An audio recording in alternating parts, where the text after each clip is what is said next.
Okay, hello everyone. I will be doing this again. And if you have questions, you can just type it in the comments.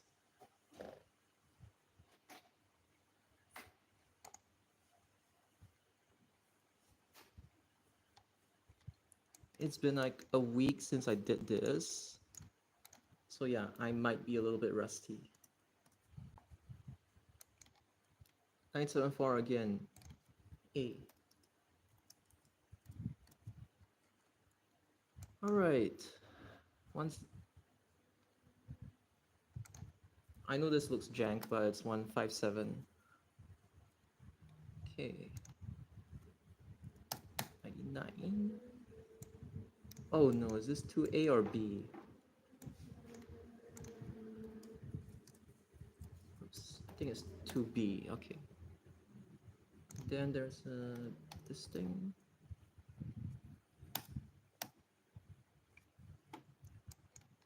Okay. 98. Gosh, I keep forgetting. Ah.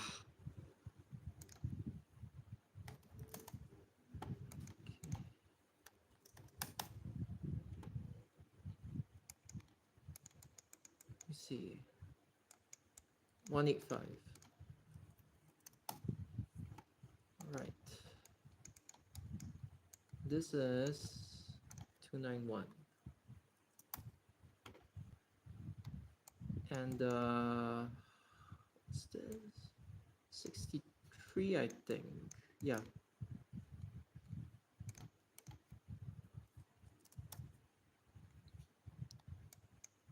And then what else? 33. Oh, 963E. Because of the stopgap.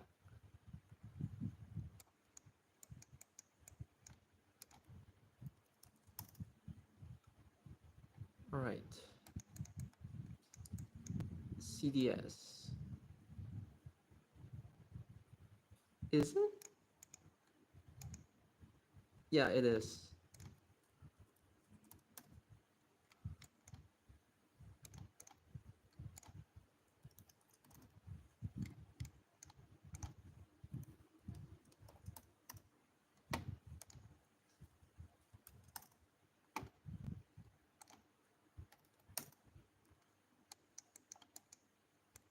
Okay. 91. 56.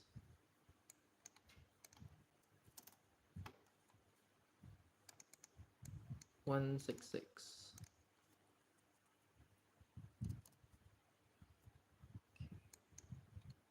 268.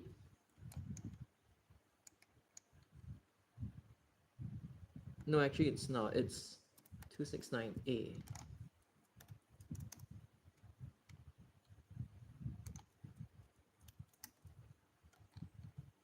70.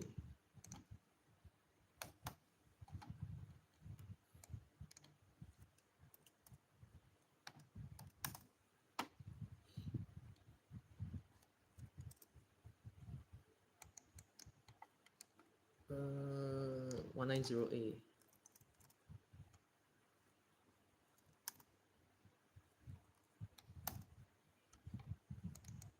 80, I think.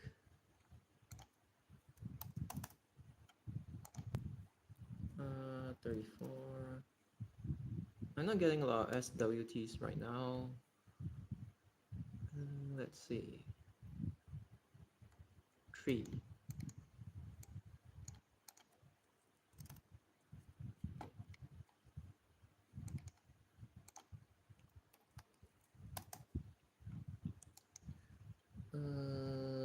181 with the M. Let me see.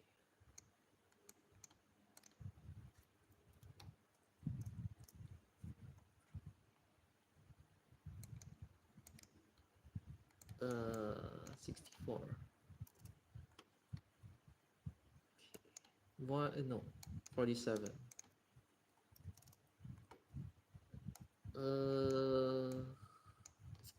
I'm gonna get this wrong again.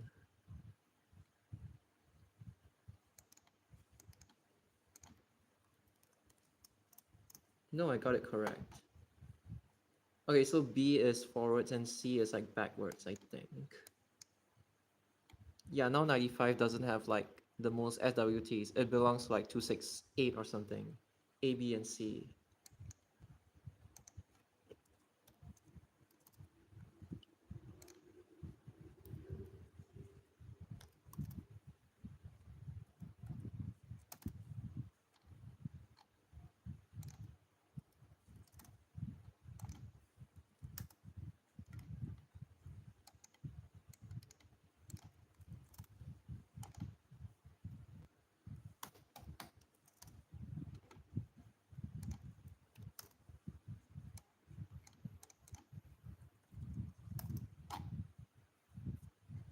Whoops.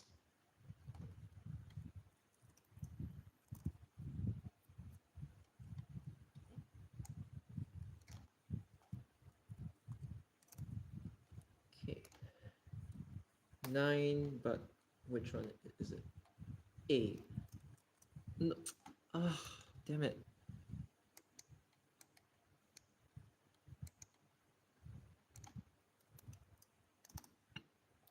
Okay, I missed that one as well. Oh my god.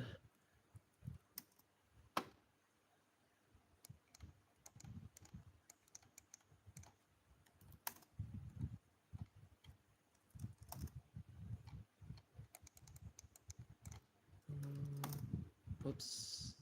I got careless again.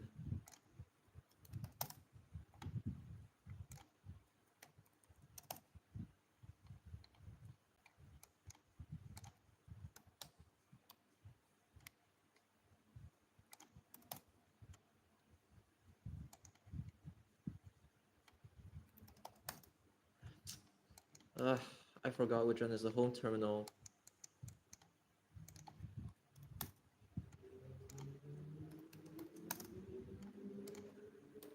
I am not doing too well. Oh wait, oops. What am I typing?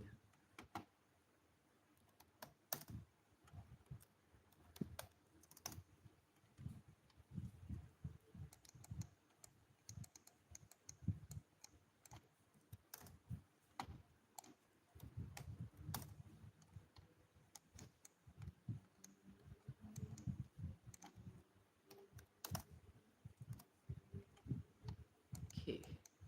117 without the M. Okay, this one is 196A 258. Oh hello. Hi SG buses. Oh yeah.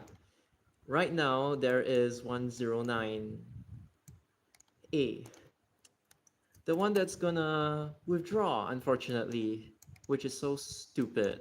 I don't really know why. Looks like Tengah is like really underdeveloped right now.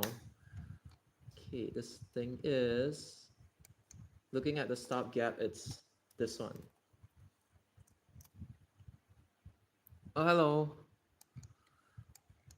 Okay, we're playing bus GeoGuessr right now. I think I am the fastest one. I don't know if somebody can beat me. Oh, hello. All right, 301, then 325. What's up with Bus Premier League? Yeah, I have no idea. It's like if they could somehow cut 109 to become something like Pongo Coast to Serangoon, like that would still be more acceptable. I just don't understand why. Yes, I'm searching for bus service. Not really searching, but it's like they give me, and then I have to type the correct one. So that's how this game works. So yeah, it's like you're not even like compensating people with a good alternative bus. You're just leaving them to with no other like alternative option, which is really stupid.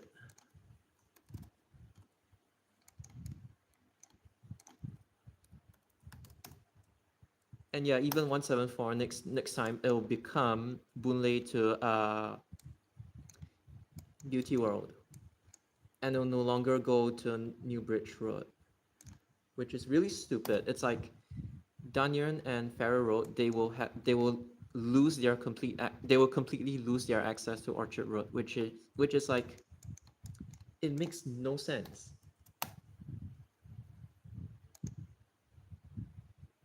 Can only get worse. Yes. Number one, it's because all the older, yes, 174, derationalization plans as, yeah, it'll be kind of useless, honestly. Oops. What is this? Ugh! Okay, I broke. It's like, what does 174 have? It, it just loses its purpose. It'll just be some Boonlay to Tengah to like Beauty World, a trunk that acts like a feeder. It's quite stupid. I hope it eventually gets cancelled, that plan. And yes, regarding the bus driver shortage, it is because the senior bus captains who have worked like really, really, they have worked many years and then they deserve their retirement. So basically, they just retire. They are the ones who are like durable and who can last. And those from Malaysia as well as China, they are the ones who are actually durable, as long as you don't roster them badly, I would say. And the thing is, there are some young bus captains as well, which are quite durable, who are quite durable. But then again, when you look at Toilet Transit, they really suck. Their bus drivers really suck. It's like they they try to look out for like these experienced bus captains, but then they end up rejecting them and taking in the kids instead because apparently how do I put it? They just chain rope them in. It's like one group of bus enthusiasts, they just chain rope them continuously. And yeah, I have nothing against that, but it turns out that these young bus drivers, they actually suck at driving. I'm not even joking. Getting into accidents, zigzagging, or like just outright, just like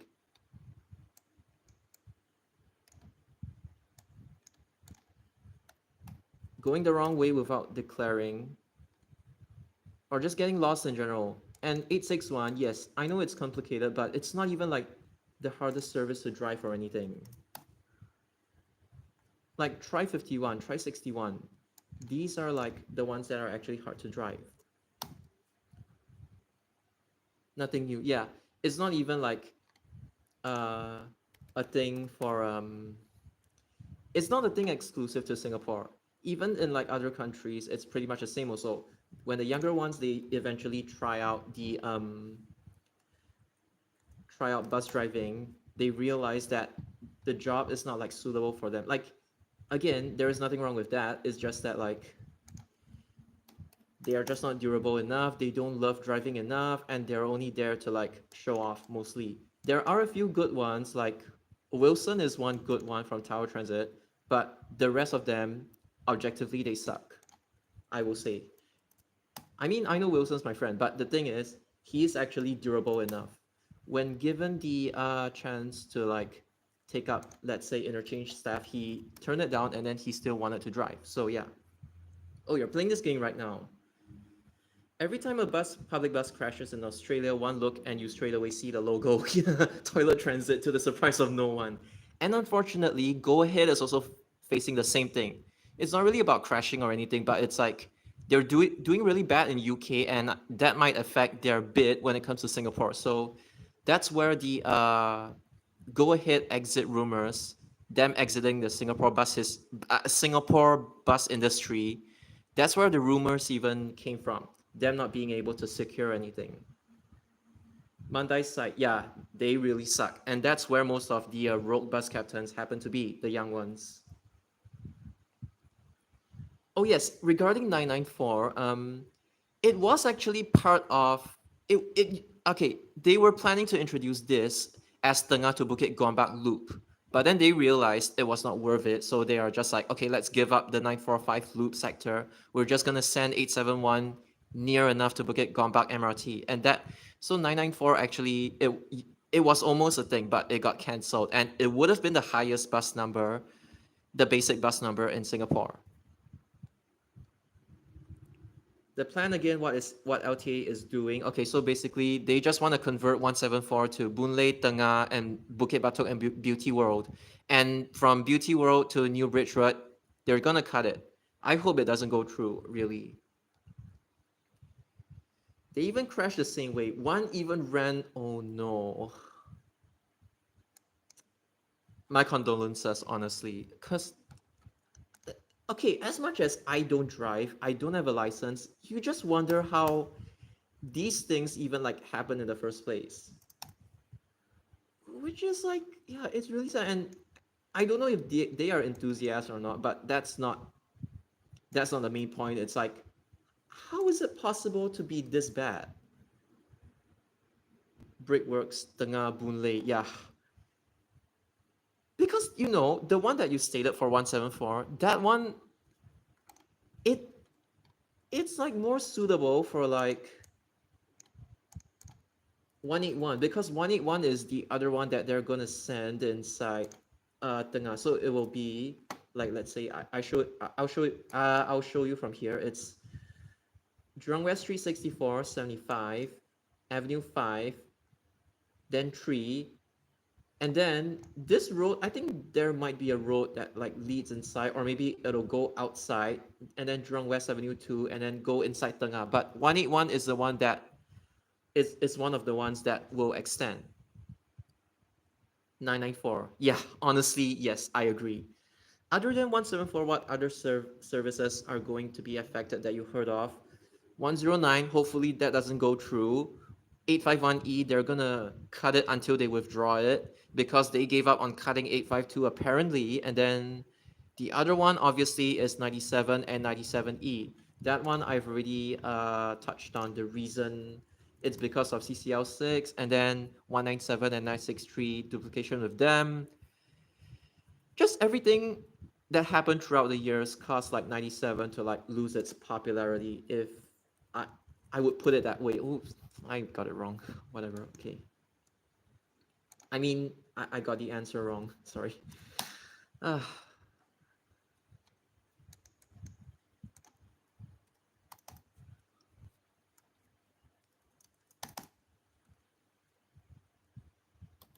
Oops. That would have been a disaster if I actually typed 222 inside. Okay, this is 518A. Now, some people have been telling me that like 518, oh, I dislike the unidirectional loop, but the way to solve it is just make them lay over at Marina Bay ITH, just a conceptual one. Or if you want to cut it down to below 2 hours, just get rid of like the Pasir Ris Drive 3, 12, and 1 loop. So just exit out and then go drive 1. That's the best way to save 518. Yeah, hopefully. I'm even surprised that like the 1091 even made it past. Like 174, I'm not surprised, even though it's still a rubbish solution. But the 1091 just makes no sense. Like at all. Just makes no sense. Might as well cancel when JRL opens, because the only area that it doesn't duplicate JRL is probably Bukit Batok and Beauty World, and you have like a million services connecting both of these areas. 518 can end at Shenton Way interchange.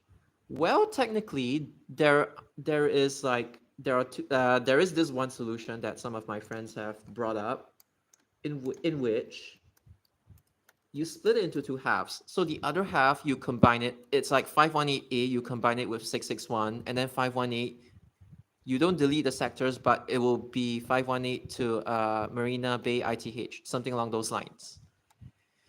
The only issue with this is that there would be access penalty when it comes to Orchard Turn. So you have to like use the underpass. That's not like the worst solution, but you do know that when it comes to rainy days, Orchard Turn, that Neon City bus stop.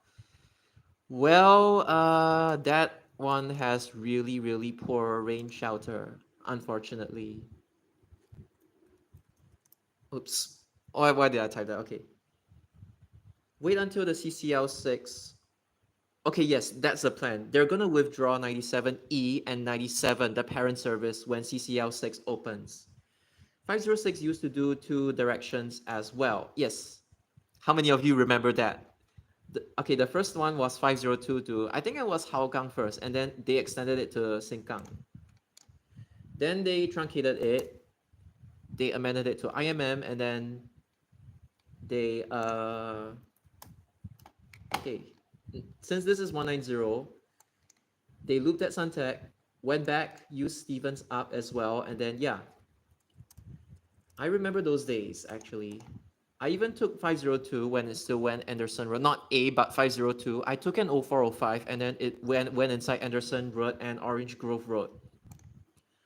Okay, that one is genuinely one of my favorite routes because it's like Anderson and Orange Grove. There's literally only one bus serving there. I just felt it was like quite kind of special.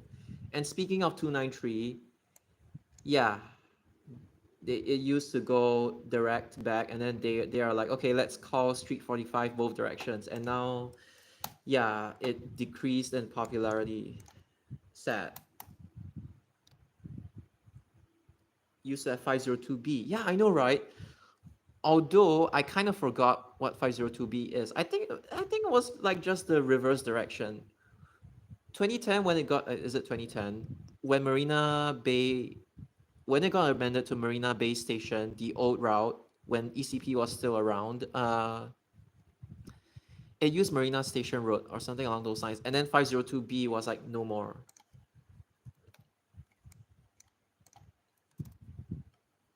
So yeah, good times. And then, fun fact, I don't know how many of you know this, but there used to be an express that almost got introduced. It was 500. And part of 500, it eventually became 974. Just one small part of it, but it was supposed to be a west to northeast bus service. I guess they just ran out of like funds. They just ran out of money to fund that service. But how successful it'll be nowadays, I don't really know, depending on the route it takes. If it takes like Mandai, then okay, maybe. If it takes PIE, then I don't think it'll be a success because they're just gonna say, duplication with like 506 or something along those lines. So I don't even think that will happen.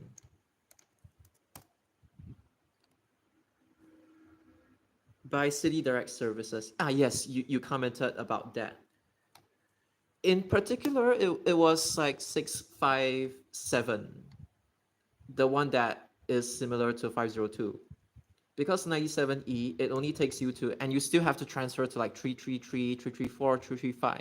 But with 657, it's like just better access. So you could take it that like when 657 was transferred over to SMRT for the first time, pretty much the demand just dwindled.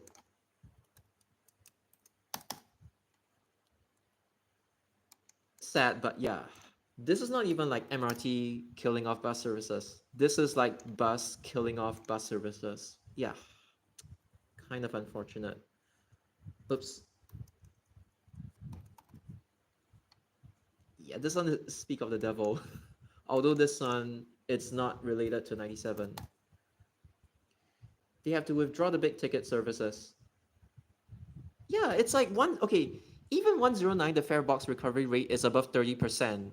174, I don't think is doing too bad. It's probably like 30 to 40%, something along those lines, if I were to estimate. So it's not even that bad. But then 194 and 400, the reason why they have to keep those is because it's literally the only bus service that like plies those areas. It's just like the Jurong Industrial Services. They still need some form of like they still need bus services. And it's the only one serving those areas that I've mentioned this in other videos before, but yeah. It is kind of sad when Those that are actually losing money, they keep them, whereas those that are doing okay, they decide to like, oh, let's truncate them. Yeah, it's just really sad.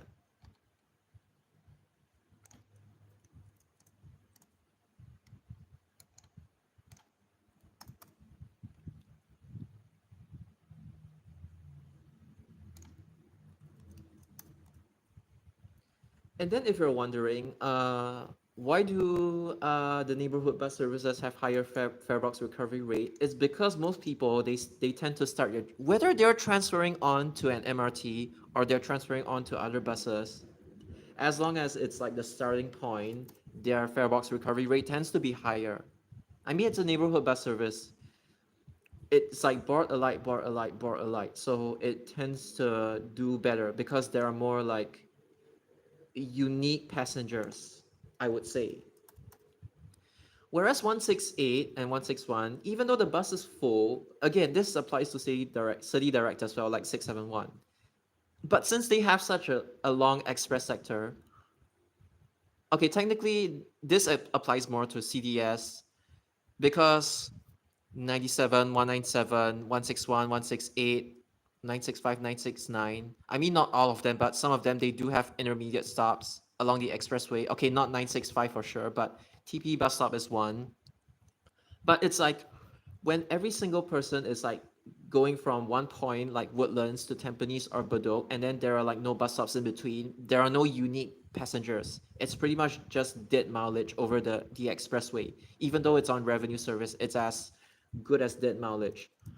So that's why 161 and 168, despite them being literally full to the door, their fare box recovery rate is still like below 100%. If I were to estimate, it's probably around 55 to like 75%.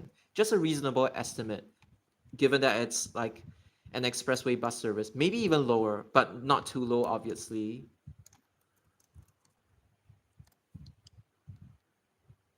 When the formula is skewed, of course the numbers will be skewed. I don't know what kind of math they're using. It's just really sketchy and skeptical math, honestly. Yes, attractive. So this is why long bus services and short bus services, they have their own use. You don't use farebox recovery rate to judge everything, although you can use farebox recovery rate to justify why 132 is useless or why 66 is. I mean 66. It's a bus driver's nightmare, and there is literally no reason to keep it alive. But then when I brought it up, somebody wasn't too happy about it, and yeah, that's why I posted that community post. Like, I don't have anything against those people. It's just they are just keeping these useless bus services alive because, oh, I hate cars, which is like the most stupid reasoning that you can give. Kind of silly since Blue Ribbon gets the revenue, not like the operators are paid per tap. Yeah, and the most insulting thing is that allegedly the toxic senior bus fans, I mean, not the current ones, they are the ones under RW's team. They were the ones who suggested BCM in the first place. It's literally enthusiasts sabotaging us, not even like people who don't have public transport expertise. That's like the most insulting thing, which is why nowadays, as I've told you all, I tend to stay away from like those big groups or big cliques of like bus enthusiasts in general. And to everyone else, I'm just pretty much like an individual. Maybe one that talks way too much for his own good, but okay, honestly, at least I'm open and upfront about it. Not like people who are like trying to hide everything. But yeah, I mean, that's the reason why, I don't trust bus enthusiasts in general. I've explained this before, but yeah, now you guys get it. And it's not because like, oh, it's like, oh, I'm arrogant, I know better than them or what. No, I'm just saying this because like I just don't get good vibes from them based on the way they behave, be it in real life or online.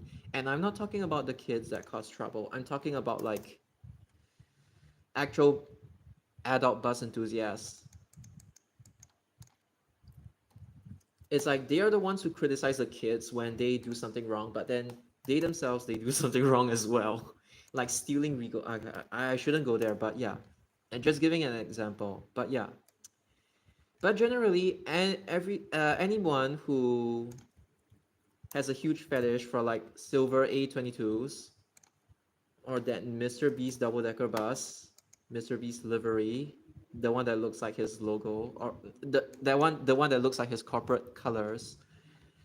Anybody whose YouTube channel is like full of that bus, I don't trust them. Like flat out, I just don't trust them. You might know who I'm referring to, but yeah. BCM has a feel of privatization of British Rail TOCs. Which is ironic because BCM is supposed to deprivatize things. But when you look at it, it doesn't even feel like it's deprivatized or anything. It's just like a handover of like, oh, now the PTOs don't operate. Now LTA operates. And now LTA just decides to cut everything.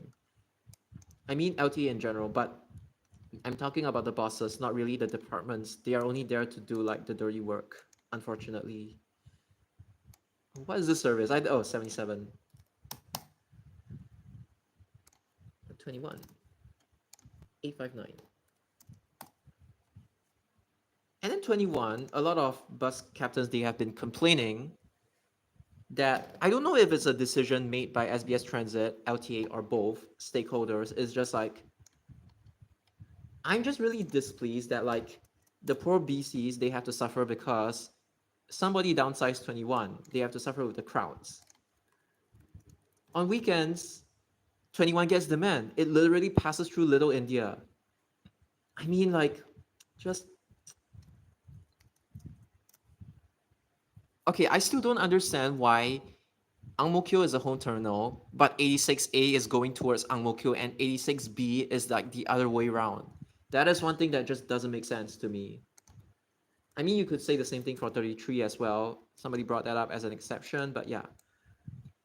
Oh, this is 16. Oh my god, when I saw this, I thought it was like, yo, is this 608? But yeah. When I get careless. Yeah. I got a 64 streak. Okay. Well, that's decent enough. I still admire the person who got like a 300 plus streak. I don't care how slowly you did it, or even if you cheated like a bit, but 300 is insane. Even I, because I do them too quickly, even I don't have the patience to like, yeah, do that. All right, 29A. Ooh, okay, 41. By the way, 41, it was supposed to be a different service. It wasn't supposed to be this service, but yeah. Some SWTs exist only also to comply with BC driving hour limit, especially if it were a weekend. Yeah, I think this is one point that like a lot of people tend to forget. Okay, maybe you could use 858 as an example because it has 858A, but even though it's midnight, but the whole concept of it is that like it's just to circumvent the MOM rules, and basically it's just there to maximize out the driving hours, if you get what I mean. But yeah. Wait, oh, 14E. You look at that gap, you know that's 14E. You look at this one, you know it's 178. And you look at this one, you already know it's 156.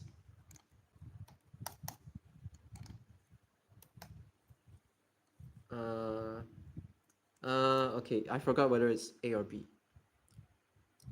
What was that SWT in Tuas on Sundays again? Oh, 182A. Okay, apparently 247 and 248, they don't have SWTs. 248 has a modified one that goes to Tuas Port. And then I heard that Tuas Port is going to be like an ITH style thing. But realistically, I don't think... Okay, maybe a few feeder bus services from there. I don't know if there's going to be Tuas South MRT or anything. the extension, but it's probably gonna be 248. They're gonna send all the 248s there, I think, not just M.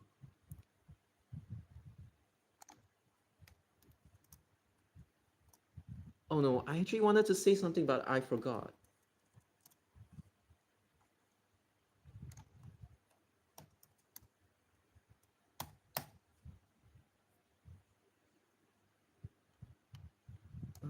This is 667. T shift, yes, T shifts. Typically, they end at 4 p.m. Okay, I know you have experience in PTO, but I remember it as like 4 to 4:30 p.m. Sometimes they end at like 5 or 6, but I remember it as like 4 to 4:30 p.m. And Ulu Pandan Depot has a lot of T shifts, like on 95, on 123. That's just how I remember it.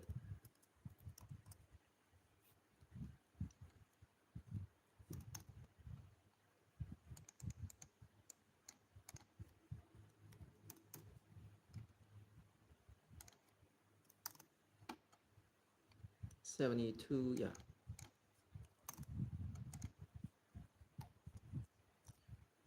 Oh, or even 7 or 8 p.m. That, okay, that is like S shift. But then again, there are some S shifts like Duty 24S in 272. It's like an extended shift, E shift.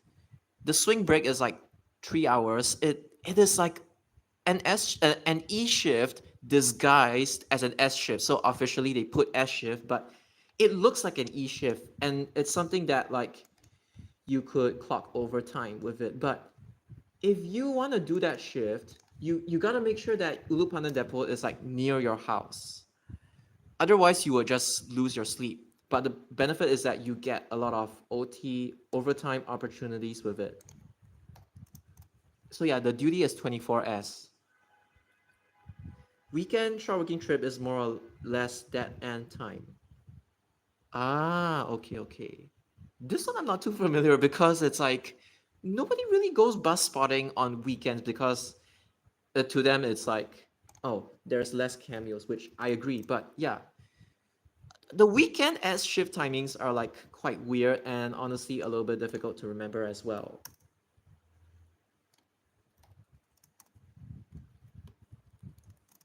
Yeah, okay. I get ahead of myself and then yeah.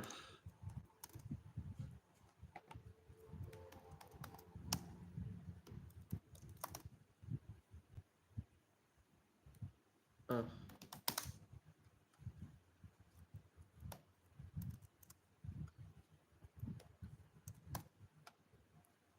okay, this is 182.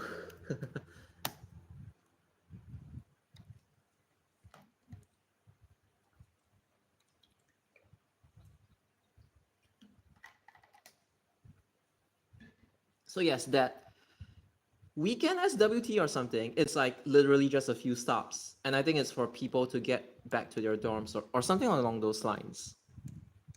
But yeah, there will be okay, this is 182. So I think it's gonna be somewhere around here. The Twasport ITH style thingy. Somewhere along here. But yeah, they're not gonna close down Twas terminal or anything. It's just gonna be something that's like quite new in general. Oh yes, yes, I remember what I wanted to say.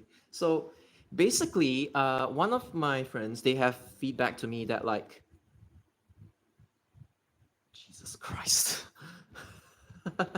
Okay, 138A is going in, I think, and then 138C is going out. Okay, so it's like because of the way like the signage is placed inside the zoo, it's like duplicating and it's all over the place. It's not consolidated in one place. They keep asking if like, hey, because they are not from Singapore, they are from like Europe, and then when they see ABC on their bus services, they're like, hey, maybe it goes to a different place, or maybe 138 doesn't call spring leaf or like something along those lines. So they get confused, and then they're like saying, hey, uh, Do you know when the next 138C or A, B, or C would arrive? Because I want to go to Springleaf, and then they do not know that 138 actually takes them to Springleaf. Again, I don't blame them because that's just how European or like Japanese buses work. Their A, B, and C is something like Hong Kong. They don't even go to the same place. You could say the same thing for like the 1970s service one slash service 1A. There are lots of like parent services and A services. People get confused, and then they are like, I thought they go to different places. I didn't know it was a short working trip. I thought 138 skips Springleaf or doesn't even go near Springleaf at all. Then they are asking the BCs. The BCs are like kind of shocked. Then they're like, hey, you can just take 138, and they have to repeat this for a lot of those tourists. So yeah, bus interchange or terminal in Singapore is very different in design from what is like an interchange in Europe, US slash ANZ, Australia and New Zealand. Ah, okay, because my friend has been telling me like Europe as well. They are like, even if it's a loop or something, I don't know if it's a loop or not, their feeders can be bidirectional, just like in the case of Japan. Because Japan, they call it like shako, SHAKO, which is like they call it a bus shed. And when it's like a full size, okay, bus shed is basically a car park. They just call it bus shed, shako. But then eigyosho, EIGYOUSHO, no U is just SHO. Again, EIGYOUSHO. But GYOU is romanized as just GYO with a dash on top. So it's eigyosho. But that means like bus depot, but they call it bus operations center. And then those car parks where the buses terminate at, they just call it shako, like bus shed, which is something interesting. But yeah, it's like I keep coming across those YouTube shorts. They keep praising Japan for like, oh my gosh, the public transport there is like really, really good. But then a lot of them they just tend to miss. They're only traveling in the city areas, and then they are like, hey, stop comparing Shinkansen to China's bullet or maglev trains like linear. They call maglev trains RINIA, linear, like LINEAR when it comes to English. But again, it's like when you look at those comment sections, I'm sorry, you just lose a lot of brain cells because they are just people who, hey, here's the thing. We all love Japan, but the issue is that they tend to put Japan on like a pedestal, thinking everything about that country and its public transport system is like perfect. Then they come up with all their excuses that like they haven't experienced the country enough. They only travel within the city areas, the touristy areas, and then they don't even travel in the suburbs and even at least try to like they don't know that like the suburbs, be it bus or train, the frequency is terrible, and it's partially because of the lower density as compared to Singapore, like lower density housing and stuff like that. So because of that, they use it. Oh, lower density. They use it to justify, and then they are like, "Hey, it's already better than America. In America we don't have buses, we don't have trains." Okay, I get you, but it's like you guys are exaggerating. Because to me, Japan is basically like the US, except that they just have a tendency to cram more buildings together, like claustrophobic wise, and they cannot build so high because of natural disasters and stuff like that. So those are just the constraints. But people don't understand that. So yeah, maybe for 138 short working trips, the buses have to hang a sign with the zoo and a big cross, like they do in Hong Kong. Well, yeah, maybe they really have to do that. Oh yeah, 173A is kind of interesting as well. It pretty much is a feeder, an overnight feeder. Unfortunately, YouTube also loves all those Japan Ichiban or like Japan is living in 2050s. But I think people are already aware of like the Japan is living in 2050s kind of thing. But then when it comes to Japan Ichiban clickbait, that's why suddenly those YouTubers feel like they have a lot of influence. Technically, it's not the YouTuber's fault. It's the comments that like glorify them, I feel.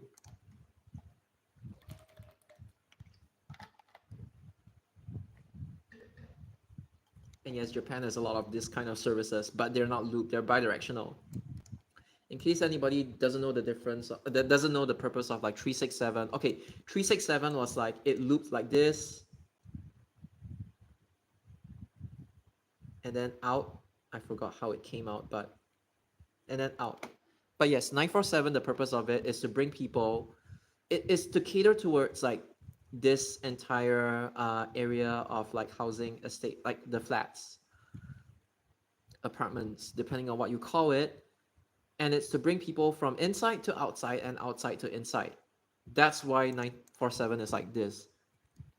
Unfortunately, a lot of people, when they do the feeder bus integration, they completely forget this. They forget that this has to be on the correct side. That's why it loops and it's not bidirectional. They're like, hey, why not let's extend 974, or like, why not let's integrate 974 into a trunk? Well, that defeats the purpose of 947 in the first place. I'm so sorry. Okay, good night. Few weeks, yeah, it's really sad. Yeah. That's why I buy a lot of hats. Some of the stuff they make is considered nonsense by today's standards, like wheelchair accessible escalators. Even Japan wants to remove them now. Okay, but at least they can say that they have tried. I think that's the one good thing that came out of it. They're like, okay, let's not do that again. The idea is quite bad. Wait, what is this? Wait, what is this? Excuse me?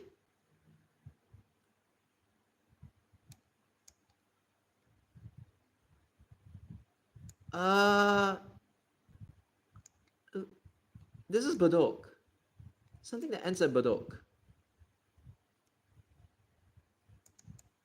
Oh, it's 36. Oh, I'm stupid.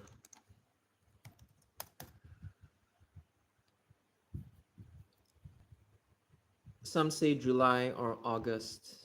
Yeah, it's like when you have these like small quakes, fortunately, they might trigger the big quakes. And the reason why these quakes are so lethal, whoops, sorry.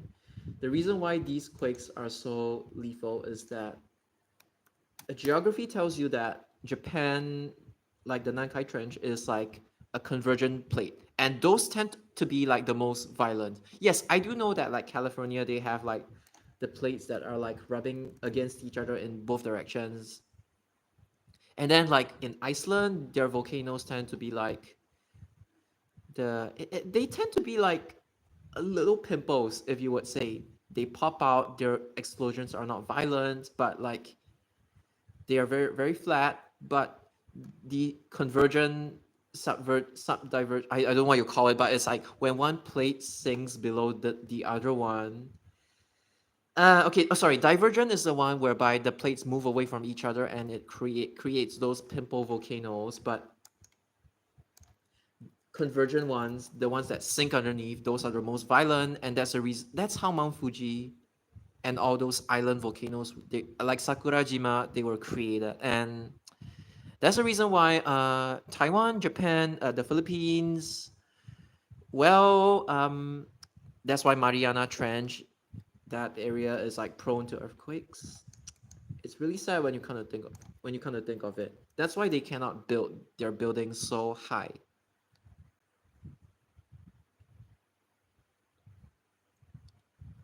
Some cities are very strict about which side of the road the bus stops at, especially if they're school kids, so that they don't have to cross the road. They even have to do a big U-turn if they end. This reminds me of 138M. Whilst there's already 138 that takes them to opposite, they want better access. This is basically like, you know, the touch and go concept, how they have to stop on the correct side of the road. Unfortunately, when a lot of people they do that kind of like bus network integration, the feeder bus integration, where they just force everything. They force the trunks to eat up the feeders. They tend to forget that a lot of times you're like not allowing the buses to serve the correct side of the road. And in Singapore, there's like a lot of, as I mentioned before, there are a lot of buses that do that. July 5. Oh no, I don't want to think of it. But yeah, it's really sad.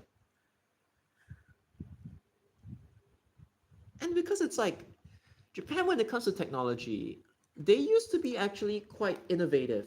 They are still innovative, but now it's more of like small scale, not big scale. Big scale, Japan is like kind of lagging behind the rest of the world, even though some people don't want to admit it. But like small scale, yes, do they do try out a few little gadgets or like quirks, little by little. They do try stuff out, but it's just not large scale. The country is kind of lagging behind. But one thing I do know is that they will definitely accept cash for most stores, so that cash is king. There are there's a good side and a bad side to that, but like you shouldn't phase out cash because I rely on cash. I feel that to understand that money is precious, you have to be able to see it and count them as opposed to like it being just digits on your credit card or something along those lines. But that's just me. Maybe I'm a boomer, but yeah, I'm a boomer born in 1999. Caused a lot of panic. Yeah, really sad. When you live in Japan, you would understand why.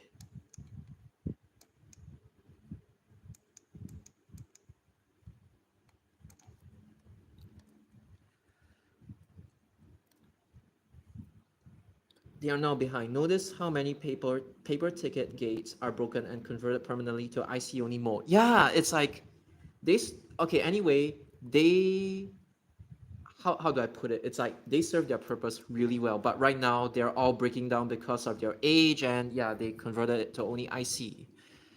This doesn't mean that they will phase out tickets completely. That's impossible because Shinkansen still needs tickets for the most. Oh shit, for the most part. But like, then again, one thing that surprised me is like the introduction of like visa, not I mean within the city. So that means that like when I go back to Japan, I can no longer they might detect multiple cards, and then I have to keep my Pasmo on like a different wallet or something along those lines. I just hope it wouldn't really interfere because okay. I'm just being honest. The machines in Singapore suck. The machines in Japan, they are actually surprisingly good. They can detect through everything, and they can just detect the IC card. For some reason, they don't even detect all your like credit cards or anything. I don't know if that's gonna change, but yeah, that's one thing that I'm surprised about. The other thing that I'm surprised about is that even Japan is trialing out sorry, autonomous trains. I don't know why that's a mouthful to say, but autonomous trains, which is like completely driverless. They're converting, and then they have like 9 squares.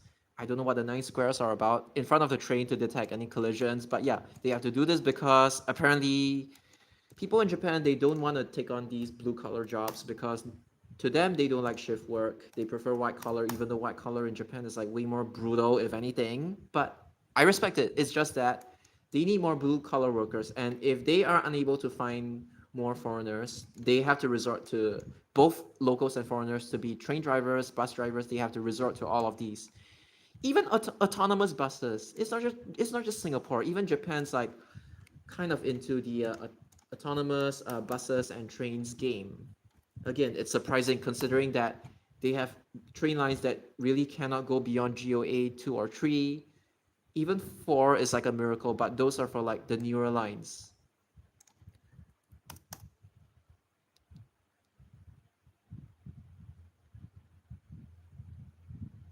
Wheelchair accessible escalators. It's like, I don't know, that sounds really funny, honestly. Like, I just cannot imagine it, but again, I'm open to innovation. It just has to work. Okay, what else? Let me read comments.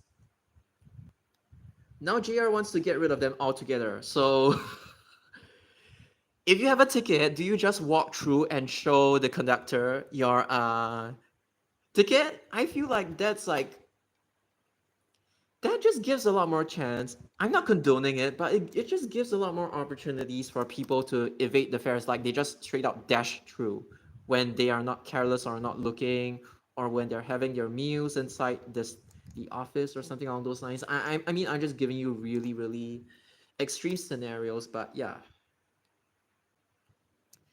Again, I know this was bound to happen, but I just got the feeling it's just that like I cannot believe it's really happening. Like Japan is like, oh, they're really reliant on like tickets and everything, and then now they're suddenly doing away with tickets. It just feels really, really weird to me. And not surprisingly, it is JR again.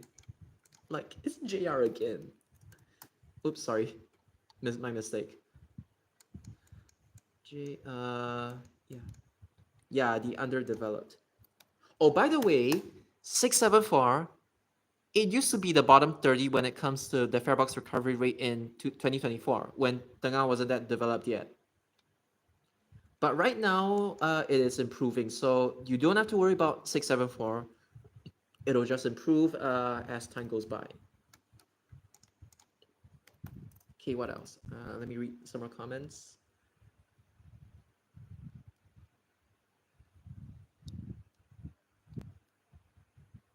Now JR wants to get rid of them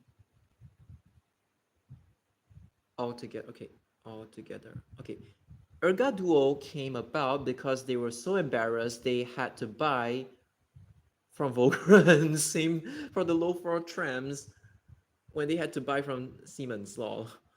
National pride is quite the driver for the Japanese locals. You know, there is actually a. I won't name names, but I have seen one Japanese YouTuber who doesn't dare to do front view videos. He only dares to do side view videos. I'm like, oh my gosh, I really. If you get a front view bus and then you decide to do side view, I really wanna. Okay, but never mind. I wish I was. I wish I was there to film the front view. To film the front view. Because they are really underdocumented. Not even a single one. But okay, that person, unfortunately, he hates Korea for some reason. I don't know whether he actually hates ethnic Koreans in general, but like, again, please don't do that. We're all humans. Don't fuel this kind of hate. If anything, you guys should be talking more to one another to understand each other better, like your culture or like stuff like that, to better understand each other. But I have heard rumors that like on his Twitter, he's like posting all these, oh, I support this guy because he is anti Korea, stuff like that. And then he's like, he hates BYDs as well. So yeah, these nationalists, Japanese nationalists, unfortunately, they exist. Okay. Simply Go eventually. Oh my goodness. Ugh, I really don't want to see the day Simply Go debuts in Japan. Whatever their name will eventually be. Japan is becoming more like Singapore and vice versa. Yeah, in your community post, you actually posted that before. It's 17 June, the E8 Shinkansen. Okay, unfortunately, I don't know what E8 means. I'm really sorry. You would expect me to know, but um, I only memorize trains by their physical appearance. I don't memorize them by their names or their numbers. And I give them my own nicknames. Like the Tobu's orange face train, I call it cheese. Like the cheese, the one that has oh my god, my mistake. The one that has lactose in it. Do all cheeses have okay? I think cheddar has lactose. I think some cheeses are like lactose free, but I don't want to discriminate. But yeah.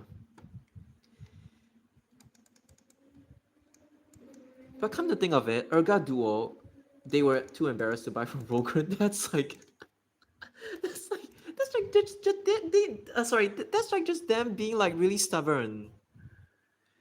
They already do. Major stops are trialing Japan Simply Go. JR, when they get rid of paper tickets, will rely on that once they don't even want to maintain national IC. Maybe JR, again, objectively speaking, maybe JR will remain as the country's most hated, regardless of which branch of it is, the most hated public transport operator. Every single time I just hear bad stuff coming from them. JR East is really sinking. My God. I know I shouldn't be saying this, like, but like, they really need to buck up. And when their train crashed, they decided to fix it with tape. The windows are still broken. I understand it's still an old train. They don't want to get rid of it until the replacements come in. But like, for people who say, oh, Japanese trains have like tip-top maintenance, well, they only have tip-top maintenance when they're near the city. When you go to like Narita area, haha, they don't even clean their trains.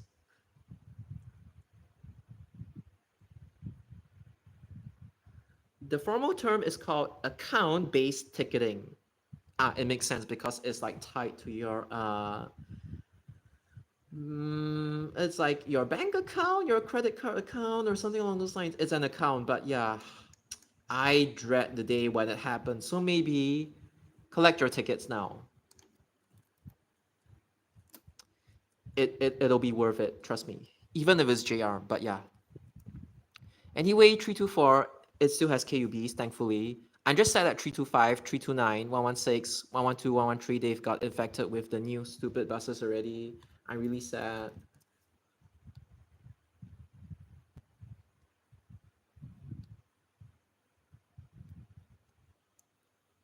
Getting rid of the melodies. Hey, but the thing is, even when you have the melodies, they have that Switch company that tries to copyright strike people if they don't put the they don't put the link, and then they're like, you must not monetize your video.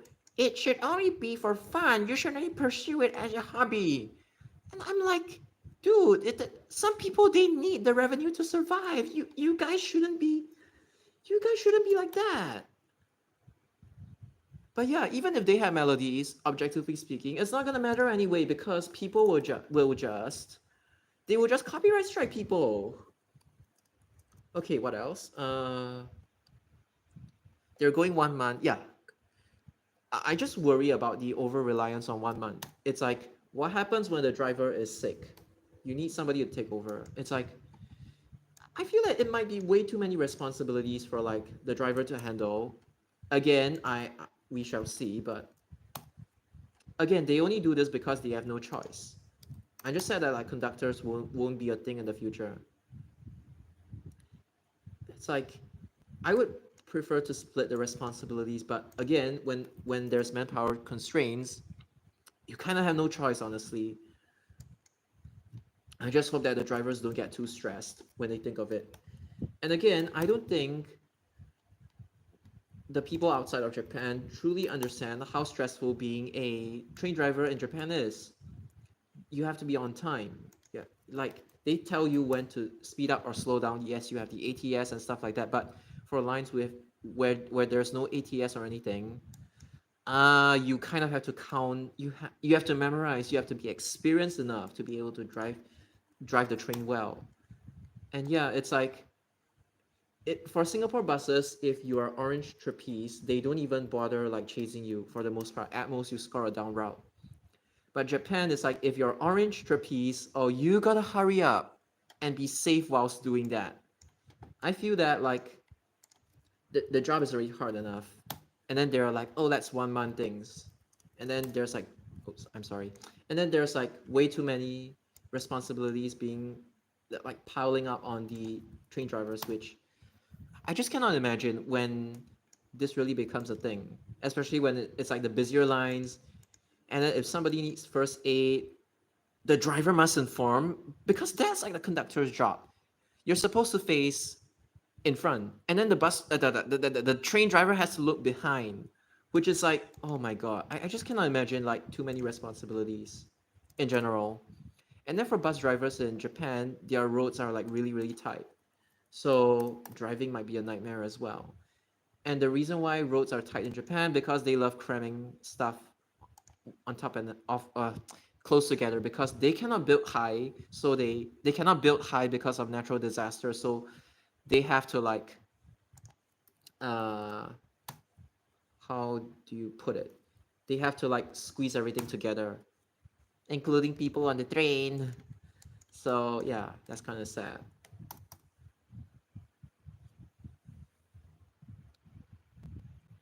At least they haven't done AJR West and CS it inside the building yet. Well, GR West, it's blacklisted by the netizens. So yeah.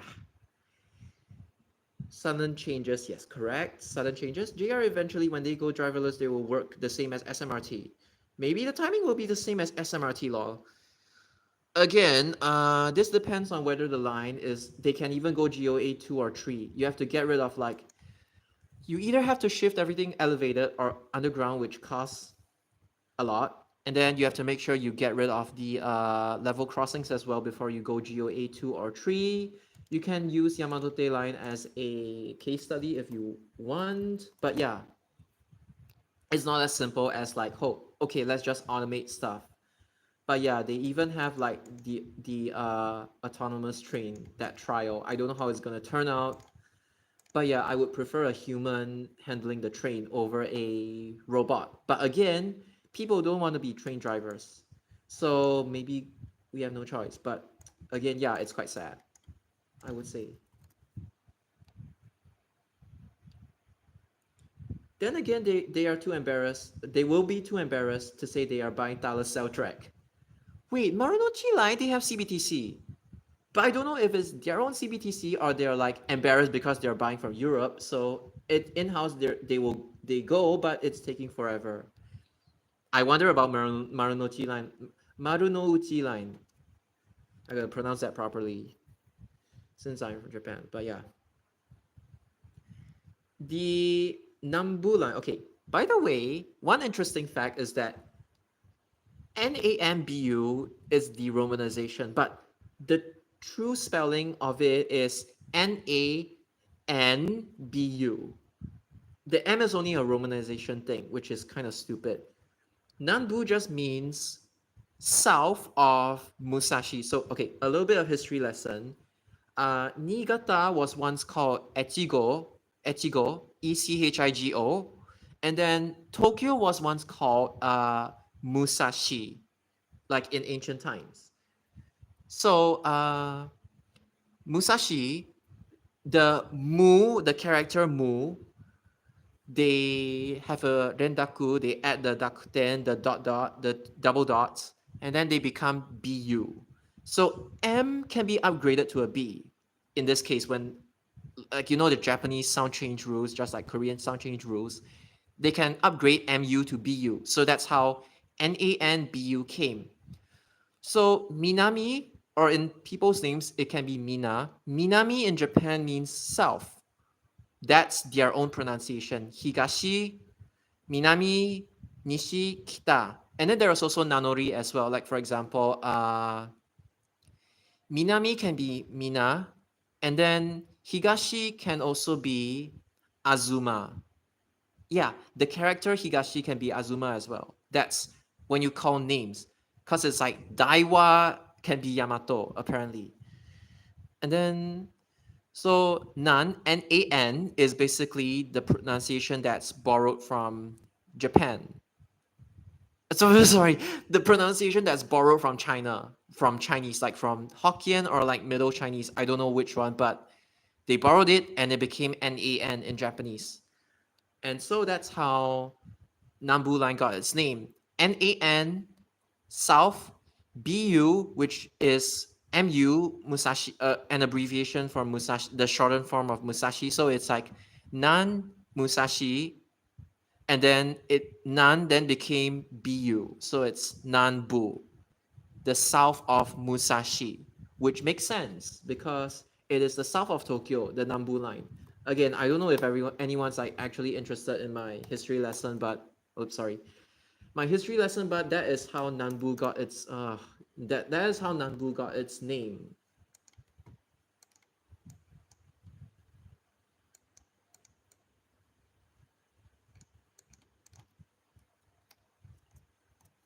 Because Saikyo is Saitama plus Tokyo. Toyoko line is Tokyo plus Yokohama. That's how they do it. And don't even get me started on like the I'm not concentrating. I'm so sorry. It's like Paulownia trees. It's like Kiri plus Umareru, and then it becomes Kiryu. And then Kama plus umu is gamo u for some reason. And then kuzu, kuzu u. Kuzu umu, kuzu u. And then what else? Kiryu, hanyu, hane plus umu. I don't know what tree starts with hane, but hane, umu, hanyu. Hanyu, kiryu, gamo, kuzu. I forgot, but like there are lots of like those u names. Who supplies the CBTC Nippon Signal? I think so for the Marunouchi line. Yamanote is still going GOA2. It's not going CBTC yet. It's just going like from I forgot. Is it DTO or ATO? But it's GOA2. They're not going 3 yet, but there's a potential for Yamanote to go 3. That's their age-old vendor. I wouldn't be surprised because, hey, if they can hire ex-GNR staff, what is preventing them from using their age-old?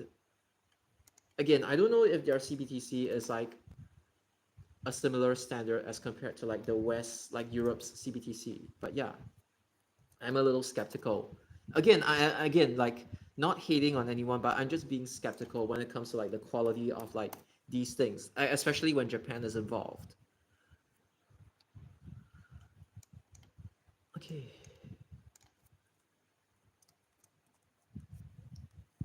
Fun fact, 113A used to be 321, the feeder service.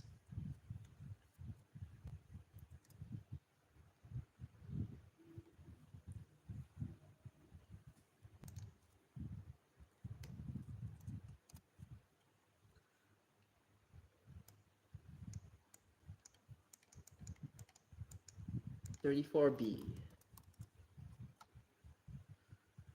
Okay.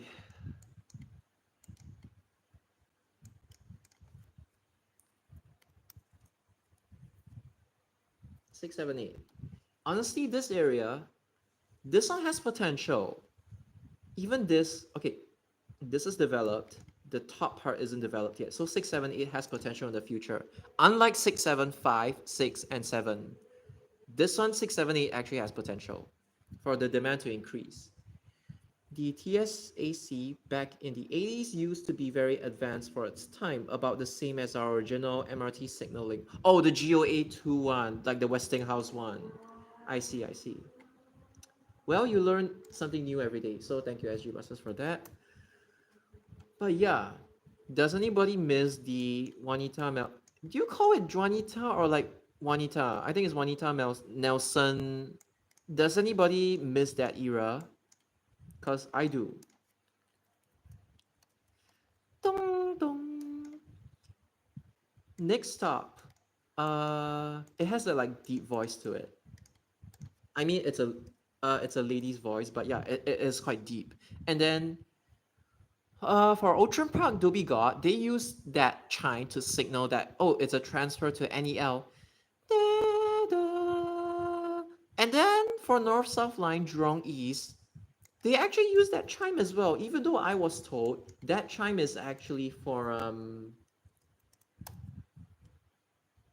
Northeast Line, but they use it for Jurong East. The old Fujitech elevators still have them. Oh! Okay, honestly, I didn't know that. Okay, and also fun fact, Bukit Panjang LRT, that one isn't actually Juanita's or Juanita Melson. Nelson, is it Melson or Nelson? I forgot. Is it M or N? Juanita Melson. Okay, Melson. I'm sorry. I'm sorry if you're looking down at me from up there. I'm really sorry for butchering your name. Please forgive me. But okay.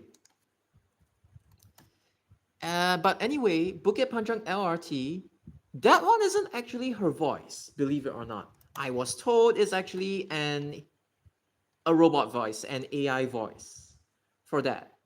That resembles her voice, but isn't actually her voice. Oh yes, I'm waiting for another Betty bus to spawn on 665. That'll be funny.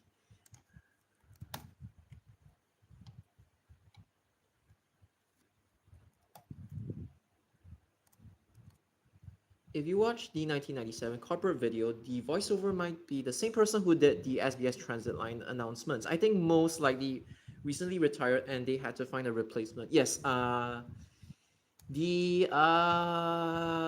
she's not an MP, but she has contested before. Her name is YUH, is like Chan Hui Ya. I was told it's Ya, like YUH. They had to get her to like replay, they had to get her to do like the NEL announcements as well, not just the NSEWL. And then Thompson East Coast Line, some of them I think were done by her as well. I also I find it funny that one of my friends, he actually made like an AI Chan Hui-ya voice, and then they made her say some questionable stuff. I just find that funny. Anyway, it's all jokes, not nothing serious or anything. But yeah, I just found that funny. Okay, I never gotten this one for a long time. 372. 232. The one that used to be green and white. Did it just repeat again?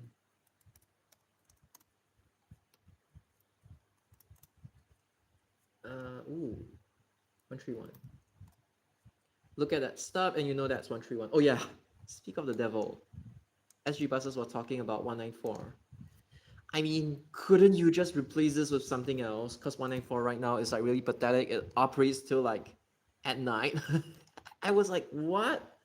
I thought the thing like the last bus was like 8 p.m. or something, but no, it turns out they extended it to operate like 964. Because 964, you know, it used to be a what you call it? It used to be a daytime bus service, and then it never operated on Sundays. But now it actually every single day it operates till like 10 p.m. or something along those lines.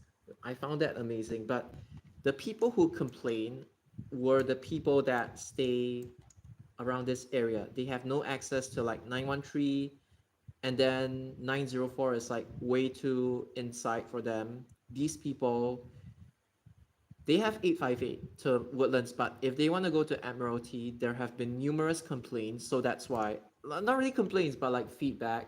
That's why they extended 964's operating hours.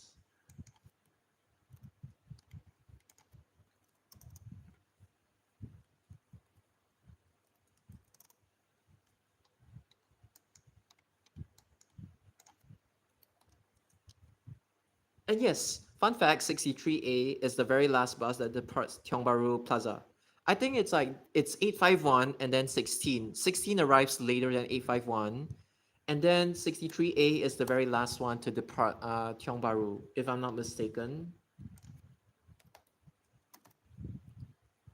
The funny thing is SMRT's new chimes are still not on R151s. I suspect Blue Ribbon denied access to make that happen. When you think about it, yeah, some people they actually are not a fan of like the new chime. I'm okay with them, but they are not a fan of like the new chimes. And then they are like, I like R151s because they don't have the new chime, and I'm like, that's like a really funny reason to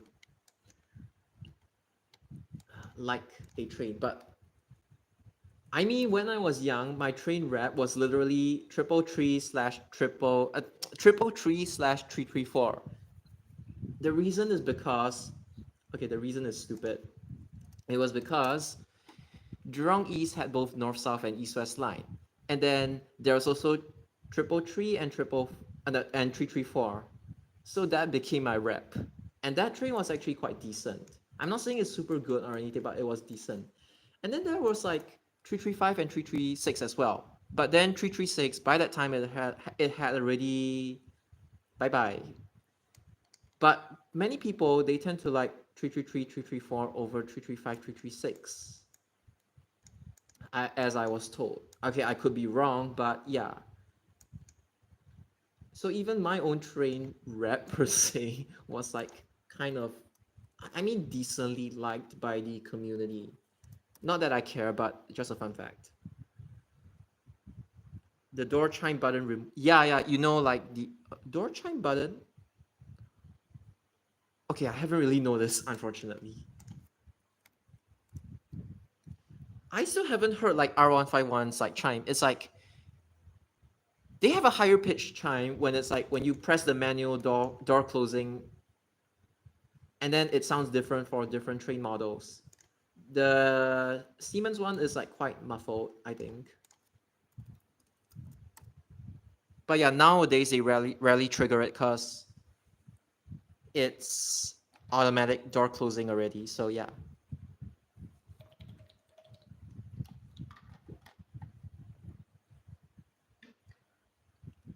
I mean, some of my one viewer of mine, again, no hate or anything. When I said like when he was like asking me, hey, why people hate electric buses, and then he got pissed off at my title, and then he was like saying stuff like, uh, why why do you hate them? They have the new passenger information display system, and then they also have like the next stop announcements. Okay, those are good for people who are visually impaired. They have to rely on sound to guide them. That's one thing that's helpful. But then they go on to say charging ports. For me, it's like charging ports, if the buses have them, then I'm like, okay, good for them. But it's not really a necessity, I feel. And then they are like using these two as reasons not to hate the electric buses. And I'm like, that's the stupidest reason, that's genuinely the stupidest reason you can think of to not hate electric buses. You're not even talking about like diesel versus hydrogen versus biofuel versus CNG versus hybrid versus electric. You're just like saying, oh, the buses they look very modern, and then they have all these technological gadgets. I feel like the bus is so technologically advanced that you shouldn't be hating them. Oh, why did I type 56? I meant to type 59. But yeah, judging by that comment, I already more or less can guess his age. Not that I want to, but like, sorry, that's like the one of the stupidest responses I have ever read.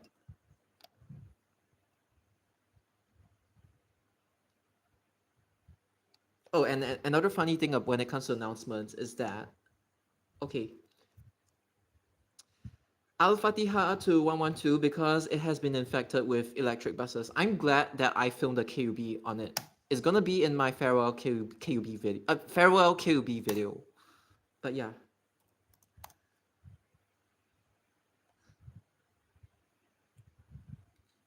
Oh wait, what was I about to say? The funny thing is that they accidentally use SBS Transit's announcements, and then they're like, okay, never mind.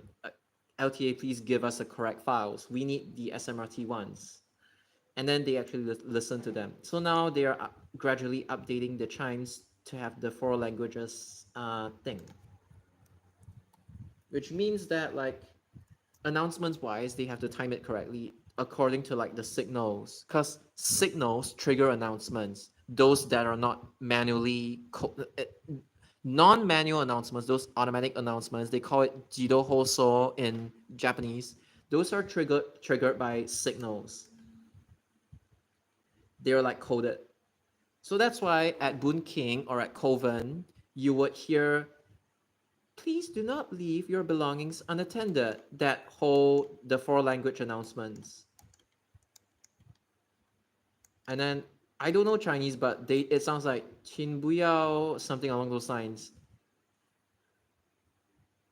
Again, yeah, I don't know Chinese at all. I only speak English and Japanese. So yeah, imagine how a Japanese announcement would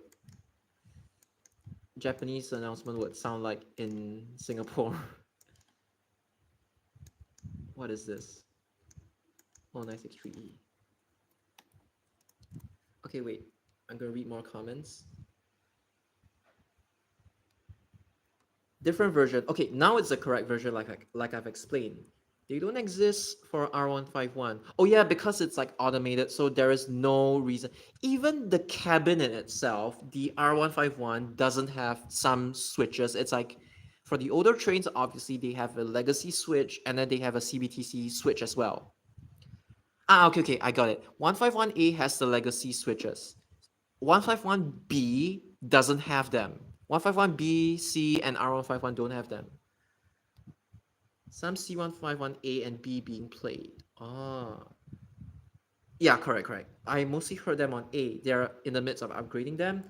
The TikTok they put out shows that the door closing button also automatically plays the usual announcement. Ah, okay. That one manufacturers and influencers pushing hard. Yeah, that lousy site known as FG trains. I hope they crash and burn. I like the old Trans Island Bus Service route color posters more than the passenger information display system. Obviously, that also depends on the perm being sticky. I just like Trans Island Bus Services and their brand, their design. I like everything about them. Unfortunately, they overspent on like the Night Rider buses and they were too ambitious, and then they crashed and burned hard. And then SMRT had to like save them by absorbing them. Well, they had so much potential, honestly. But I'm thankful for them that for even bringing in the bendy buses to Singapore so that Singaporeans can enjoy. And I could enjoy them as well. Passenger information display system. I grew up in okay when I was like 7 years old or something like that. The SMRT buses they had that like bus stop this the that next stop display, the scrolling one, which I like, and then they had please move to the rear. Oh wait, no, the original one didn't have. Some bus stops they would scroll, some they were stationary. But when it comes to the please move to the rear, the later edition, they started scrolling. And the only one that's like reminiscent of that is like the OC 500 LEs or like the MAN A22 Euro 5s. Yeah, the red one. As for EDS, I think orange is more legible, but I do miss the green ones. It's just sad that the green ones, the flip dot displays, they had like mold growing in them, especially SBS 1688 and 2888. They had mold growing on them, and that's why it well, green is probably not a good idea. That's why they switched to orange. And then it used to be like the number was like at the left, the off side they shifted it to the right, the near side. I mean front face.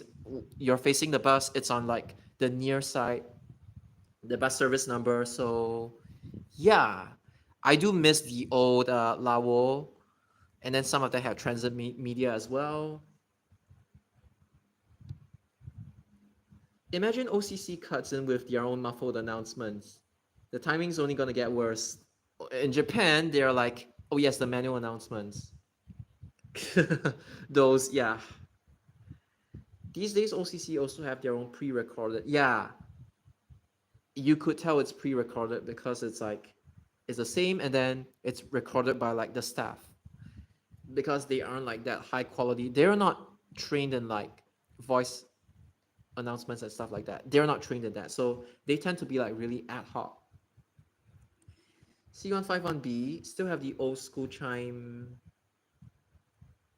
I think some of them. I cannot remember. The Yio Chu Kang arrive announcement on C151A. I took it earlier on Friday only once instead of two. Oh, I get what you mean. They only say Yio Chu Kang. They only say the station name once. I don't know if it's all stations, but I get what you mean. Please mind the platform gap. Sila, I forgot. 大学生で ni gamanate Pullinger. I'm sorry, I'm butchering it. But yeah, it sounds something like this. C151C, I'm not sure. You keep hearing the mic drop at the end of the OCC pre-recorded loop. It's like the sound, and then it's like you hear this kind of sound. But yeah, it's quite noticeable. Yeah.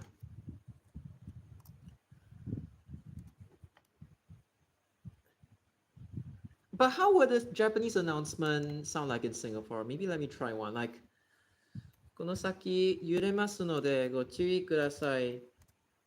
シンガポール地下鉄東西線 Hold on. This one is 76. はご乗車いただきましてありがとうございます。この電車は白砂行きです。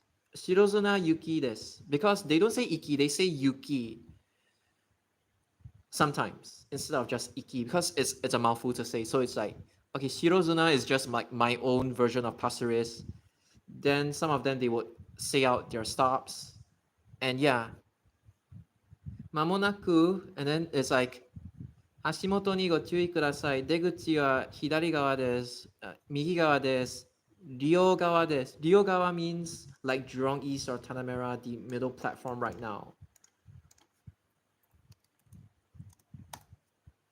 And then if you really want like the NEL style announcements, they will be like, the doors on the left side will open.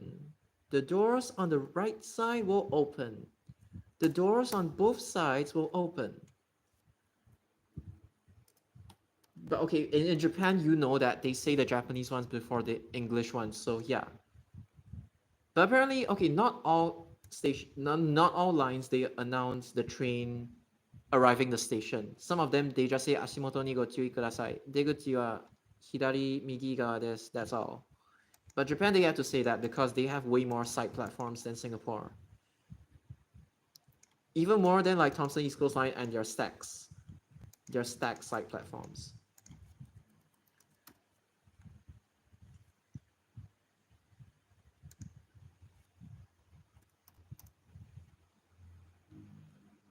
Oh, sorry, it's not Gojosha, it's ご利用いただきましてありがとうございます. Yeah, that's how they say it. Don't think they play 1-man announcements anymore.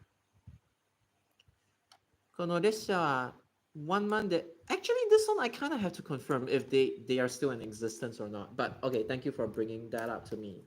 Because it's like a norm right now, so it's like pretty much accepted. So you don't really have to like announce that. But then again, I've seen some like Japanese netizens, they're like complaining about useless announcements in the bus. Keishi Shingo desu.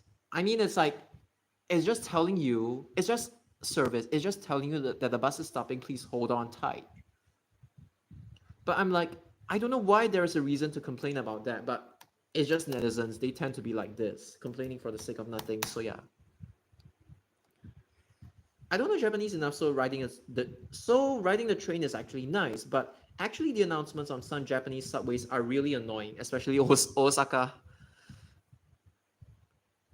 Okay, some people might find it annoying, but the announcement enthusiasts might actually like it when it comes to buses. It's like they announce. It's like they announce a stop and then they announce like the attractions near the bus stop. Can be a school, can be a church, can be a shopping mall. No, but some of them they're really nice, and I like Enoden bus, Enoshima Dentetsu buses chime. It when it reaches the terminal, it's like how do you say it? It's like dun dun dun dun dun dun dun dun dun dun dun dun. It's like a lullaby. I really like that one.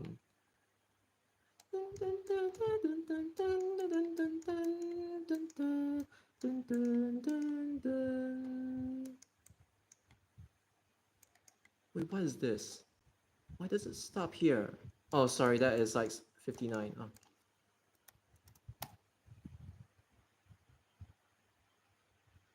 Oh, okay. Japan, some trains announcement during peak hours. The interchange details not being played. I agree. Okay, honestly, can you imagine the Shinjuku announcements? I just cannot. It's like there are way too many lines. They actually insert ad reads in between. Apparently, oh yes, those of them. They use a different announcer. Apparently, Osaka Metro has it for almost every moment. They found and decided to max out every second of the travel time with ads after someone's Osaka Metro and lost the case. That's why Osaka people talk loudly on the train because the operators they don't care. Okay, but here's the thing. There are stereotypes in Japan. They are like people from Nara. They are like chill. They are like just the deer, you know. they are just really chill and peaceful. And then there's like Kyoto, which is like they are nice on the outside but nasty on the inside. And then Osaka is like they are nasty on the they look nasty on the outside but are really nice people on the inside, and they just love chatting, talking very loudly. I mean, that's Osaka for you. I actually did a poll before, and then many people still think I'm like quite Tokyo. Some of them voted for Osaka, for Kyoto. Then I also had like an option for Okinawa slash Hokkaido, and Tokyo was like what most people say. But there were actually people who think that I'm open enough and so-called extrovert, even though I'm an introvert. It's just that I'm more open to my audience. And then they say that I'm more honne than tatemae, but I think some people don't know the difference between these two. But yeah, they just think I'm tatemae because I'm reserved, but no, I just speak my mind. I just don't really want to offend people if there is no reason to. Anyway, I don't mean any harm. I'm just speaking my real thoughts. That's why I did that poll, and I actually got some people who told me my personality is closer to some said Kyoto, some said I don't know the characteristics, but some said Osaka, some said like Okinawa as well. So that was really interesting. But majority of them voted for Tokyo. But yeah, partially because the Japanese I use, I don't really know a lot of Osaka band. I only know Oton, Okan. Yeah, that's the short form for Otosan, Okasan. So yeah, that's why.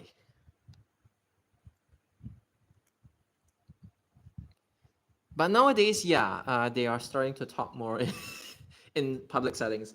But if you talk loudly on the bus driver would say, "Hey, keep quiet until soon." People get scared when they hear the Kyoto dialect law because okay, I don't blame them because it's like Kyoto has that stereotype. Okay, you don't know that omelette guy, the one that owns that famous restaurant. That guy is like one of the nicest people in the world. It's like Motokichi Yukimura-san, but it's like other than him, Kyoto people are they are like they stereotype them to be like, oh, they're really really hard to deal with, and they might not express their true opinion of you, that kind of thing. So yeah, this is why the Kyoto accent typically makes people quiver in fear. Yeah.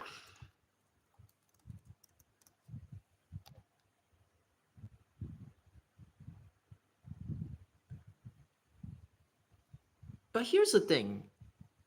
I actually like those fun announcements. Like when they put in, okay, some of them sound really overdone, but like when they get them to do the children announcements, they change it to a female voice, or it's like they change it to a male voice, but it's like again an advertisement. They just change the announcer, or like they, how do you say it?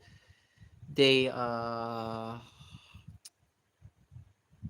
forgot what I was about to say, but it's like when they make it fun, or like when you go to any Eon Mall in Japan, they have like those lady announcers. They really make you feel really warm and welcome. Unlike the Singapore ones, it's just like when you use that kind of atatakai, how do you translate it into English? It's like very warm lady announcer voice. You just like you feel really relaxed and good when in the shopping mall. And that's why I like it when those voices are being brought onto the buses. And obviously, I know some people might find it annoying when like they are overdone, but when done in the correct amount, I don't know how to say it, but like if it's not overdone, I actually like them. Like those unique bus or train or shopping mall. I would say my favorite is actually the shopping mall announcements. Yes, they are advertisements, but like I just like the tone of like how they talk and stuff like that. It's just so warm. You get what I mean. And yes, I love Eon Mall because the Wi-Fi there is 5 gigahertz. The only good Wi-Fi in Singapore is like some McDonald's and some Decathlons. Decathlon one is still the best, hands down. But in Japan, the Wi-Fi tends to be so much better. I don't know why. I just don't know why. You can upload YouTube videos using the Wi-Fi outside. I've done that before. And Matsumoto Kiyoshi, a lot of outlets have good Wi-Fi. Just stand outside and upload. That's what I did. Man, I really cannot wait to return home. I still need to apply to the school though, but yeah. I'm getting sick and tired of like Singapore already. Goodness gracious.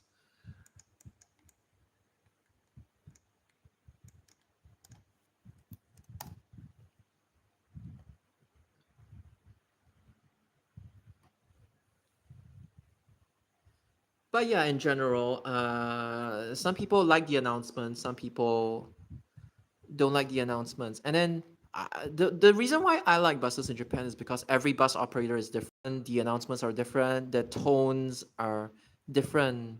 It like the next stop bus chime is like Yokohama is like dun dun dun dun dun dun. Dun. And then what else? Keisei is the traditional dun, dun, dun, that kind of tone. What else do I have? Toei has that like muffled robotic voice. It's a lady announcer, but I mistook it for a child because back then the announcements, their mic was really a potato mic. I'm not joking. And what else? Oh yes, bus stopping bell. I love the Kanachu one. Dun, dun. Tobira ga hiraku made omachi kudasai. I love that one. It's a male voice, by the way.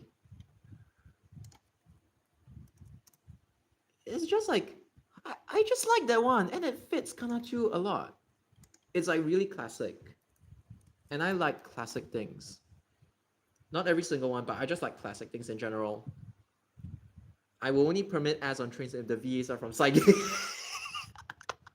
I mean, if Cygames hasn't fired them, assuming. I have no idea how they get 100 characters to voice the same app startup message. God, that's like wow. And start the recording so efficiently. Now, bus drivers have speakers outside the bus for newer models. They will yell at you if you. Yeah, unfortunately. That is why I don't blame the Japanese bus fans.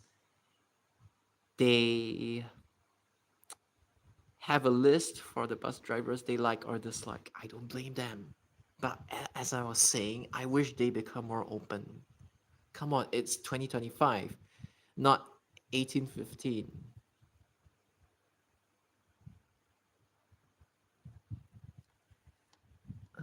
But yeah,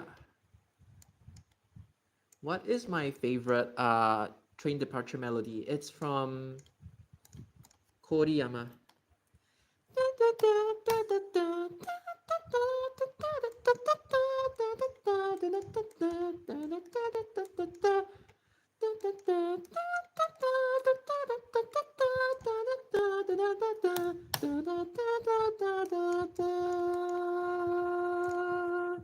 That's my favorite one.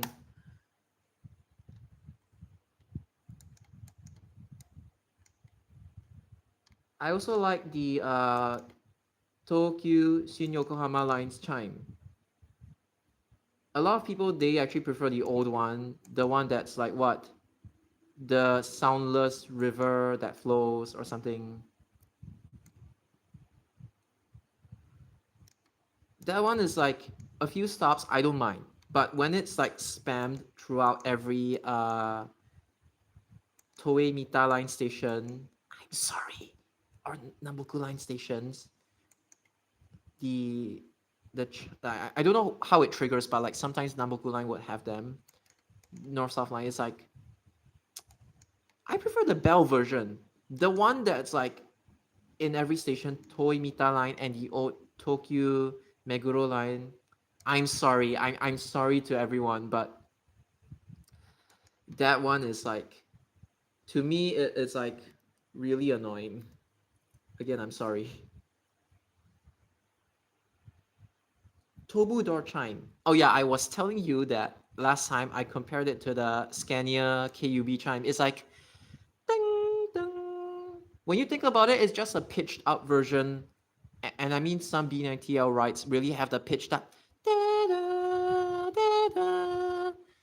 I mean, whereas VSO is like wong ding, wong ding, including CNGs as well. And then the KUB, the CDG and the Euro 4 KUBs, not all of them, but like they're like, da, da, da, da. And then there's a lower pitch one, which is like the current one.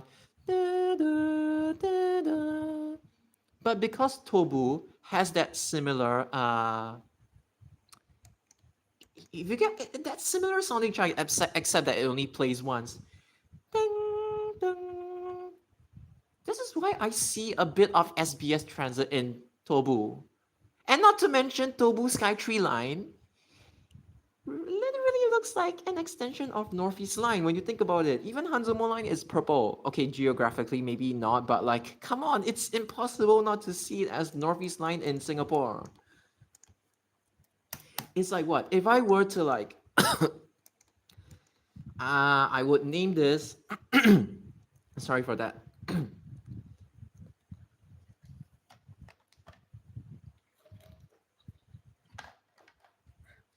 I don't understand why the romanization for Pongo, sorry,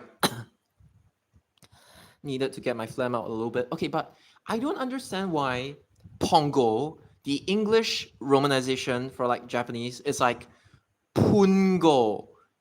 Who calls it Pungo? I know it's to match the spelling.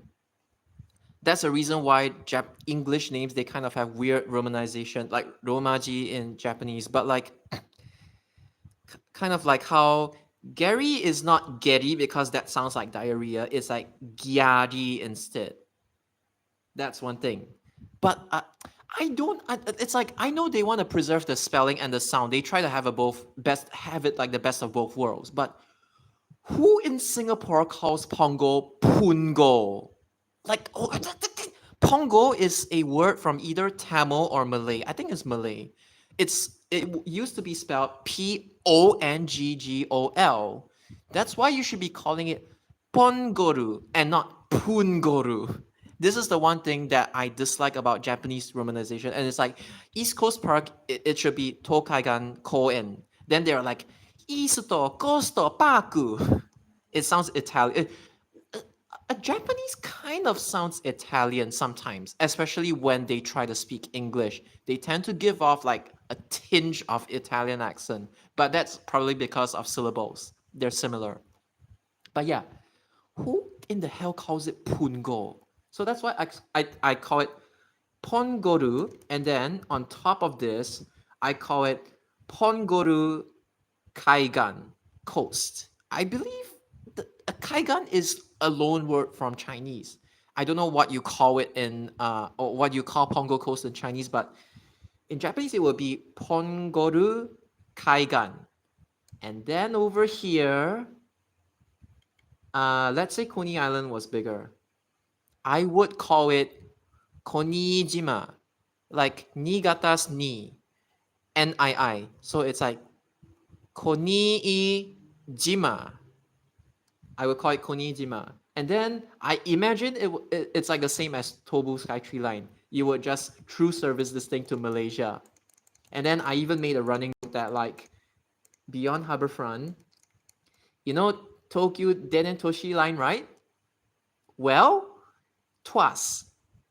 Singapore Denen Toshi Line. I just made that running joke. So it'll pass by here, and then afterwards it would go to Indonesia, and then instead of it being Chuo Ringkan, which literally means like Ringkan is forest, Chuo is central, so it's like forest central, and then instead of like being Chuo Ringkan, it'll be like Riau Ringkan, like Riau, Indonesia, Riau Ringkan, and it's a forest, so it checks out as well.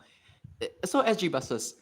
This is the reason why I see so much of NEL inside of Hanzomon, to the point where I just straight up fantasize, hey, what if the Malaysia Skytree line actually runs all the way to like Kampong Mawar, and then it runs all the way to Riau on the Indonesia end. I know it's different countries, but like This is how wild my imagination can get sometimes. But but yeah. What is this bus service? It's 97E.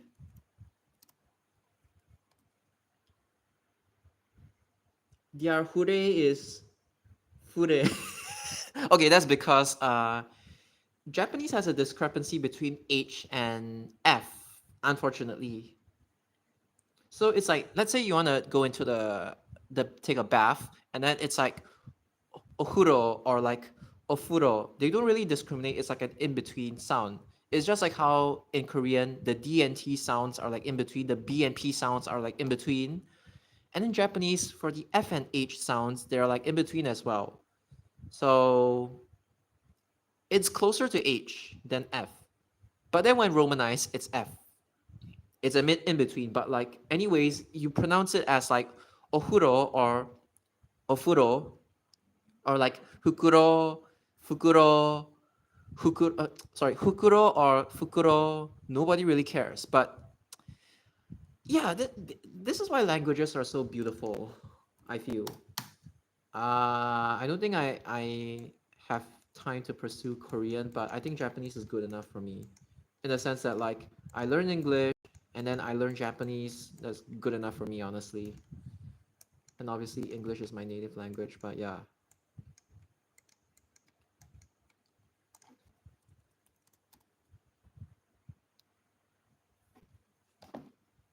But yes, this is why I tend to disagree with Japanese romanization. I don't know if some of you were here for like the previous live streams or whatever, but like Shinbashi, they romanize it as Shimbashi, like with an M. Shin Banba, they butcher it to become Shimbamba. Like, I don't know why that is even a thing. And then I even told you guys about like the Kaihin Makuhari example, how they just shove in two M's. That one really looks really ugly, I gotta say. And Japanese romanization in general is like really, really jank. And then there are different types of romanization as well. So instead of like saying channeru, some people even romanize it channel as like Tyanneru.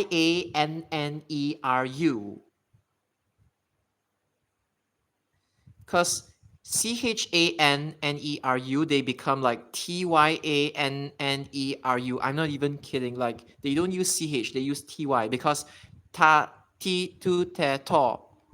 And then when they have the H sounds, they become tia ti tu tie to. I don't sound Japanese anymore, but it's like TYA, TYI, TYU, TYO, TYE.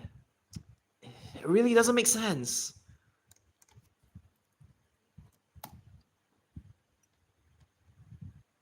And then it's like,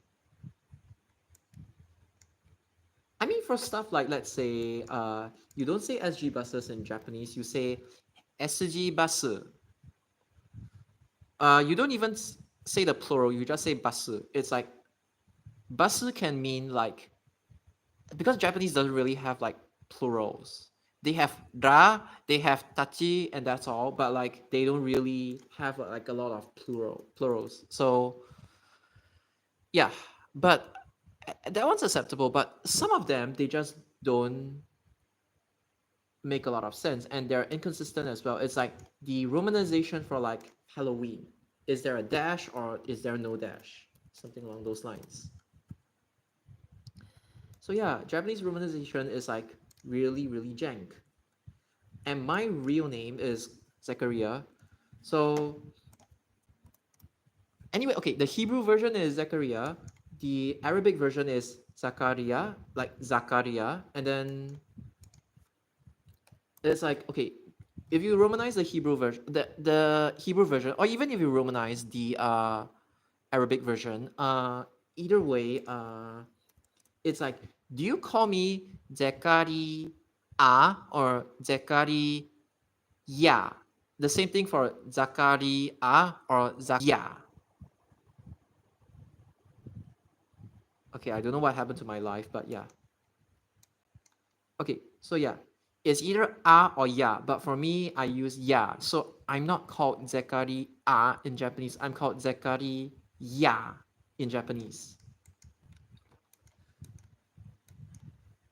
So yeah, it's bound to a lot of like inconsistencies. This is my favorite service. Goju hachi. 812 18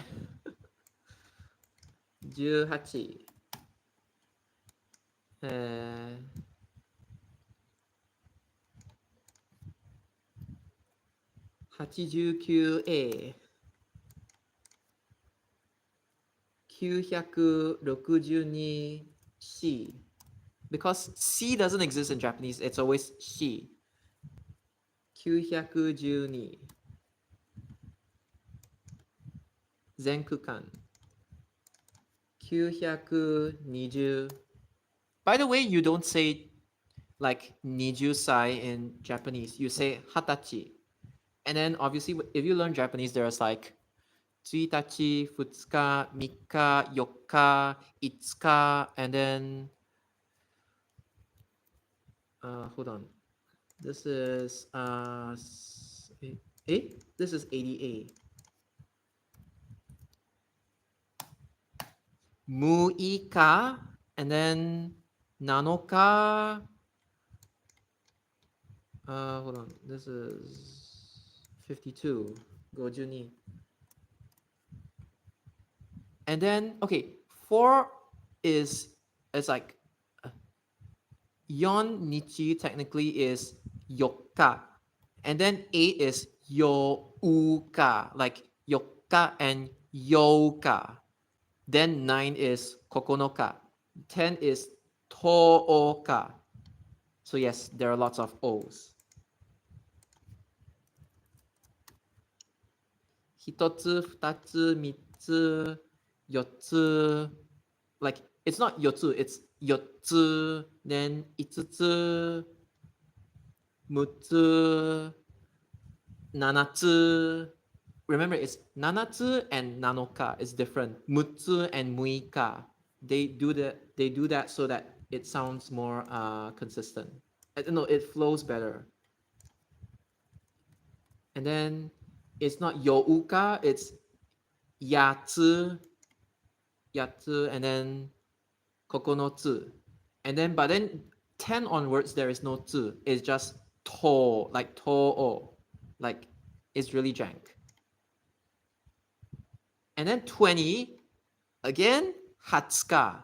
It's not nijunichi, it's hatsuka. Why is it like this? I don't know. But that's probably because in Japanese culture, when you turn 20 years old, you're officially an adult.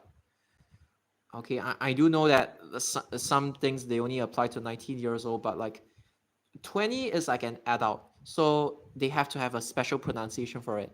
So you don't say nijusa, you say hatachi. And okay,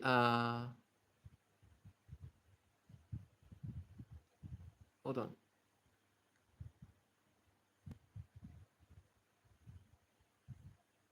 Uh, 307A. But I'm not thinking. 307T.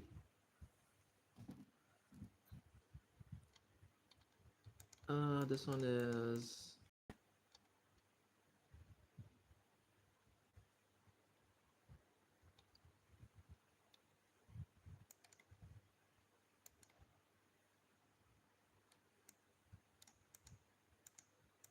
76. Oops.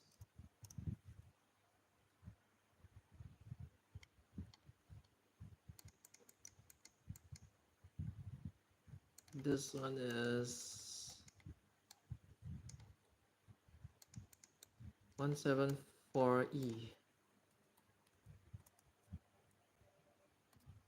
Oh, I am uploading videos before I go to sleep. YouTube and uploading photos is so high maintenance. Oh, okay. But thank you for your work, honestly. And yeah.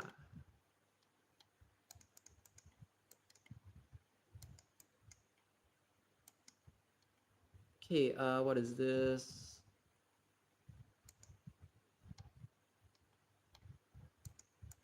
Why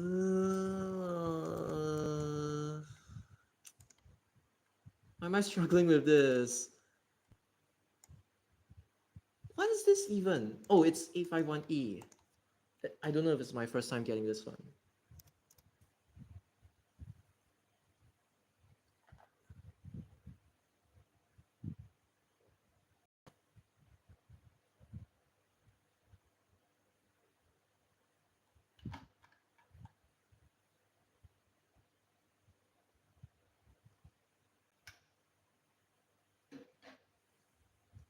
Okay.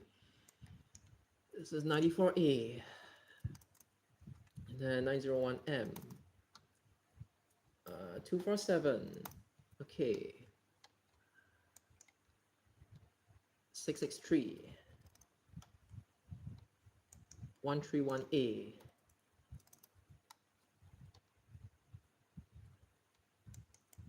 23.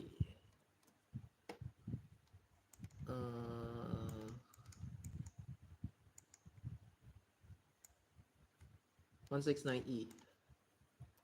No, 196E. I think this one is like gonna, I don't know when it's gonna withdraw, but yeah. And then, what is this? This is 39, but which direction it is? It's A. 975. Check that it's both directions. 801. Oops, 801. And then 176. You look at the Jurong sector, you already know what that is. Oh my goodness, this is 154A. Yes. 190A. I've gotten this so many times already, and then this is like 70, no, 184. Then this one is 79, but terminating. Then 137A. I did want to film more 5030, but I was camping for the retiring Hanshin 5001. I only managed to reach Sanyo 5030 series video. Only the halfway point of my Kobe videos. I am uploading videos before I go to. Oh, sorry, I already read that. Okay. Oh, only the halfway point of my Kobe videos. I love Kobe. It is the birthplace of my favorite K-pop, one of my favorite K-pop idols, but she's Japanese. She's Myoi Mina, English name Sharon. So Mina Sharon Myoi, and then Sharon is her baptismal name because she's Catholic. Then I also like Kim Da Hyun. Na Hyun이 장여 뭐뭐 사난지요 미나 Da Hyun이 태양주의 우리 반음 twice. I love that song. But yeah, the kanji for Kobe is actually quite unconventional because it's the kanji for kami, but then it changed to ko. It can be kan, it can be ko u in this case, and then Hanshin is basically Osaka and Koube.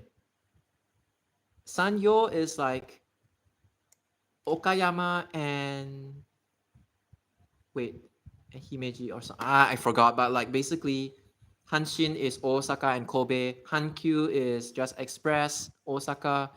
Then Keihan is Kyoto and Osaka. That's why Kyoto is Kyo can also be pronounced as K. Both are borrowed pronunciations from Japanese.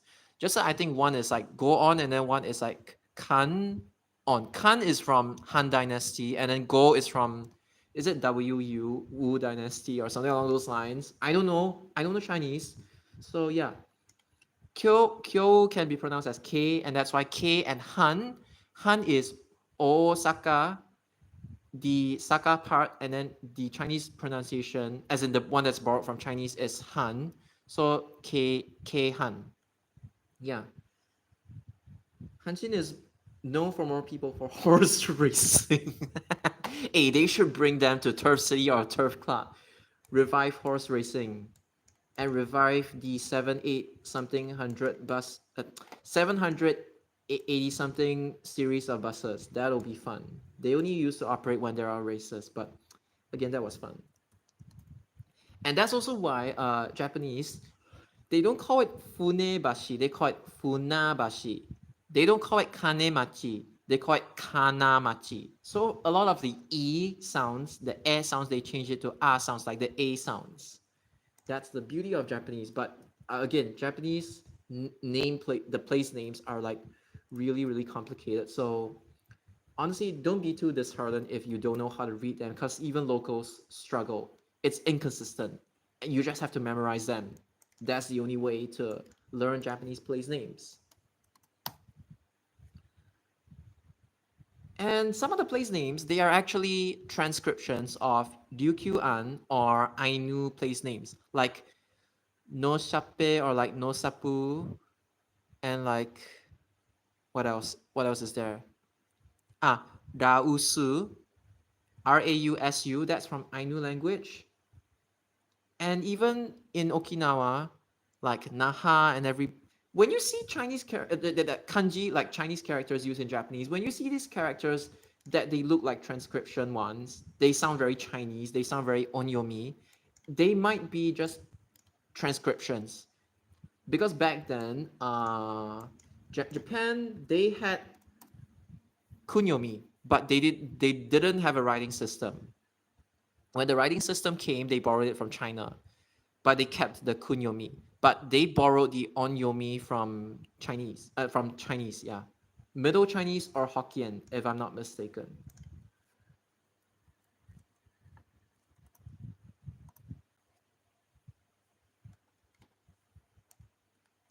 And so because of that,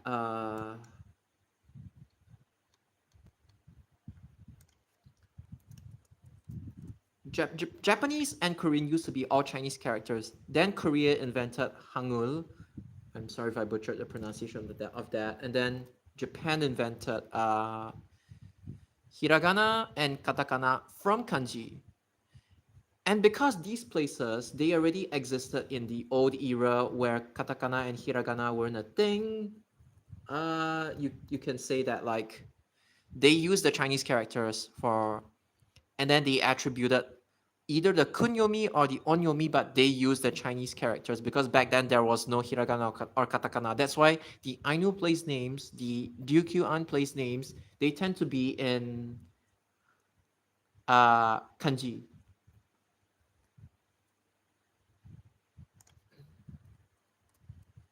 This is why if you were the okay, let's say for example, if I were to transcribe Siglap into Japanese, okay, sorry for my screen, I would do it this way. I would be like shi, the shi for narashino, and then kura, I would make it into gura instead, and then fu, I will change fu or hu, I'll change it to pu. So it's like shi, not ku but gura. I added the two dots, and then not fu but pu. So it's like shi gura pu, shigura pu, sigla. But I don't use the hiragana or katakana. This is basically what I invented. So this is how you make names. What else can I make? Okay, let me just think of names that I can make of. Like Bukit Panjang, I will have like Naga and Oka. Technically, I could call Pasir Panjang Naga and Suna as well, but okay, whatever. I don't really care about that. Then what else? Then Pasir Ris, I'm just naming you the most prominent examples. Then Pasir Ris, Hiro.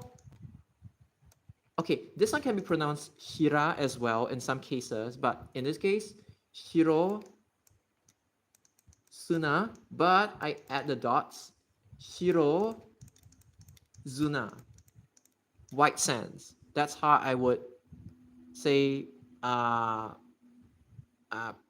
Ris. So yeah, these are some of the ones that you, and then there are the ones that you can direct translate as well.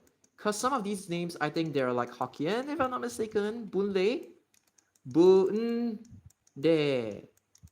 You don't really pronounce this one. It's like Bun De, but you stretch the sound.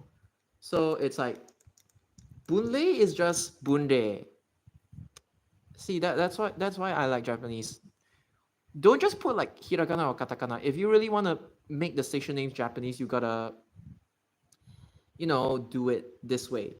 And then the one that I use for Bukit Merah is like kind of stupid, but because there is no like actual mountains in there aren't mountains in Singapore, so I was just like Aka ga Oka or Seki ga Oka. This is ga, this is Oka. This one can be Aka, or this one can be Seki. But if I don't want to use the Oka character, yeah, I can. I can technically call Bukit Merah Akatsuka as well. Because Tsuka, it kind of means like a hilly section or a flatland. I cannot remember. I do not remember the definition of this kanji, but yeah. I can technically call Bukit Merah Akatsuka, but never mind. I'll just give a unique name to it, and then I would just like stick to using. Whoops, sorry. I would just stick to using this one instead.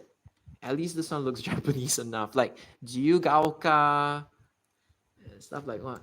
Kasumi Gaseki. Yeah, I like using the ga because if you notice like the story of Red Hill, it's actually kind of dark. So it's like in essence it's this one. It's like oops, sorry. It's like the hill. Okay, I know that there are particles like wa, it's ha, but it's pronounced as wa in this case. It's like red is hill. Technically, it's like the hill is red, or like, but you get what I mean. It's like the red is being, if you know the legend of Red Hill, Rademas, the red is being put onto the hill. I don't want to like say it outright, but because of this is why I use this kanji for Red Hill. I don't just, I think the one in Chinese is something along those lines. Like Ko U San or something along those lines. But yeah, this is why this one actually sounds like a pretty legit name for like Bukit Merah. So yeah, don't save. All right, 871A. Unidirection. Oh, I have a 91 streak. I didn't even realize. Well, it's time to keep the streak going, I guess, whilst SG Buses is busy sorting through his backlog, his website, his YouTube, high maintenance as he has mentioned. So thank you for that. 65. Fun fact, 66 used to go to Tampines, but I don't know how many of you know that. And 251 used to loop at Benoy Road. Then 253 took over 255's Benoy sector. So yeah, this one looks like 674 again. This one, 81. Now I have a lot of viewers that they are quite impatient. They're like, hey, when is 81, 82, and that express service gonna go into Bidadari Woodley? I'm like, even if it got rejected, it's not the end of the world. It's like, be patient, y'all. It's like, you don't even take the service yet. You're like demanding things to like happen instantly, happen quick. And sorry, I just got really turned off by that. I was like, hey, because the thing is, okay, I'm gonna tell you about that 66 is seriously old. Ko-based kanji was used in a station in Aichi, which is the prefecture that Nagoya is at. People think Nagoya is a prefecture. Actually, it's not. Nagoya is a city. Gifu is both a city and a prefecture. Yeah. And then Fabian has also talked about like prefectures, which are also cities, which have namesake station names. Like Chiba, Higashi Chiba, Tokyo, and then what else? Saitama doesn't really. I don't remember if Saitama has a station, has like a namesake station. Kanagawa has it. I forgot about Yamanashi. I forgot about Ibaraki, but yeah, Chiba apparently has it. Kanbe. Okay. It's actually Kanbe, but they romanize it as M, so it's not Koube, but Kanbe. It's just like how Shinjuku can be pronounced as Niijuku in some cases. Yes, there isn't only Shinjuku in Tokyo. There are Shinjukus everywhere around the world as well, and they can be called Nijuku as well. Because Shinjuku only just means new lodge. Yeah, Yadou, the kanji, it means like to stay, like to lodge. And then shin is just new, so it's just new lodge or something along those lines. Again, I'm not a linguistic expert or anything by any means, but yeah.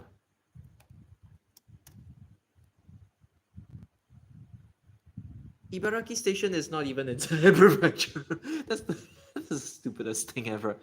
At least Fukushima, there is Fukushima in Fukushima and Fukushima in West, I don't know, Central or West Japan, but yeah.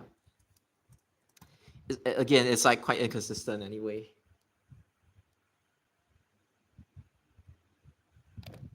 Oops. Then there is a, okay, what is this? This 154A. 252. 100 streak. Nice. Okay, what is this? What? 174. My streak broke! Nah! It's like how Holland Village used to be in Jurong GRC. Yeah, again, how is Ang Mo Kio GRC even in Hougang? That just makes no sense. But I mean, that's because Yio Chu Kang SMC, Kebun Baru SMC, so I can't really complain about that. You know, for me, my place is basically the border between Tanjong Pagar GRC and Radin Mas SMC. People tend to get confused, like which is which, and I don't blame them. Oh yes, 95B. That's the KUBs like doing that. This 28, which used to be 152 913T. 972, but A. 73, but terminating. All right, this is 154, but the B is going back to Eunos. Sembawang GRC was the whole north area, I heard. I'm not surprised as well because, yeah, back then it wasn't so developed, so they could technically be the entirety of. I mean, that's the reason why Aljunied GRC is like big. That's because it's a lot of landed housing. That's why it has a reason to be like, big. And then this is. Oh my god, I almost thought this was 506, but it's not. It's 25. I saw that sector, I got a little excited, but yeah. Oops. The 62A. You gotta be careful with 62A and 80A because if you're not careful and you do it so fast, like how I do the quiz and I end up getting them wrong, yeah, you need a different shape between that and the other one. And this one is another one that would trip people up. This one, C goes all the way to the end, B doesn't. So yeah. And then there was 925M as well, the 253. The 974. Okay, it's both directions. I wonder how many people mixed up MRT stations. Oh yeah, in the past it definitely was a thing. I was thinking of how 972, if introduced today, they wouldn't even let SMRT run it. But who would run it though, actually? Because, okay, even though I don't really care about packages, but the kids nowadays, they're really, really concerned about packages. Do you think they might actually let Toilet Transit run it? They might screw it up, honestly. I don't trust them. BCM, yeah, BCM logic, I agree. SMRT running 110 is already kind of weird in itself. So, yeah. Farrer Park and Farrer Road. Okay, one embarrassing thing. I once told people if they want to go to like St. Michael's Road to take 145 instead of 133, but St. Michael's Road is near Potong Pasir and not near St. Michael's bus terminal. It's two completely different areas, and I felt like crying, honestly, when I made that mistake. I'm supposed to be a bus fan, but okay, lesson learned. But still, it was the biggest blunder I ever made in my entire so-called career as a bus enthusiast. Other than that one time I mistook 400 for going by Robinson and not Sisu because I only know like the old version of 400. I'm a boomer, so yeah. Hey, speaking of industrial Short working trips. Here's one. It's not just 182A. Even this one has it from Aljunied MRT. Aljunied GRC isn't even Aljunied MRT. Aljunied MRT isn't even in Aljunied GRC. That's like another inconsistent thing.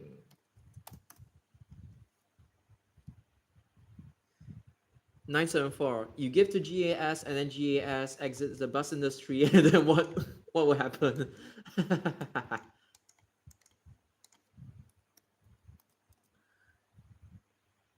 Change hands. 110 BC previously need to return to Seletar Depot after end service, but now Woodlands February bus interchange. Haha. BCM, I love BCM. That's what the adults say. But we all know that BCM sucks.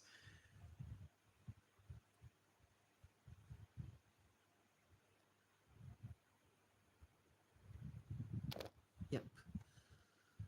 920. Oops. Cancel 974.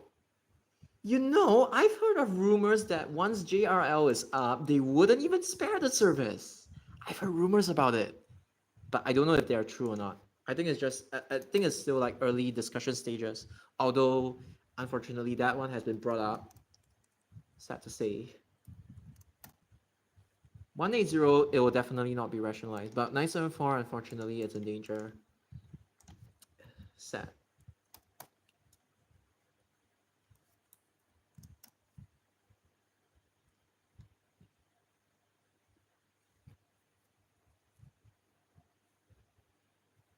Okay, what is this? Another CDS. Okay, I've gotten this so many times. Ah, this one. 127A. 113A. 113A. 181M. 371. I rarely get that one. 20, the full route. 147A. 912. Tengah bus service is just full of regional trunks. Because that town is not like developed enough to run a feeder service. I wouldn't even be surprised if Tengah is just they're gonna it's just filled with trunks. If that actually happens, I wouldn't even be surprised. Like, look at this. Tengah is like this small. Rich man feeders. Okay, technically, which ones are rich man feeders? 354, 403, 317, 42, 92, 92, technically yes. But even though they're technically not feeder bus services, but you get the idea. 882 maybe? Feeders charging trunk price. Yeah, kind of.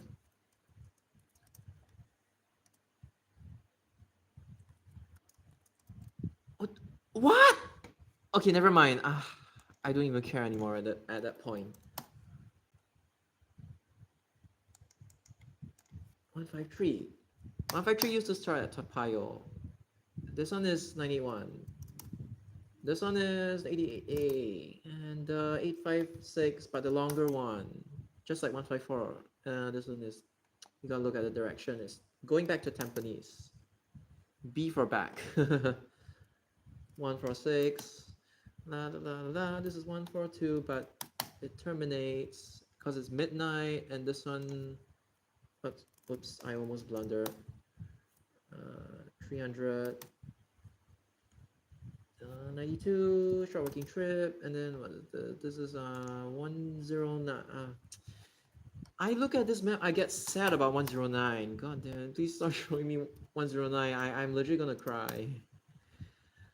Okay, this is 860, both directions. Half an hour just to go do some decent shopping. Feel sorry for them. True. 153, yeah, 132 is stupid.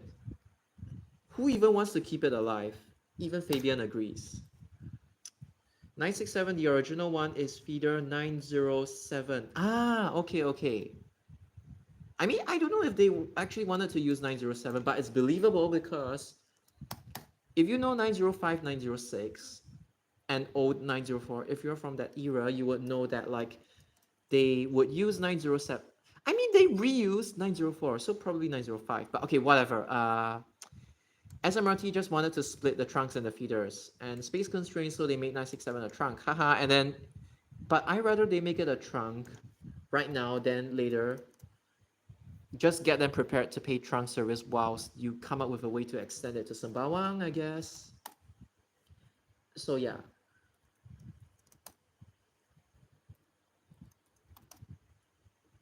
Uh, 960.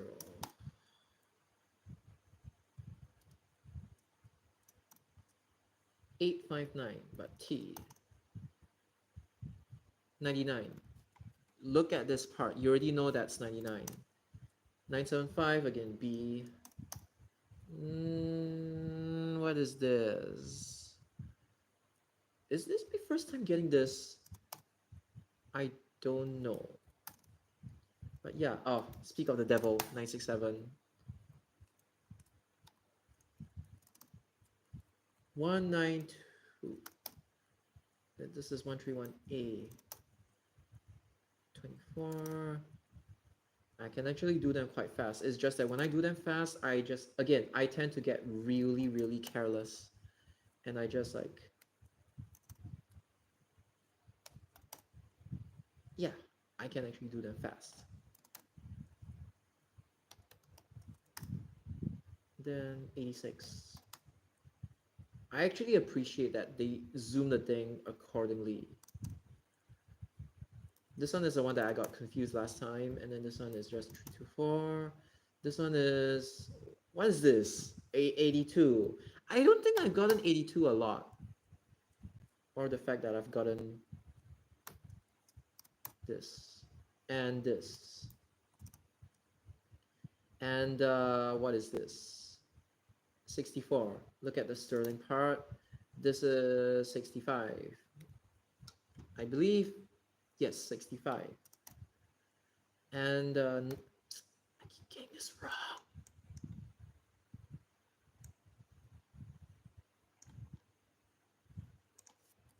Two B. Was supposed to be 2M, but it's 2B now. Okay, this. What is this? What is this? What is this? What is this? 196. 247. 401. Again, you don't have to look at this part. This part is already a telltale sign that it's 401. 69. 410. W.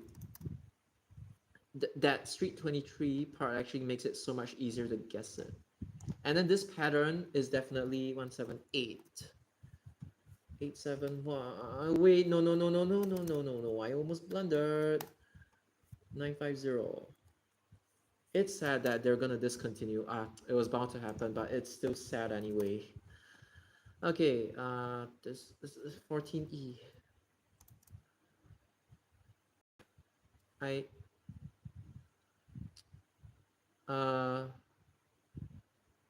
Oh no. Oh no. I hate you.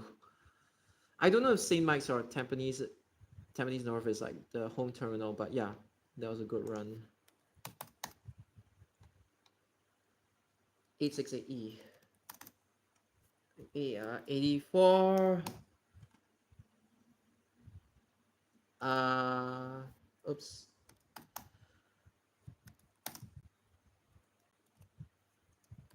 Okay. 5. Hopefully, so pass through Woodlands Avenue 12.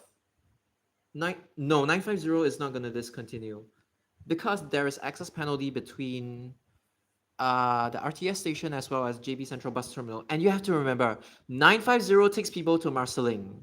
To avoid overcrowding, you let people alight at Marsiling instead of like dumping everybody at Woodlands. It's just like how the CW buses did not render 160 and 170 obsolete. It's the same logic.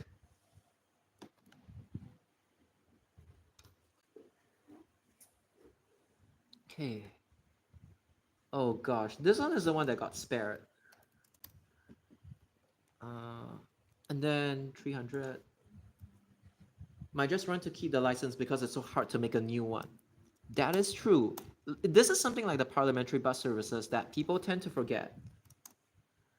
Like the parliamentary bus services in the UK. I don't know about Australia, but Japan, yes. 34.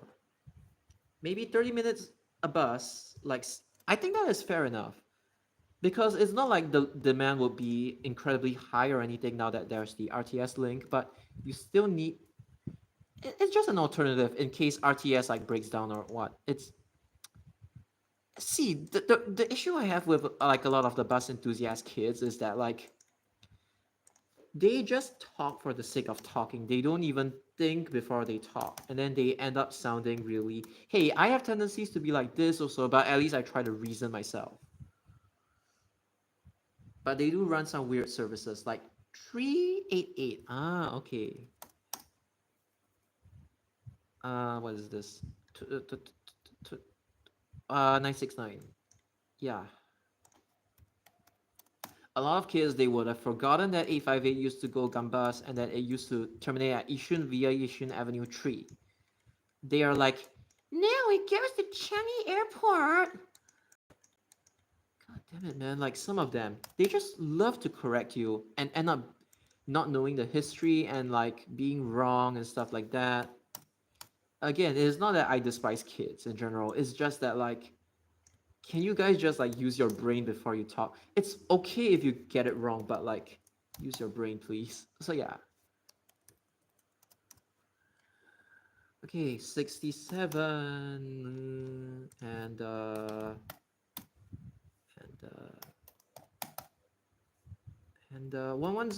I don't get this a lot. I don't get this one a lot either, and I don't get this one a lot either, and I don't get this one a lot either. 53A, and this is, I mean, this one is a giveaway. Then this is 81. One trip on a Saturday in some suburb direct to a train station. Ah, okay. Oh, it's a Saturday, and yes, a lot of the parliamentary routes in Japan they tend to operate on weekends. Some of them is weekdays, but unfortunately, some of the parliamentary bus services, thankfully, there's enough documentation of it. They got scrapped as well because manpower issues. They are like, okay, we're gonna do it. We're gonna finally withdraw them. So yeah. Standalone service, not even a. Ah, that's like the Menkyo Ichiro Sen. It's just like the Japan ones. That's what makes it really, really interesting.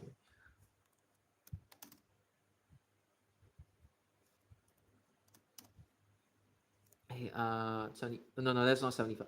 Okay, guys, I got 61 on camera. You guys witness this. I finally got 61 on camera.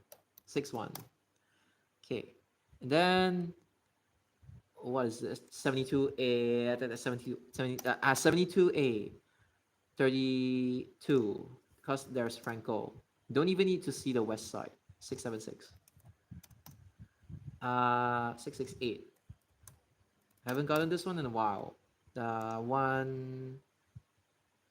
No, that's 39. It got rejected from Tampines North, by the way.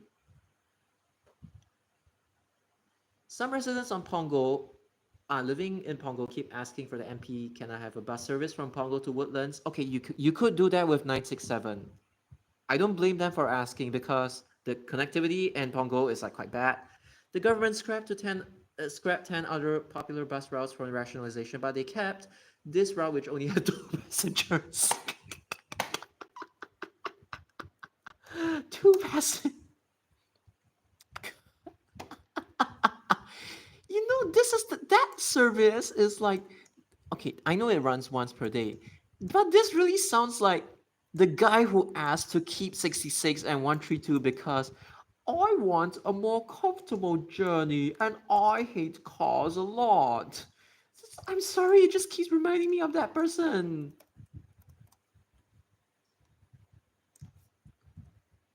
No, this is sick. Okay, I'm not gonna get tricked by this. This is, wait, no.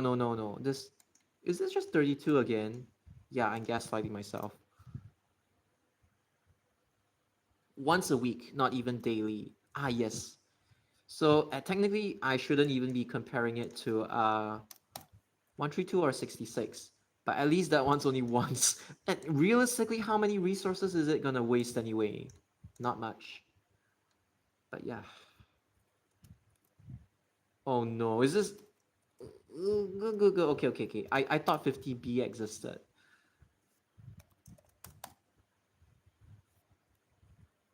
Both directions. No bus fans filmed 388 before. Even Tsurumi. Yes, even Tsurumi line has more demand. I agree. But right now, Tsurumi line is ruined. This stupid cut cost train. If they actually do a tour on that train, I'm just straight up gonna lose it. Probably for kids, anyways. So I'm not gonna judge. You need to get the kids to be excited about trains anyway, cause you're already so short on manpower. You might as well. Problem of filming in Western cities is some places are no-go zones. Like, don't ride if you value your life. That is true. That is true. That's another reason why, even though the US it looks like a mighty country, there is still taco right now, and then it's unsafe. So no, no thanks. I will never live in the US because I don't want to get... yeah, it's not fun. But really, some of them are really like, why do you even exist? Like,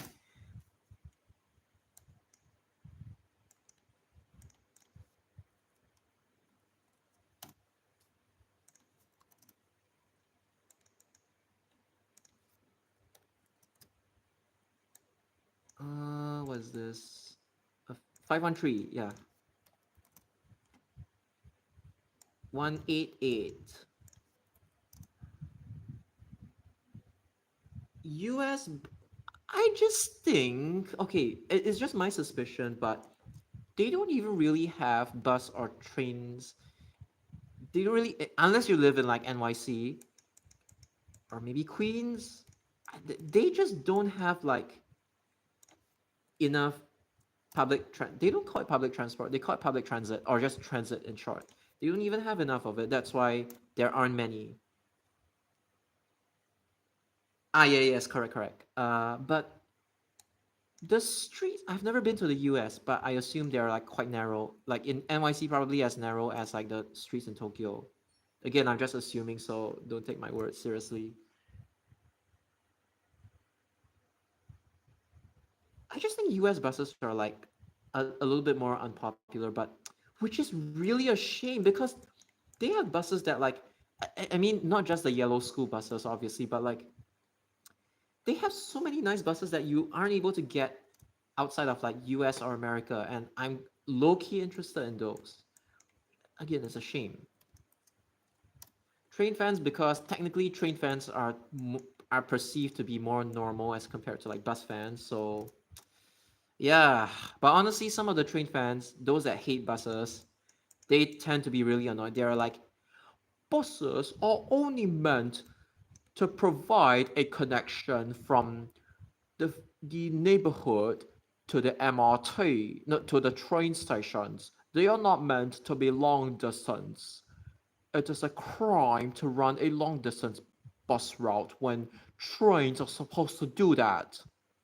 I hate this kind of train fans, and unfortunately, the US is like plagued with them. I really do. Buses aren't that frequent, but in metropolitan areas, there's a no go. Yeah, yeah, yeah. That's and some look the same. Well, it's really sad. 315, which was a merger of like, I don't know, 312 and 31. No, 312 got absorbed into 105. It's like 318 or something. I forgot. Oh my gosh.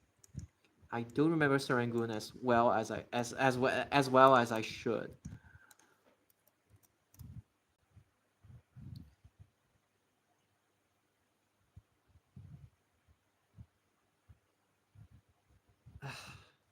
is the really sad part, I feel.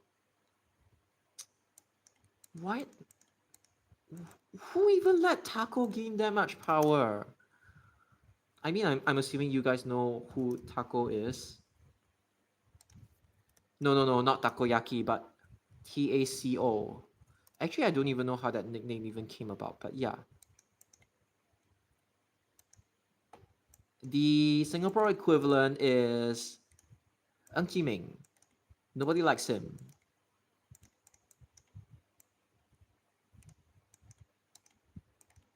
And that's why Jalan Kayu voters have the IQ of like average IQ of 0. I mean, not all of them. My friends living there, they all didn't vote for him. So, yeah.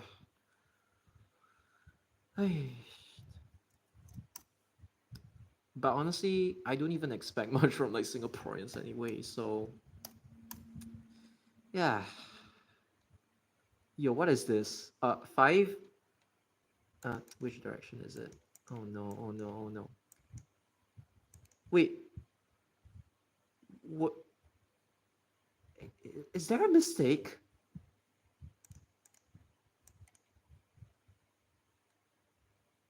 Okay, wait. I must be dumb. Cause 5A. I thought 5A serves Simei. Okay, maybe I'm wrong. Even in Tokyo Metro, police also randomly stop check for ID check. Okay, I've actually encountered that once. Then I took, yeah, but like they're actually pretty nice about it. The police in Tokyo are like pretty chill, as long as you're not like a fugitive or anything. They're actually pretty chill, and I respect them for it.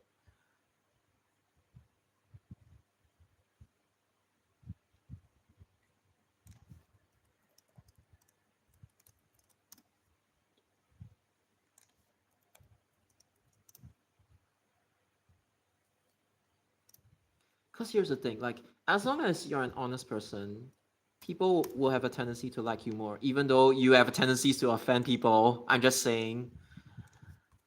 Uh, I just wish people can be more honest about it. I'm not expecting you all to like expose everything about yourself, but it's like I don't like how bus fans. I think SG buses has experienced this before. It's like they are so damn dishonest.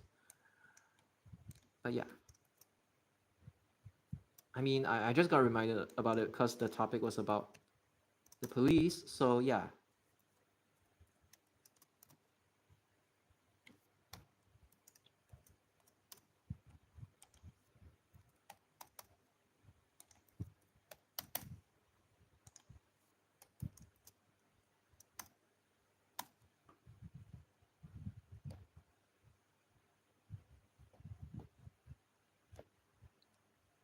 Okay, what is this? Uh oh, 98M. Wait, 98M. I hate 98 and its short working trip. I don't ever like memorize them at all. Maybe I should for the sake of this game, but Jesus Christ, why does 90? I mean 98. It's heavily patronized, and the farebox recovery rate is actually quite high for 98. I don't know if it's above 100%. I would assume it is, but yeah, that one should be quite profitable. I feel based on the board alike patterns. Even though as compared to like 962, 98, there tends to be there's a tendency for people to take the bus service longer as compared to like 49. I'm pretty sure 49, the foreign workers actually take that back to their dorms, just like how they take 178 and 154. Yeah, this is where recently I keep getting really careless with that one.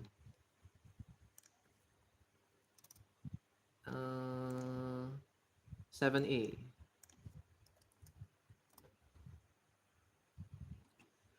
Okay. Uh, what? Oh, 111. Triple one. I wonder if when Gimmo actually closes down, what would actually happen to 100 and 111? Probably consolidated in the new terminal. I assume it will be around Gimmo anyway. So yeah, you can just Holland Drive, North Buona Vista Road, Commonwealth Avenue, Gimmo Road. You can just extend all the Buona Vista services. But 185, I think it will just turn one round, honestly. And then there is no like conflicting bus stops or anything, so you don't have to red white plate them. But yeah, it'll be interesting to see how the new Buona Vista ITH or Gimmo ITH, whatever it's called, how it'll turn out. And unfortunately, this one, it's gonna withdraw. So, I mean, by the look of things, it's probably gonna withdraw. This one's probably gonna get downgraded to a full single decker fleet. This one also prone to withdrawal. Yeah, it's quite sad.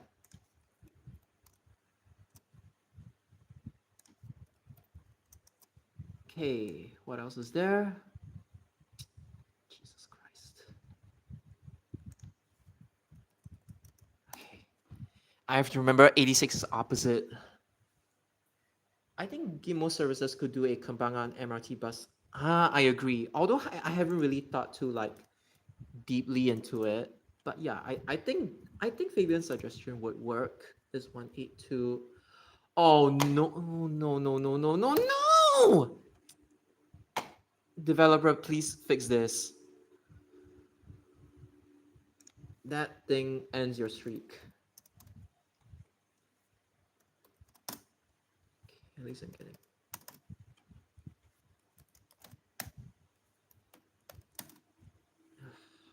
Well, it sucks, but maybe that one is the streak. The one that destroys your streak. I will say. 945. 945 used to have a smaller loop anyway. 5. Oops.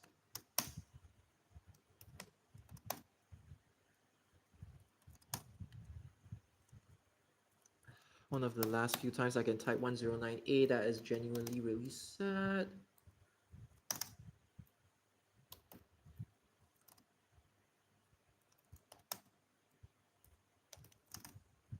Oh my god, I'm actually solving them really, really quickly. I don't know if that's a good thing or not, but okay, whatever. I'll just take it. That's like one of the fastest I've ever been. What is this? I think this is 36B. Wait. Hold up. That's not 36B. Yeah, that one could cost you. 274, okay. 274 is like really easy. I've ridden Mark 3s on that bus service before. So, I mean, currently I still stay in Bukit Merah, but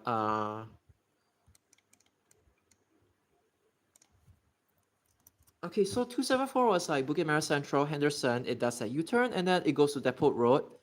And then there used to be a U-turn at the bus stop, the westernmost bus stop at Depot Road. There was actually a U-turn made specifically so that 274 could U-turn into the bus stop and then it looped at Depot Road and then went back to Bukit Merah Central.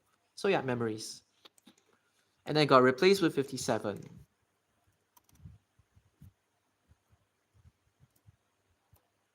So yes, that's all for 274. It only used Mark 2 and then Mark 3.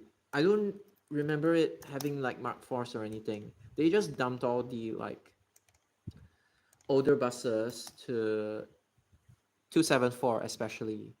I really don't recall Mark 4s ever on that service. This is 107. I keep telling people to film 107 KUB Sitaro, but nobody listens. Okay, maybe only a few listen, but it's disappointing. 51, nobody knows, unfortunately. You just hope that like it doesn't come true.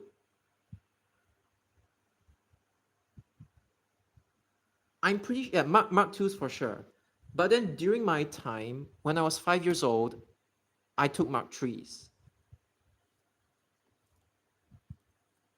The Mark 2s I've taken were from 272. And yes, you know Mark IIs, their doors have like the sweepy things, not just at the bottom but at the top as well. And I was like, yo, why is the door like a broom? New or old seats?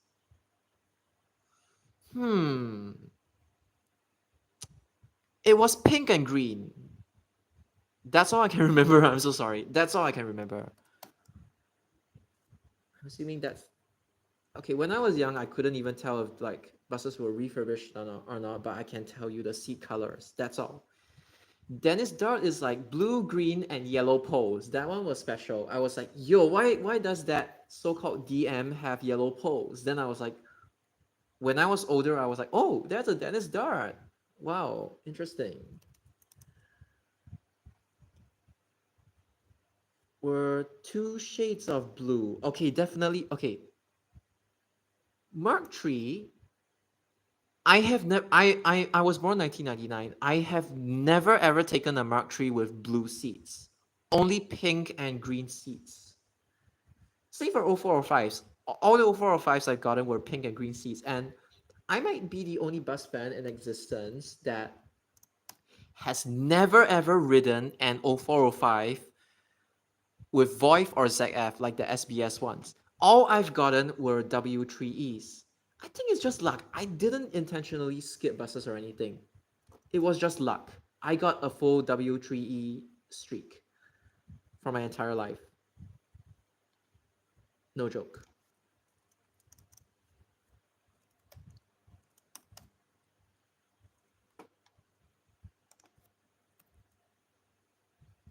Okay, both NEC and CAC. B10 and Mark IV pre-briefer blue seats are better than the yellow-green. Wait, which model is it? Is it DM? The blue and the green ones? I assume you're talking about the DMs.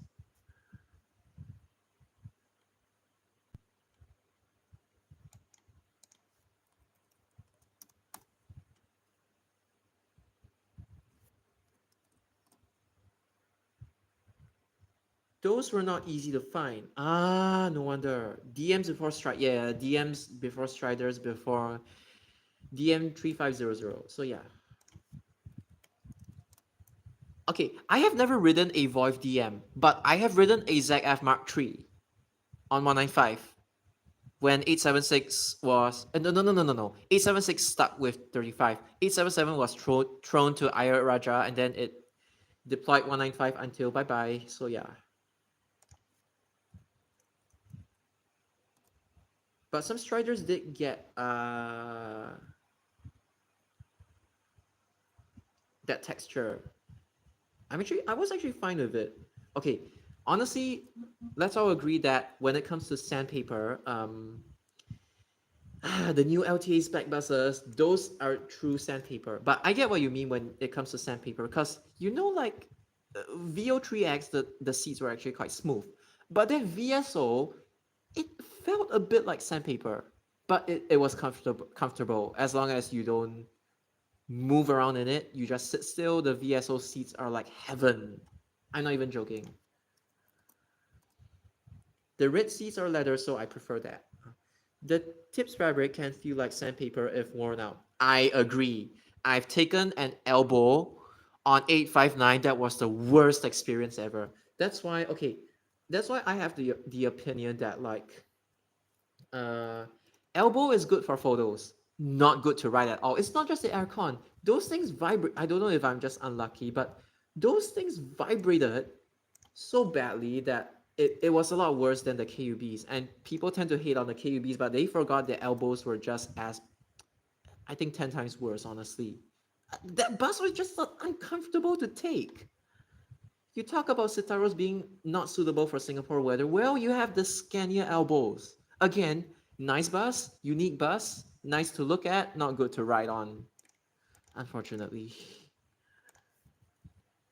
And no, I don't hate that bus. I was just like, that bus sucks. That's all. Objectively sucks. Hey, I am a big fan of SBS 0405, but I have to admit, and I'm a big fan of B5LH as well, but I have to admit, both of them are objectively crap buses.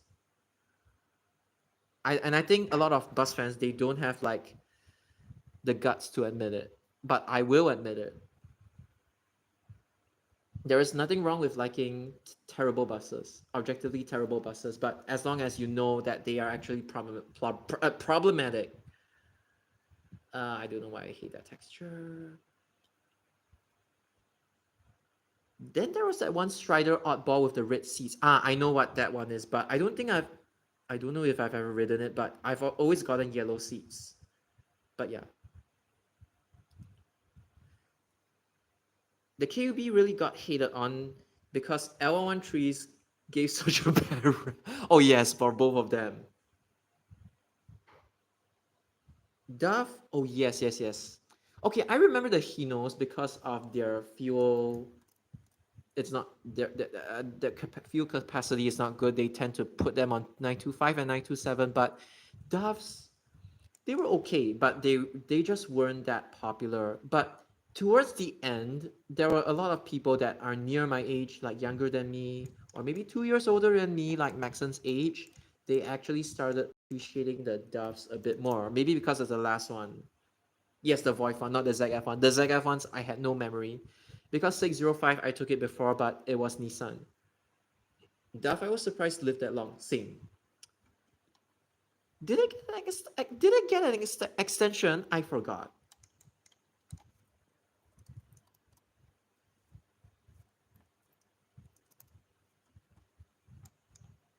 Like I just straight up completely forgot.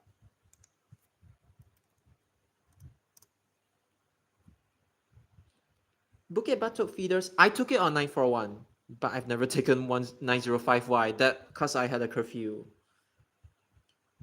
0405 Nissan. Yes, that's what I'm talking about.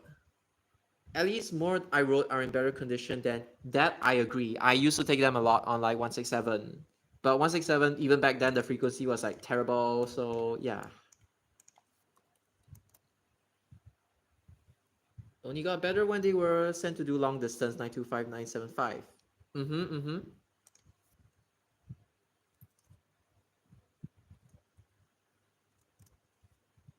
Oh gosh, I wasn't confident in that one.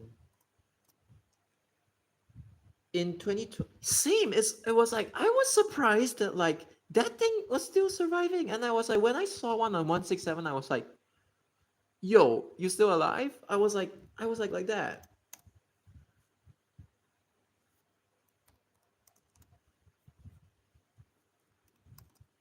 Oh yeah, before 138 was a thing, there was 137 from Toa Payoh. It used 163's route up to Upper Thompson, then it intersects 138. No, as in like it continued using 138's route. So there was a Toa Payoh to Zoo bus service, but now it's Toa Payoh to Ang Mo Kio because Ang Mo Kio has more demand to the zoo apparently.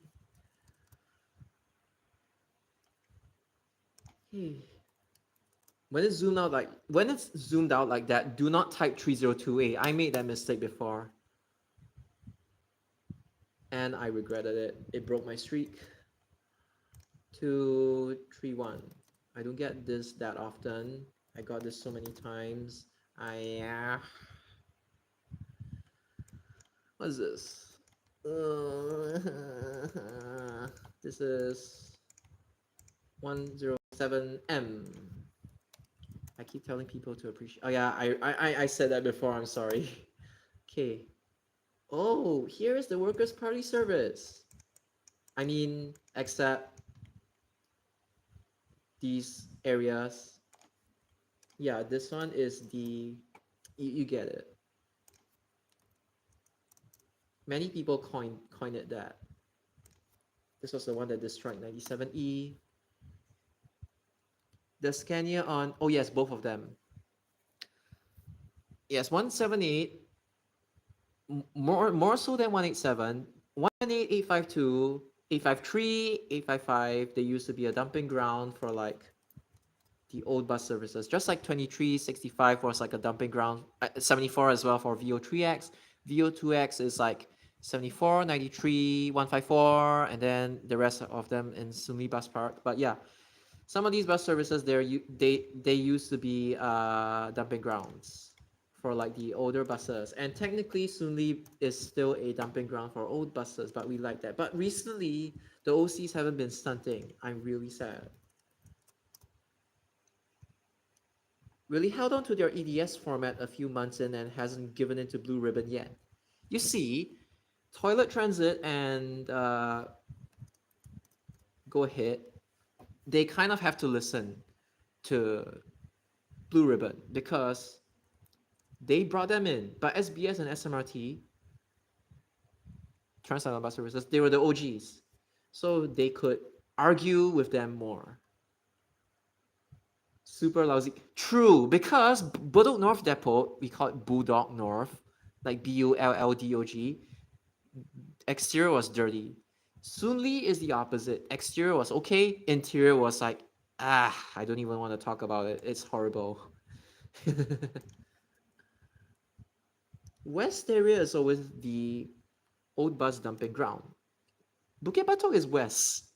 They threw all the Hinos there. So, yeah, I guess that counts as well. Yes, both of them, correct. 106. Yeah, SBS 106. Oh, okay, this is my first time getting this. What's this? Oh, this is just 121. And this is just 883. And this is 667 again. No, what is this? Okay, this one 93M. 93M is the 5th most profitable bus service in Singapore, believe it or not. Partially because it subcons from 93, but it's like overreported. But yeah, just a fun fact. 93M, the farebox recovery rate is technically really, really high. Hino 925. Unfortunately, I never got to ride on the Hinos. Curfew.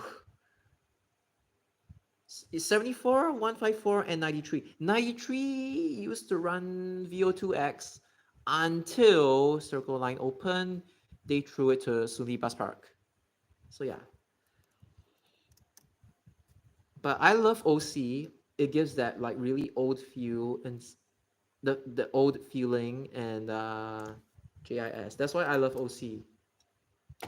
Dude, it's just that the people chasing the OCs happen to be like the rogue bus fans as well. Some of which are still on YouTube as of today, so disappointing. Oops, 36 should be the full route. Yeah. I mean, look at this car park. they lay over. I don't like to type in this one because I do not acknowledge the route, and I'm sure SG Buses does not as well. Without the M. Halliburton changed. 61. Yup.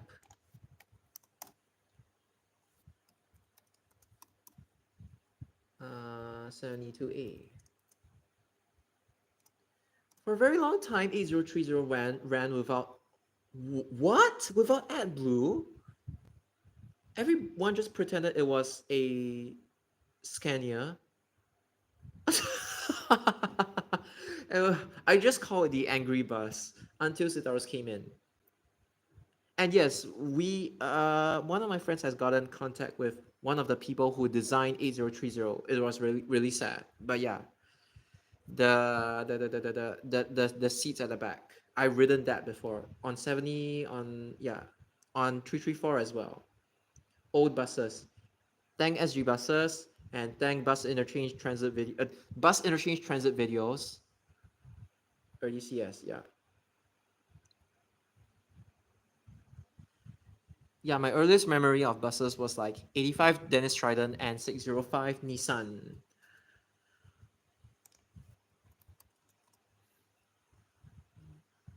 $400. The farebox recovery rate this year is 12%, no longer 8 to 11%.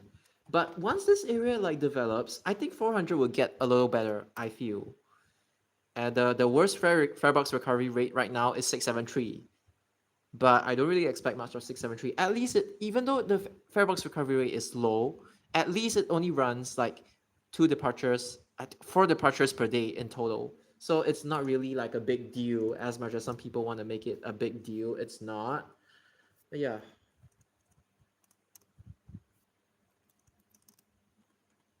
No, 169.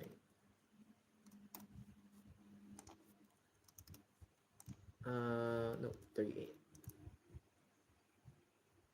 UD outlasted many newer models. Oh. Oh yeah, that bus is also Afiq Asman's a favorite bus.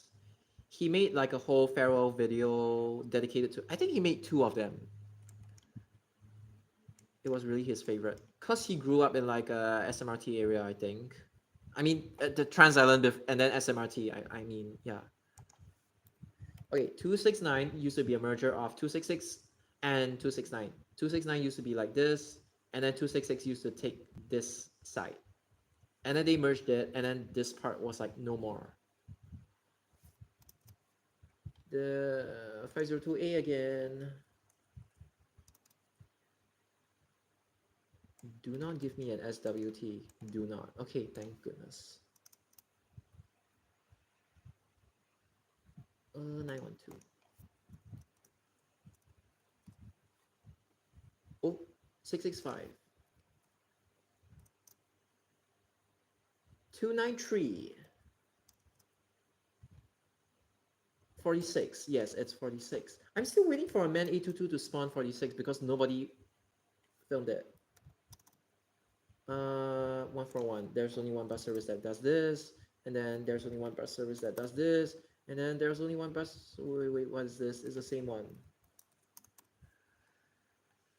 Started off with those type of buses, so it was really the end of an era. Hino Vograns don't count. Yes, I remember the old Hino buses. They really looked very. I mean, they're Japanese buses. They're not like Hino Vograns, but yeah, Tips really started with like pure Japanese buses. It's still quite mind blowing. That's why the Japanese bus enthusiasts, they went to Singapore because they were like, oh, they're like Nihon Kokusan desu yo. 0405 Volgren and Woodlands, I also take them a few times. Yeah, I mean both SD and I forgot what the SDs were on, but Betty's as well. 950. Oh yes. For a period of time, they actually confined the Volgrens to 950. Volgren 0405s. These people have no taste. They are the same people who foam Euro 6 buses. Shabu would greatly disagree with with those haters. He loved the Vograns, be it 0405, SD or Bendy. It still had the green and imagine hating a bus because the interior is green. At least it's not the stupid white, just bleach white LTA bus specs. That one was disgusting.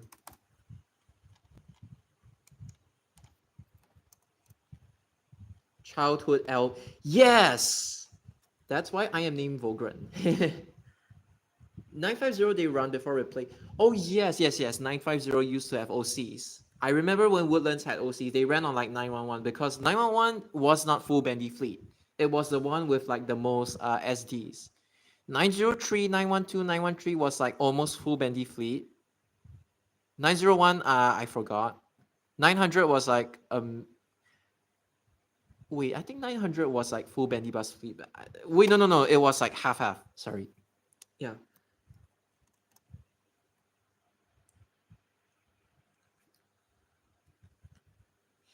Da-da. Oh my god. Sorry. Da-da.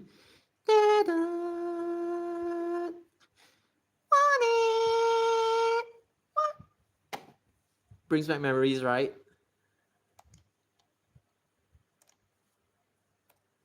See, here's the thing. I prefer having a high-pitched voice instead of no offense to people with tone voices. At least I can still do these impressions. But my favorite of all time, even though I've never taken a bus, is 2888T. It was the only bus that had that chime. It's so sad. Genuinely.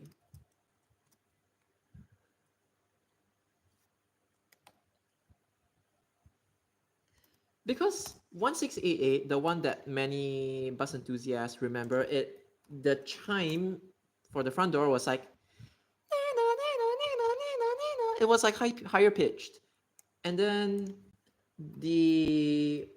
I don't know why it's like that, but like the doors closing sound for the back doors was like the Dennis Lens one. The Dennis Lens one was doo, doo, doo, doo. But then my favorite Dennis Lens UMW is 932T on 961. It was special because I don't know if it was like the only unit that had that bus stopping sound, but uh, it was, instead of being 4, it was 3. It was like dun, dun, dun. You cannot beat that one. Okay, and another thing is, okay, hold on. Okay, okay, I did this just now, but I'm gonna do it for Fabian. Wong ding, wong ding. It was a little different. Pretty sure these were supplied by what is now known as Licit. Yeah, they can have it all to themselves. The bells of tips buses are just unforgettable. I actually like the Hispano Mark 1 bendies with the 7-Eleven that, you know, the entering and exiting the store chime, the one that SBS buses used to have. Like, I love that combination. It's so underrated.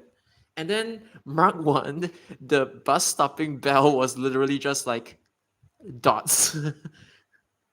If you guys remember.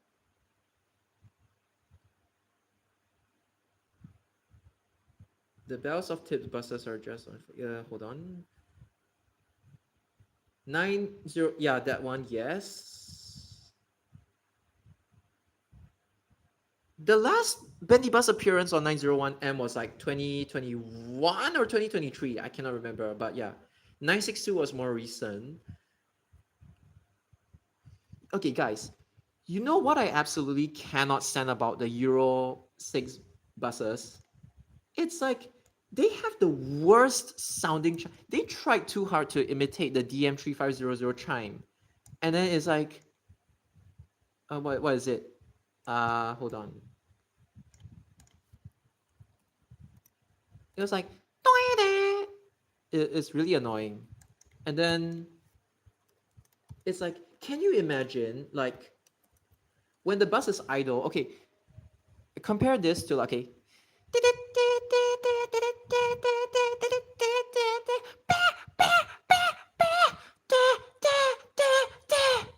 that fucking sound drives me crazy. Whereas the DM35001 was, or the Volvo Olympian 3XO one was like,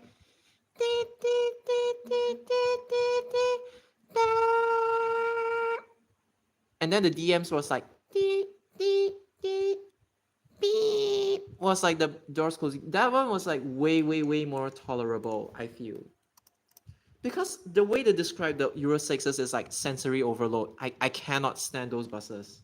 For real. And then I had people going politically correct on me when saying, hey, what about next time you miss them? I'm like, no, I genuinely despise these buses. There is no way you're gonna get me to like them. And I'm being honest, I never lie.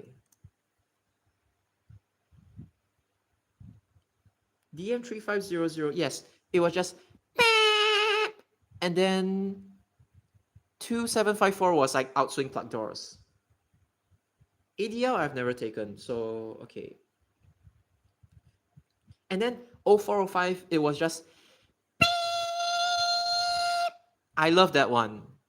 I mean, some of them got replaced, but yeah.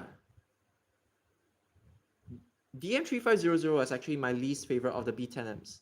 My favorite B10M is obviously Mark II, even though I don't have like a whole load of memories on that. But I took B10M Mark II on 79. It was a cameo. I was like super lucky. My parents were with me that day. What is this? 117 M. Okay. He was like, what? It's that signature whine that we all love, but the kids don't know how to appreciate. But technically, that whine is still present in VO3X and LO3X ZF, or maybe VSO ZF as well, because the whine came from the back. That whine as it departs the bus stop, that signature whine. When I was younger, I was like, okay, it sounded weird, but as I grew older, I'm not saying VO3X is my favorite model. I prefer LO3X, but like because they were more powerful, and the VO3X were like quite weak. They were just 245 horsepower, but again, it's, how do I say it? It's like at the back you hear the whining sound, and then at the front is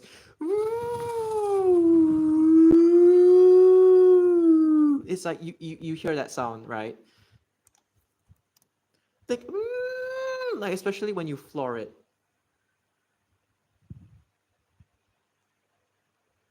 Okay, hold on, there are comments. Didn't the DN350s, okay, sorry, sounded like London's? Yeah, true. Deliberate design, I liked it. For how everything was just high pitched, but nice. Suited for express and premium. Feeder always lambat. Acceleration worse than DAF. I agree. I wrote Night Owl, it was fast. When 6M was still around. Night Owl 2. I didn't take it because it no longer had 0405s and also no express sector. Drop breakdown tickets into the fare box. Admit it, we all did it. Be it Japan, Singapore, we all did that kind of stuff. Night Out, true. DAF did for me. But I've not taken night service ever. I've only taken NR5 because of location. Never tried the rest. But I am thankful for TIB1234T for documenting all the legit hyperlapses of them. They are really precious. I told them, please don't ever delete your channel. You have all the premium SBS premium buses. You have all the good stuff that I never gotten because my camera was poop back then. So yeah, he eventually decided not to delete his channel. I'm happy that that it turned out like that.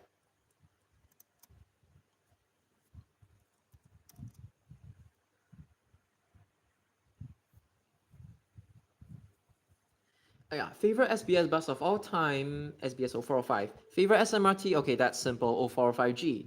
Favorite CS bus, well, it's Nissan because I have never taken the DAF ZFs. Favorite bus, I don't even need to say that. There's literally only one bus model. I've taken it on 921. Yes, 921 SMRT. I've never taken 541 or 547. I've only taken 921 Bus Plus. But yeah,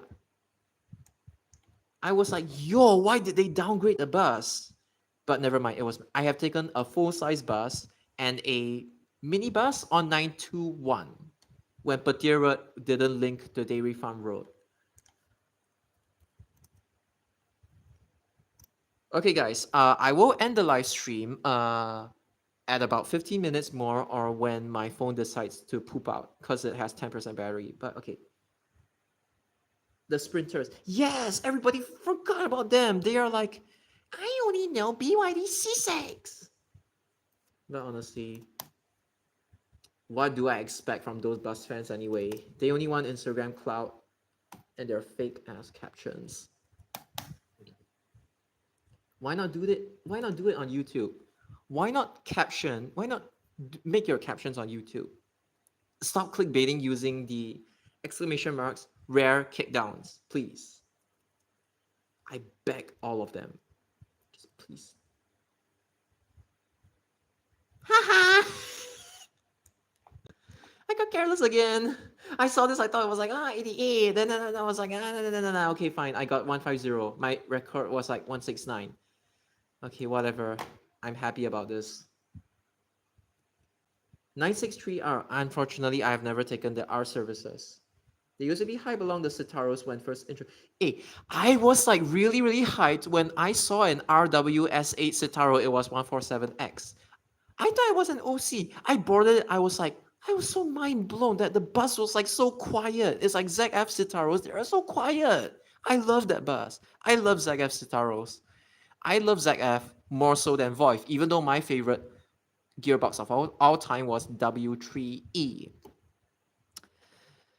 So W3E, ZF, Voif, maybe I haven't experienced a lot of Allison. I mean, I have in Japan, but yeah.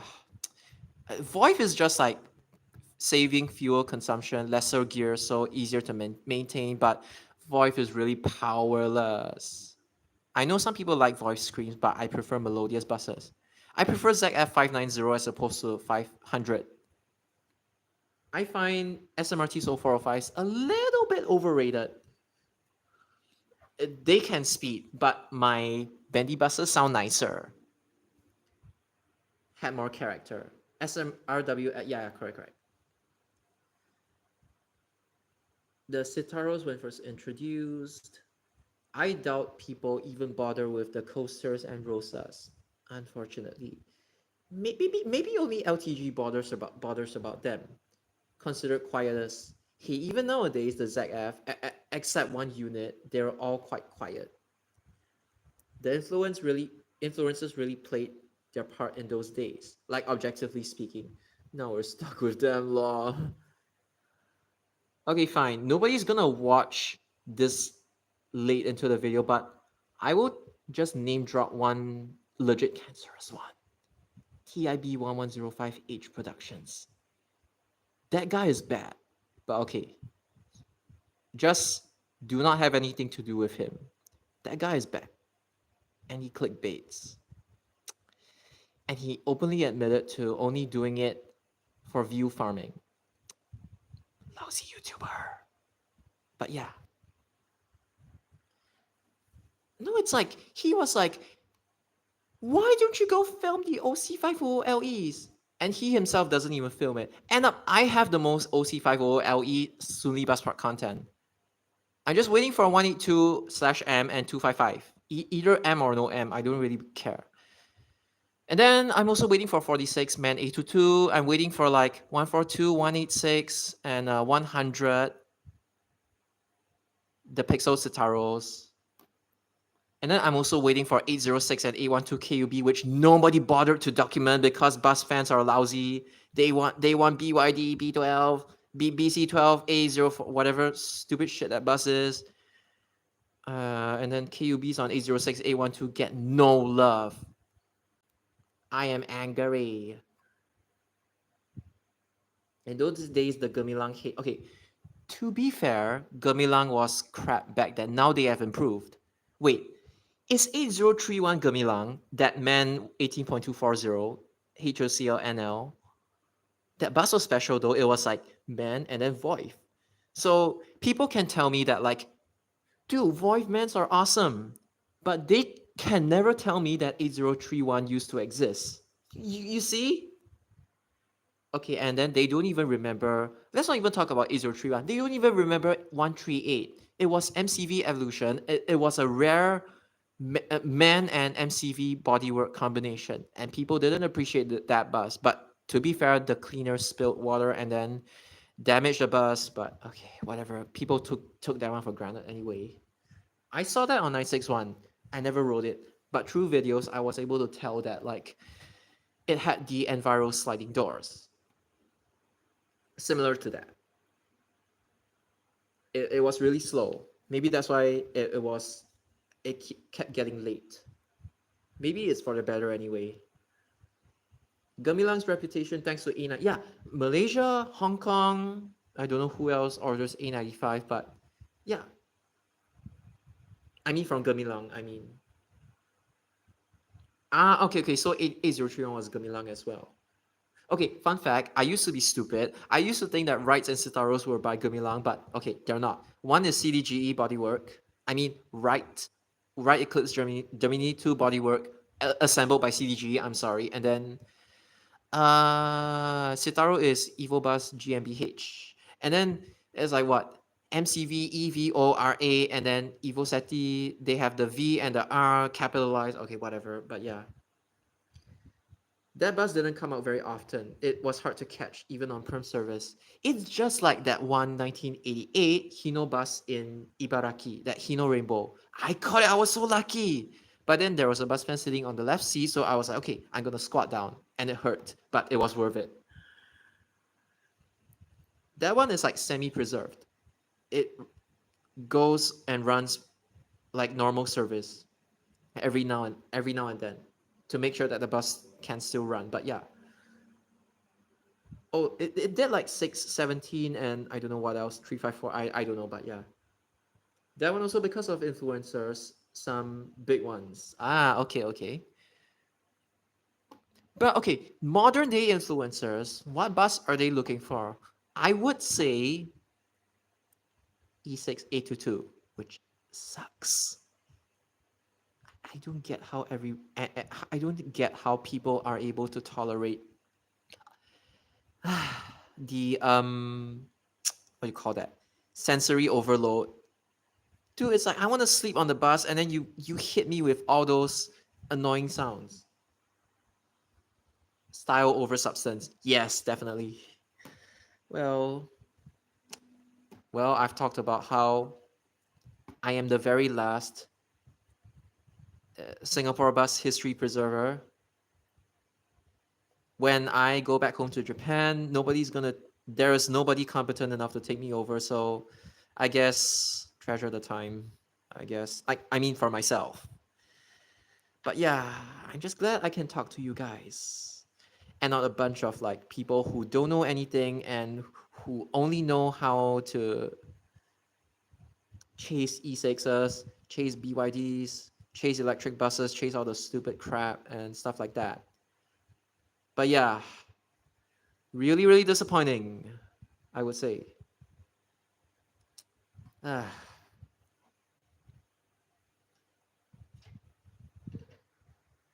I'm struggling to catch up with the screen cap to photo. Okay, I am so sorry. I am so okay. This is my setup. I am so sorry that like I keep Anyway, that's my old phone from 2017. I am so sorry that like I keep uploading so often. But yeah, at least I upload so often that like yeah, and this wallpaper has like stuck with me. It's me and the stupid robot. Oh yeah. But yeah, this phone, it's an LG G6 from 2017 and I still have it till now. Yeah, and then when it slides, it gives that red blue thingy. So yeah. Okay. Their lights are so bright. A little too bright, honestly. I prefer the mood lighting. There will be more than 800 by the time you're in Japan. I don't mind as long as I get around to cataloging it. Ah. Okay, but realistically, when I go back to Japan, I'll have school and all that stuff, so I wouldn't be too like how do you say? I don't think I will be able to upload every day. So I think SG Busters can chill by then. But yeah.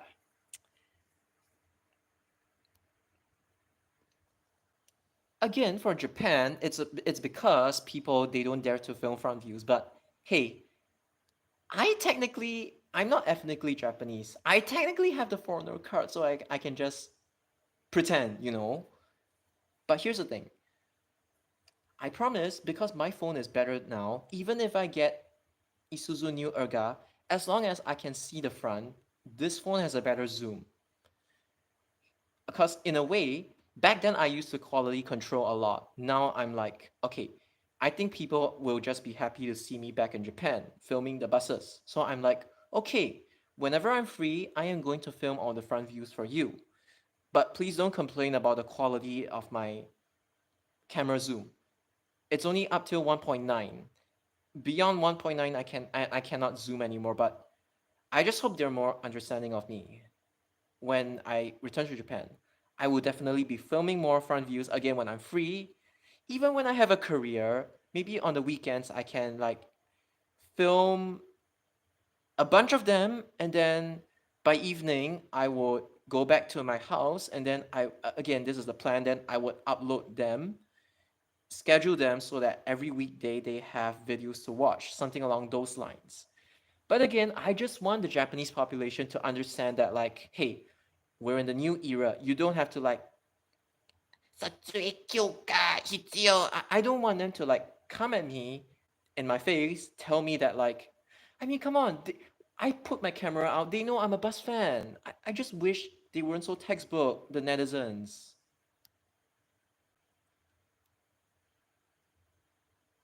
A lot of activity will have to cut down. Yes, because like I'm tired and stuff like that. Yeah, that is the bad part about it. But you know, everything has to come to an end. But yeah.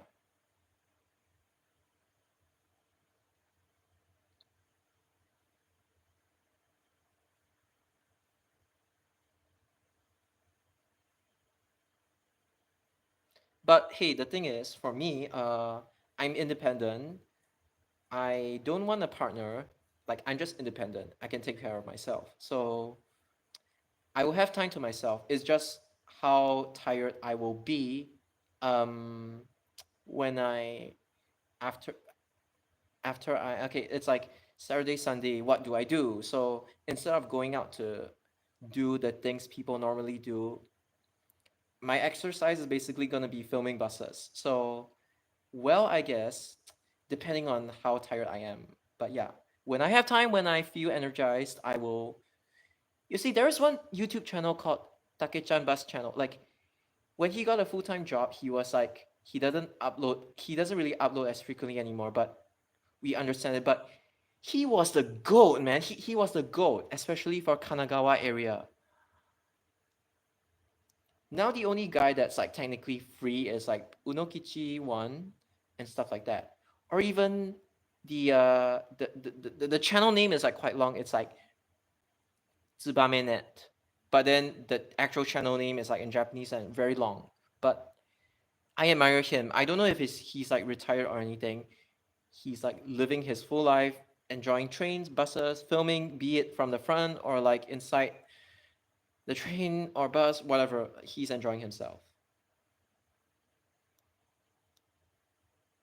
2K format. How the number plate is so clear even. Yeah, like technology has improved so much, right?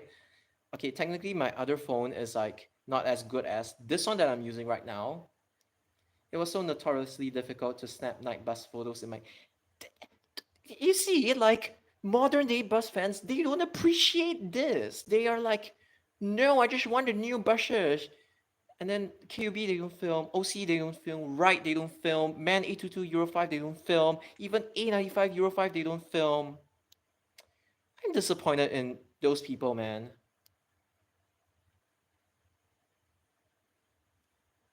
I feel so bad my backlog is so bloated I never got around to uploading that. uh, but okay, it's quite difficult and tedious. So mad respect to you for like keeping this up for like years and years and years. I still have Macau photos back in 2014. Can't get around to blur all the East Asia, man. I hope they will loosen this rule. I'm not saying take away, but loosen this rule. Are some of the most viewed videos. That's why I want to return to. If I continue staying in Singapore, you know, this country is like quite boring. I want to return to Japan. If I could afford to visit Japan at least twice a year. Okay, maybe not as much as Mervin, like five times a year, but I think that's good enough. Budget Samsung, my very first smartphone in 2016 was like a crappy Lenovo phone. Then I upgraded it to a Samsung. Again, it's a second-hand one. Then my very first proper phone was that LG G6, which is still surviving from 2017 till now. It's gonna turn 8 years old if this phone actually survives. I got snubbed because the camera couldn't zoom far. Aw. My friend couldn't snap VO2X174 just before VO2X got retired. That is really a pity, but is there actual documentation on that, be it photo or video? I know you had one on 157, but okay, that one was really a pity because, again, cameras back then, they're quality. My shots are on iPhone S. Okay, iPhone is decent for photos when everyone uses a phone to view. Well, the Japanese train community, when it comes to your front view videos or whatever, they expect tip top quality. And that's why I tell people do not bank on trains as your YouTube career. You will never get far because these people are just going to eat you up.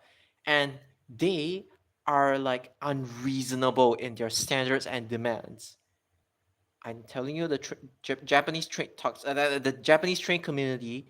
I've met good ones, but I've also met toxic ones. Unfortunately, most of them are toxic, or they just have high expectations of everyone. Unless it's like an old video, then you can get away with it. But this is why I don't like them. I mean, like I don't like the bad ones. Came out at night. I see that VO2X came out at night.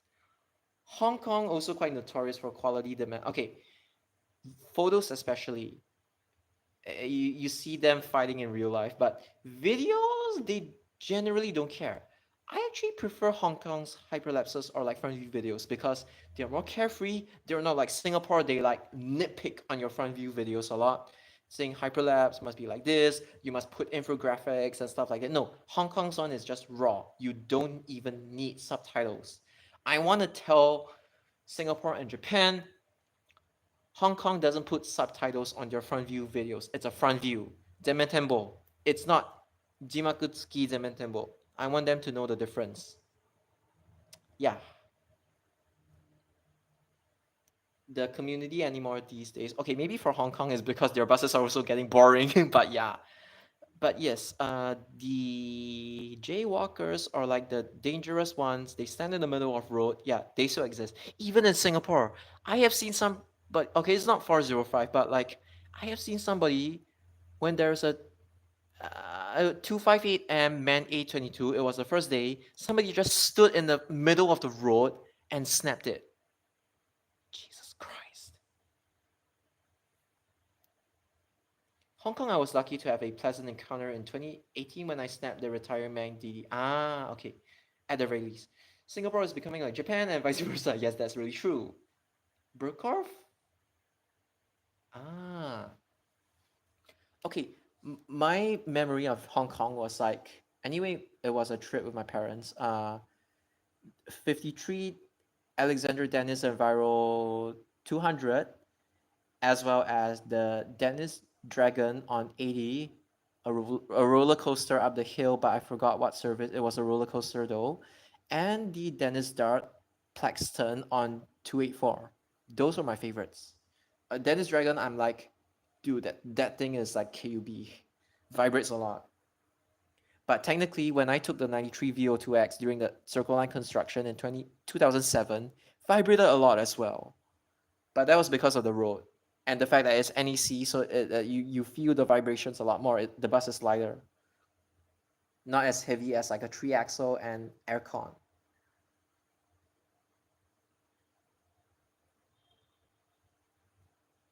Oh, city bus demos. Unfortunately, most of my rides were KMP. I didn't have a lot of memory with city bus. I was just like, yo, VO3X, there's, sorry, their VO2, sorry, their double deckers, they had 2 axles, but they were aircon. I was like, yo, those were VoIF? I was surprised. Because back then I didn't know much about buses. Cross harbor bridges. Yeah, bridges are a good place to spot buses and trains and elsewhere because they're so big. In Singapore, they're kind of boring, unfortunately. VO3X. Oh, in Hong Kong. Yeah, definitely.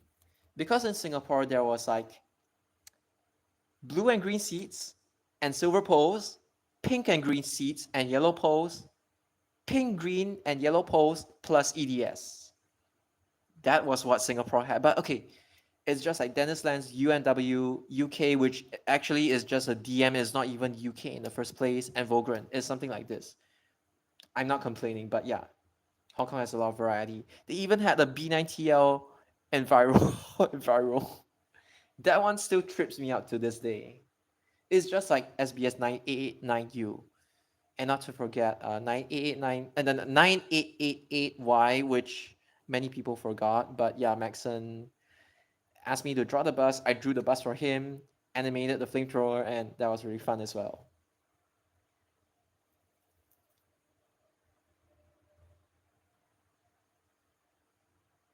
Oh, for a variant, okay, the other variant is probably LO3X and VO2X and LO2X. Some batches, the rear looked like LO3X for Hong Kong. Oh, okay.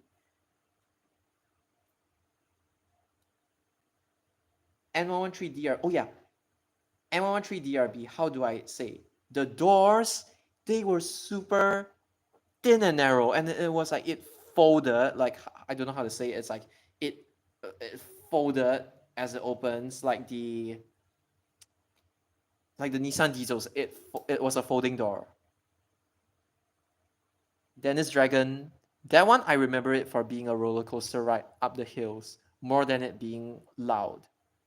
Wait, but Dennis Dragon, was it Void for ZF? I think it was ZF. I completely forgot. 11 to Diamond Hill. Oh yes, and Hong Kong's place names are actually quite interesting. It is like Singapore in the sense that like some names are directly translated. Some names are like they have Admiralty, and then the Cantonese name is like completely different. Upper deck 3x2 seat. Oh, okay. I don't remember that unfortunately.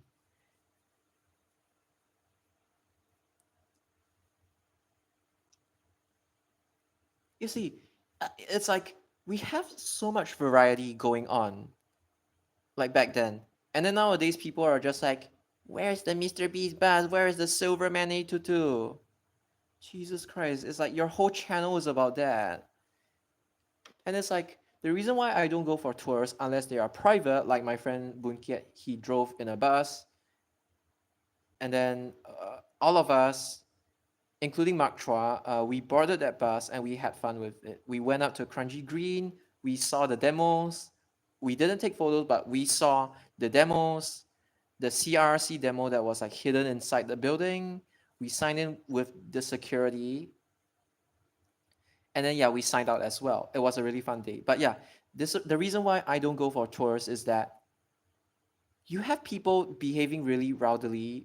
It's like really, it's like a sausage fest, to put it mildly. It's like my androgynous self. Like I'm not LGBT or anything. I identify as a guy, but it's like my androgynous self. It's just my personality. I would never understand why some of these guys they tend to be so rowdy, and it's like they're shouting, screaming at the tours. It's really noisy, but that's kind of what the tour is to them, right? And then sometimes you hear really concerning stuff.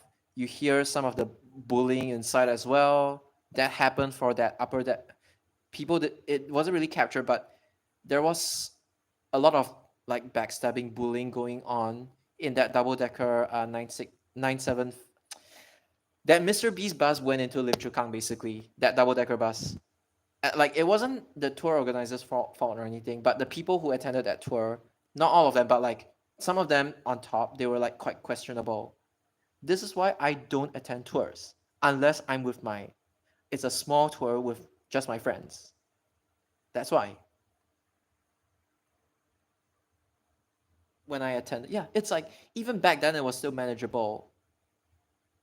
There weren't all those troublemakers from Angus and She or whoever, be it volunteers or like actual staff. But like, I, I don't know, man. Like, I don't know. Once boys, I mean, including us, I don't know. When they become teens and then they become adults, they just change so much when it comes to personality. You might think girls, again, stereotypically catfight a lot in their school days, but I just say that generally they turn out to be more mature. I will say, this is why I don't like hanging out with too many guys. Again, not that I want a partner or anything, but it's like I don't feel comfortable around too many rowdy guys in general. I just don't. But if they are decent people, like bus fans, but I might just give them a pass for it. But yeah, depending on the people. But yeah, I also imagine how it was like back then. Friends of Tips. There were some questionable people there, but like I just wonder how it was like back then. They were like way more open. You had Tips delivery buses, you had the original seats, you had the original interiors, which we all have experienced before, but yeah. And then of course the Punky DS, which was fun as well. But for me, it's like I wouldn't really make the tour like myself. I would feature the bus. The video is about the bus and it's not about me. And I think a lot of like the Instagram those influencers or like those cloud chasers, they all like got it wrong. They're like they put your Instagram logo, nothing wrong with it. They put their Instagram logo, they put their Instagram name on the bus EDS, and then uh, it's just a lot of cloud chasing. They don't even care about the bus. They just care about themselves and whatever rare cameos they've caught. But hey, I'm not even trying, and I've caught way more objectively rarer cameos than you guys. So you guys gotta buck up. Well, that's my message to them.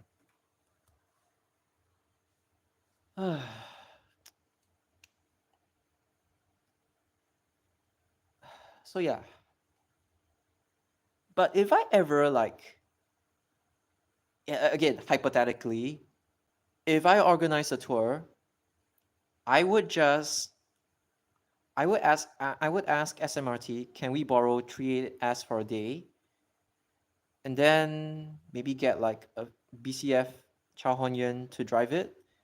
Then I would invite only my small group of friends, nobody else. Everybody has equal chances of filming, be it from the front or from the back, whatever. I will only invite those truly well behaved and mature ones. I don't want those thugs, rogues, gangsters. I don't want those people.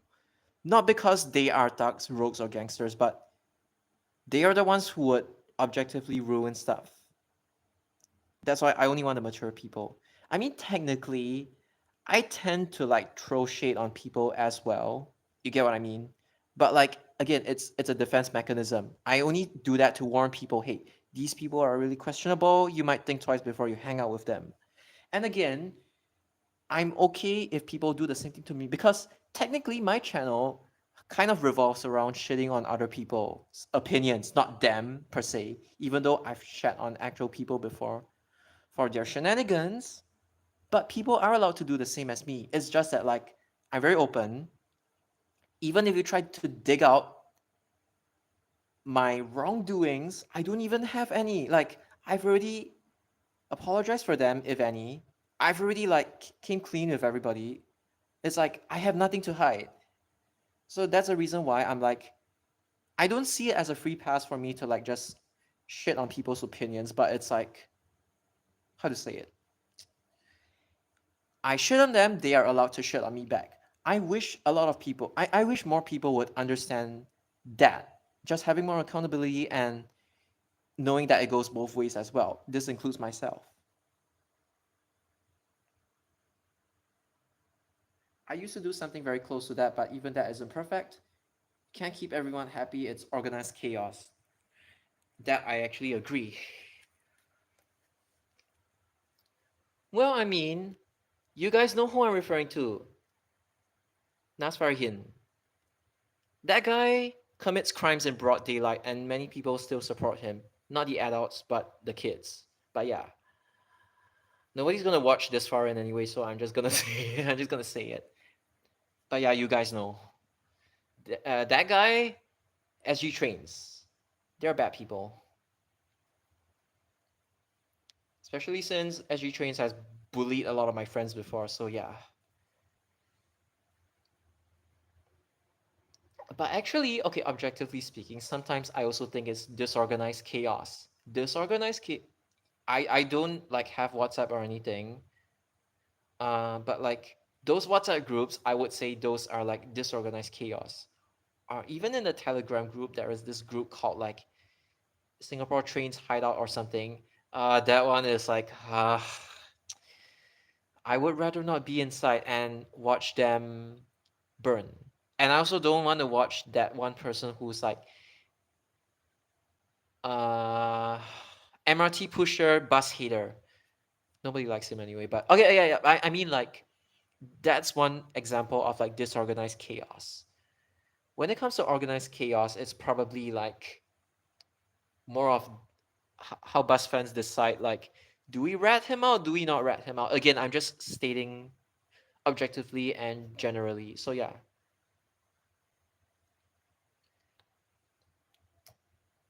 that's why I tell people like, please, you're in public or you're online. even if you want to criticize, you got to criticize properly. Okay? Like take a nuanced approach. And like just just behave yourself. Don't get yourself in trouble with the law, if anything. That's what I tell people, but apparently it fell on deaf ears. So yeah.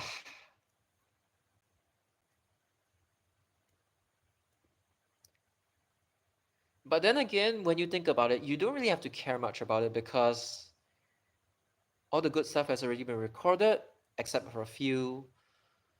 The Singapore bus and train scene is pretty much gonna die off pretty soon, so don't really need to don't really need to care about it. Just focus on Japan. Whenever I'm free, I will, and I like legit, I promise I will record all the front view videos that I haven't managed to record. Cause now my phone is way more powerful. And I just hope I don't run into any rogue PCs, but yeah. Online support. Yeah, technically, like the bus and train one, it's like this is why like I'm telling people, if there is a need be, get out of Singapore. Or if you're confined to Singapore, find another thing, find another interest. Could be related to buses, can be something else, can be trucks.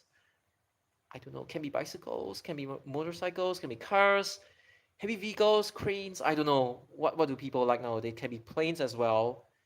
Try to branch off into other areas because if not, your channel might most likely not survive. Like unless you're the kind of person who is like so-called knowledgeable enough to do similar content to the ones that I do, like history. If you're just focusing on filming, you might want to venture into like different areas because yeah, unless you're a big history lover, and as SG Buses has confirmed, nobody really talks about like you see unless it is a video about Hispano habits and it comes from Maxon, nobody's gonna watch it. People generally only really they don't really watch anything that's like historical in general. That sucks. But yeah, no, I'm just glad that like there are people who still appreciate these stuffs, be it elevators or actually not all of the new elevators are bad. It's just like they're common. You could venture into elevators as well, I feel.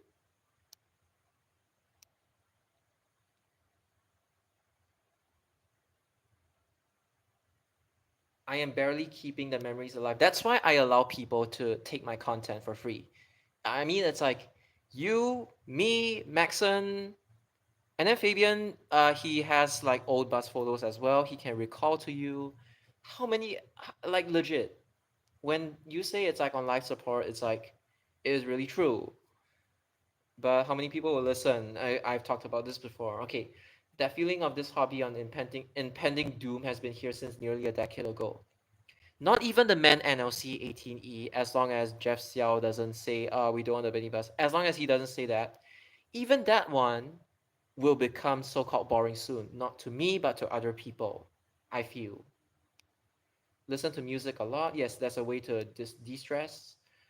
Although, yeah, if you're a YouTuber, that one's another can of worms. But just casually listening to music, then that's good. K-pop, whatever, even Twice is like making new music. SNSD is like, I find it hard to support OT8. I'm just waiting for Jessica to release new music. Even if she doesn't, I just hope she enjoys life. But yeah, I'm waiting for Twice to release new music every single day. People do, but they want it packaged and delivered to them on a platter, like how you man. I think that is true because it's like the way you deliver. Okay, for me, I'm not like purposely making myself brain rot. I am just brain rot, people like kind of embrace it, and that's right. They kind of embrace that side of me, that brain rot side of me, because I'm like pretty polarizing. I can be knowledgeable. I can be brain rot as well. It's again that's in response to like how you deliver to them on a platter, be it the old bus routes or whatever, and takes a team to write, storyboard, film the script, and then edit it. And then you have me just low effort everything. Just cheating the system, just low effort everything. Uh, okay, because like Hijin, Jirius, he is like high effort. For me, it's like I just low effort everything. I'm the opposite of him. So yeah. Okay. But do I have hope for the Singapore bus community? No. Train side, no. Unless they start filming the MAN NLC 18Es when it comes in 2026 or 2027. Provided it actually goes well and nobody tries to stop it, the orders. And I thought I was low effort already. No, but at least your channel is like, you are more like, how do I say it? It's like, your stuff is good stuff. You just give the videos as it is. Your titles are crafted well in English and in other languages. Your your descriptions are really next level. You craft them well. For me, I don't care about my descriptions. I don't care about my titles. I post a lot of nonsense every single day, and then people just listen to me yap seemingly about the same thing. I have OCD. I tend to repeat myself a lot, and like that's why I'm a very unscripted person. I would say I just say whatever comes to my mind, and that has gotten me in trouble before. But like I'm just saying, I just state whatever comes to my mind, and then I just go with the flow.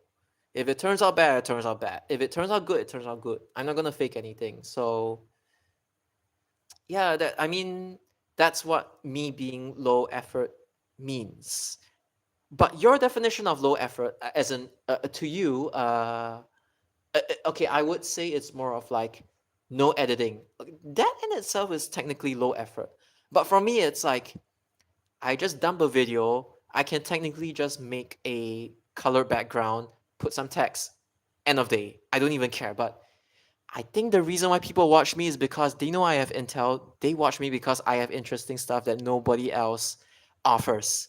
That's the reason why I can get away with it. I do pity the other people who aren't as like they aren't able to memorize as much, or they are not like that knowledgeable, or they don't really know how to express it.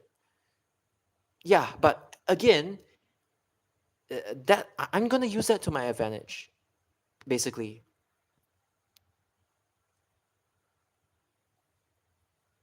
I really laughed my ass out when I saw the video how to become an airline YouTuber and lose all your See, I love these kinds of YouTube titles. They are not clickbait. They are just you being yourself, you being brain rot. That's why I do it that way. Not that I'm trying to follow, but it's just me. It's just me. I mean, it comes off as childish, but like this is the way you um you engage an audience. It's like this is the way you get people to want to become like they want to listen to you. What was I trying to say? This is how you get people to listen to you. I feel that a lot of Singapore bus or train enthusiasts, they don't know how to engage an audience.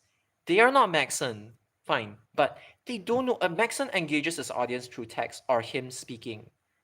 But a lot of them, they are like, rare, cameo, kick down. And even if they market their videos as is, it's just literally just joyride videos of them in Hispano habits or whatever bus that used to exist back then. It's so one-dimensional, like one-dimensional channels, they wouldn't grow. It's not bad that you're one-dimensional, but it's like those people really don't know how to engage an audience. I'm not expecting them to know how to do, but it's like they don't know how to engage an audience, and then they're complaining to me, why are my views so low? I'm not talking about like people who are just starting out on YouTube, but it's like people with like as much as like 10 years experience on YouTube, they start complaining to me that like, hey, why is my channel not growing? You're not engaging them properly. People aren't interested in your like content anymore. I'm not referring that to Afik because Afik has done YouTube for a very long time. It's just that like obviously YouTube's not his life, but I'm not referring to people like him. I'm referring to like the people who like just complain why people aren't watching their rare cameo kickdown videos. Afik's one is like a whole nother level. He knows how to do it properly. He's like very cinematic, film. I don't know what that word is, but very cinematic. He does it well with a camera. Some brain rot is fine. Actually, I'm very, very brain rot, to be very honest with you. Overrated internet stuff. Okay, you gotta be subtle with it. Don't be overboard with it. You be brain rot in your own way, and you don't try to copy other people's brain rot. Like you don't see me copying Heejin or whatever. That's the point that many people don't understand. Some of it is also, yeah, that is definitely true, especially when it comes to Japan. It's like the videos that you don't want to do well end up doing well. The videos that you want them to do a little better, they don't end up doing well. It's just that YouTube generally rewards you for having like really general titles, like, but I'm not about that. I just want something a bit more specific, even though I lose views, but I don't want to be fake, okay? That's how I roll. So yeah, that's do I really have anything to add on when it comes to the YouTube talk? I mean, but just don't yeah, that is true. It's like, I mean, if I want to say stuff, I say it in a live stream. Nobody's gonna watch it anyway. But yeah,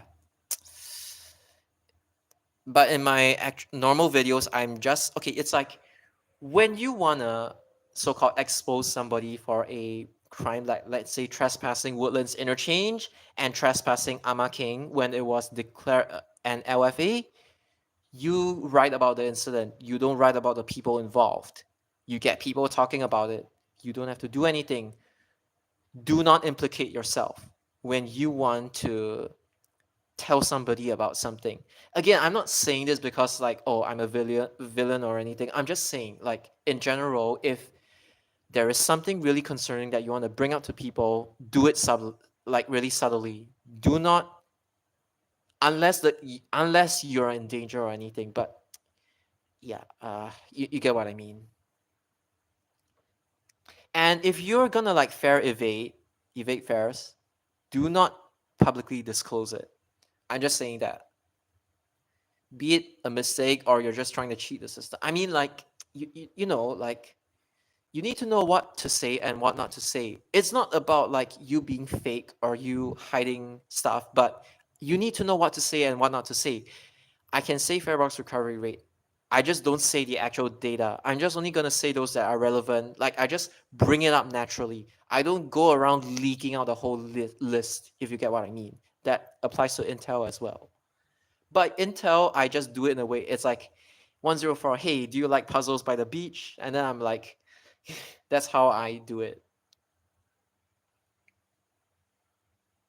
That you don't want them transcribed. But okay, but I mean what I say, so that honestly it's not a big issue because I'm not like saying things that are untrue. So yeah, I have nothing to hide. So yeah,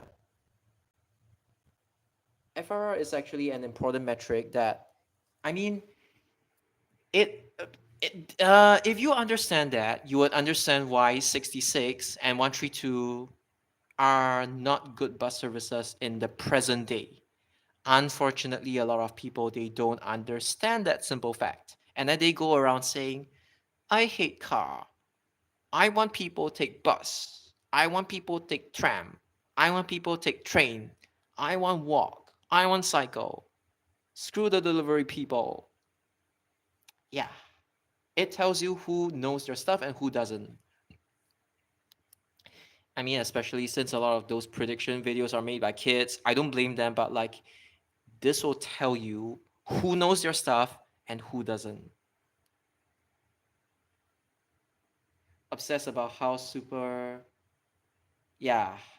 You see, the reason why nobody is like out and gunning for like Japan when it comes to like the government statutory boards is like they are already very transparent. They even publish out whether a bus is akaji rosen, kuroji rosen means break even, or like making profits. They pretty much tell you everything that's not super sensitive that the public should know.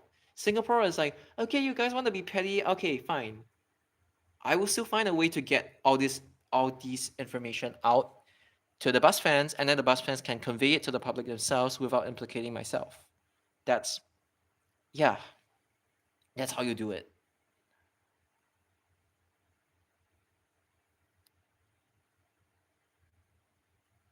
Because there is little data supply, people can only rely on influencers, which okay, basically influencers, sometimes they have intel, sometimes they don't. Opinion pieces and speculations. I don't blame them, but it's like again, the way they go about presenting their opinion pieces or speculations would tell you whether this guy or girl, I don't want to, or them, I don't want to discriminate because there are female bus enthusiasts as well. If just majority of them are guys, it's just that you will be able to tell if a person truly knows his stuff or not, their stuff or not, depending on what they have said. Not opinions, but like how they present how they articulate their thoughts. Like some of them, they know their stuff. It's just that they don't really know how to present it, and that's completely fine. Yeah. I mean, you remember there was one influencer that was like really angry at me because I had intel and he doesn't. And when I called him out on a video, he behaved like a child, threw a hissy fit on his Instagram page. Well, influencers. That's all I can say.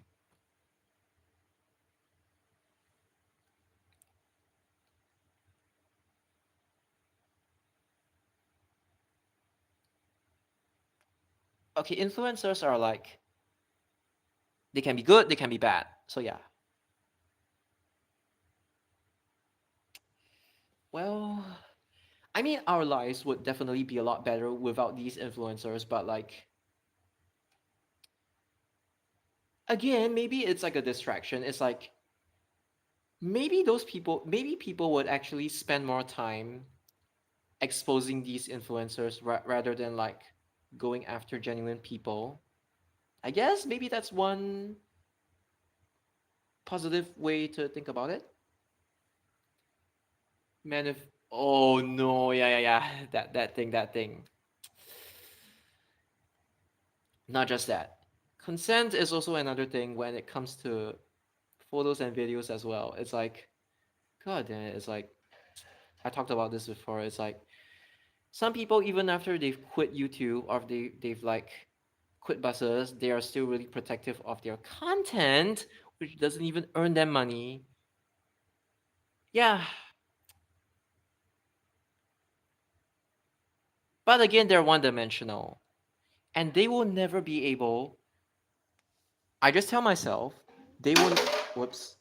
I just tell myself they will never be able to memorize routes as good as me. They will never be able to understand what goes on internally as good as me. I have an upper hand. Not that I care, but it's like I know he's full of shit. That's all I'm saying. Money. Well, his YouTube channel is technically I don't know if it's still monetized, but like over 1K subs for one, and then not much for the other one. Okay, it makes me suspect he's not even monetized in the first place, but yeah.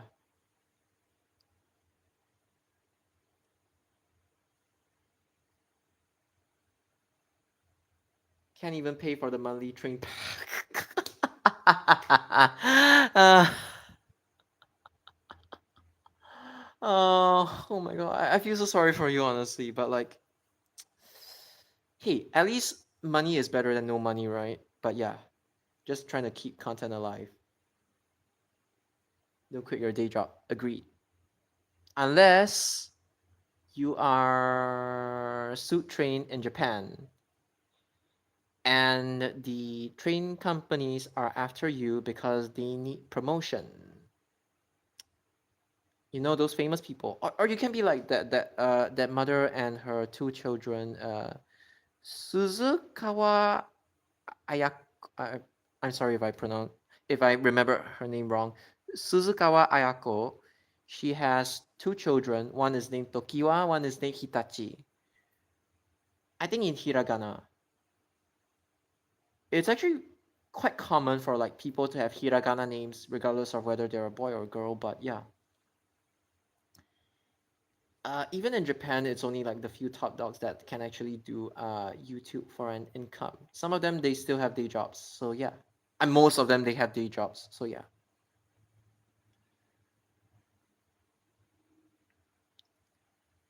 Okay, but if I were to name a YouTuber that like I am very envious of, like in a good way, then that would be Gotham Chess. His commentary is like top notch. Even if you're not a chess fan, he knows how to engage an audience regardless of what content he's doing. He can talk about paint drying. He can talk over a video of paint drying, and I would still watch it. I'm not saying I aspire to be him or like he's my role model. I don't really have any role models. I only have a role model, and that's myself. Okay, or maybe SG buses, because when I was younger, I literally like I was like, yo, this channel is so good. I literally like looked up to him, you know. But yeah, if you ask me today, do I have a role model? I'm like, no, myself. But I'm still envious of SG buses that he managed to like film so many stuff that I didn't manage to film. And like his camera is like so good, especially at that time. So yeah, in fact, the guy is just like, I mean that chess YouTuber. He's just doing what he loves, and I'm really happy for people like that. Thank you. It was so hard making things happen. Yeah. In fact, imagine if you would have gotten a camera earlier. Doesn't have to be a super high-end one, but like you could have filmed LO2X, you could have filmed Volvo B57 as a kid. Dude, like I have zero memory of LO2X and like B57. B57 they see as before I was born, and then LO2X I didn't even know these things existed. I'm not joking. I didn't even know those existed. I was like, oh, Leyland, it must probably be like an exclusive model. It probably only has 3 axles like me back in the day. I was dumb. So yeah. I didn't even know the Orchard one was an LO2X. I didn't even know Pet Schoolhouse, that one was an LO2X as well. I was that dumb.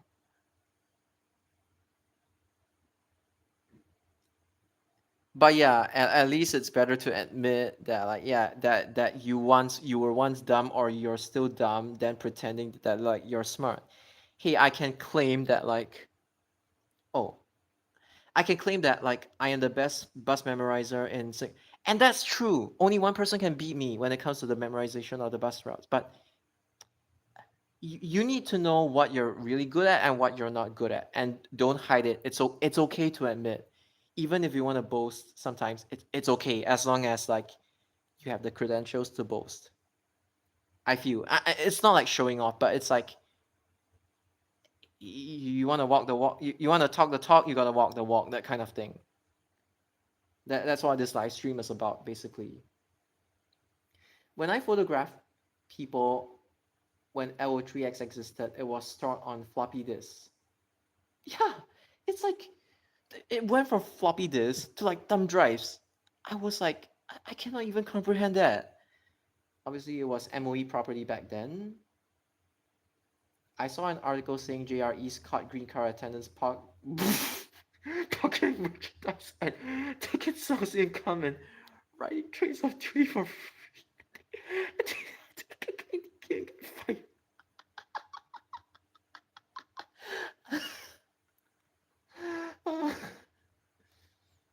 Honestly, they worked hard. Give them their free rights, please. They deserve it. They work so long. They work so hard. Give them their free train car rights, please. Begging you, JR East, or let them go inside the cabin. They can sit at least.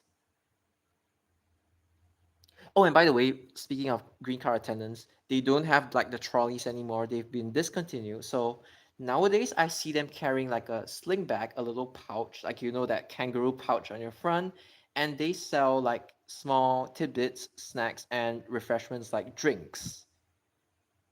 I still find that cute, honestly. Okay, it's quite sad that there are no more like trolleys, the food carts anymore, but we get the kangaroo staffs in a way.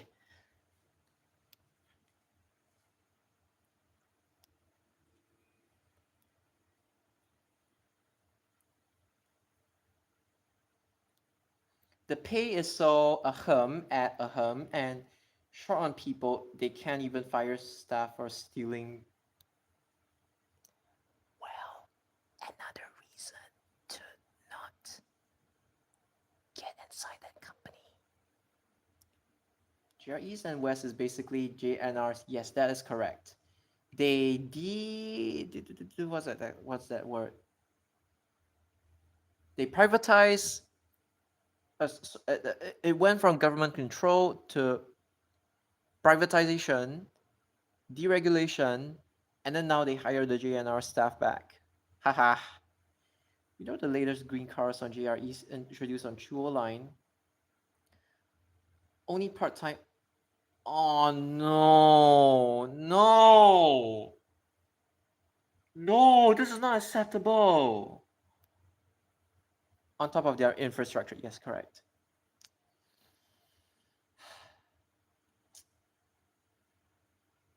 That is so disappointing. If more people know about this, they wouldn't be yelling, Japan train good every single second. God damn it, man. Hey, but the thing is, I don't want a partner. I could probably feed myself with that money. But again, pay your staff better. See, here's the thing. People tend to shit on KQ, Keihin Kyuko trains for underpaying their staff. Look at what is happening to JREs now. You know, JREs realistically, they can only get money from withdrawing limited express trains, forcing them onto Shinkansen, making all these brain dead train enthusiasts who only love JR. They don't care about private lines. And then, whatever tour, JR sucks off money from them. That's the most disappointing part.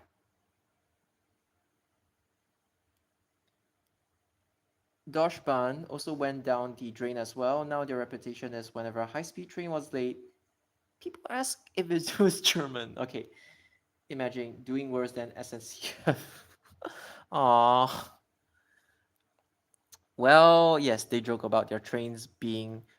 It's like when their trains are actually on time, it feels like as if Jesus descended down from heaven for that one day and then returned back the other day, and then the trains became shit again.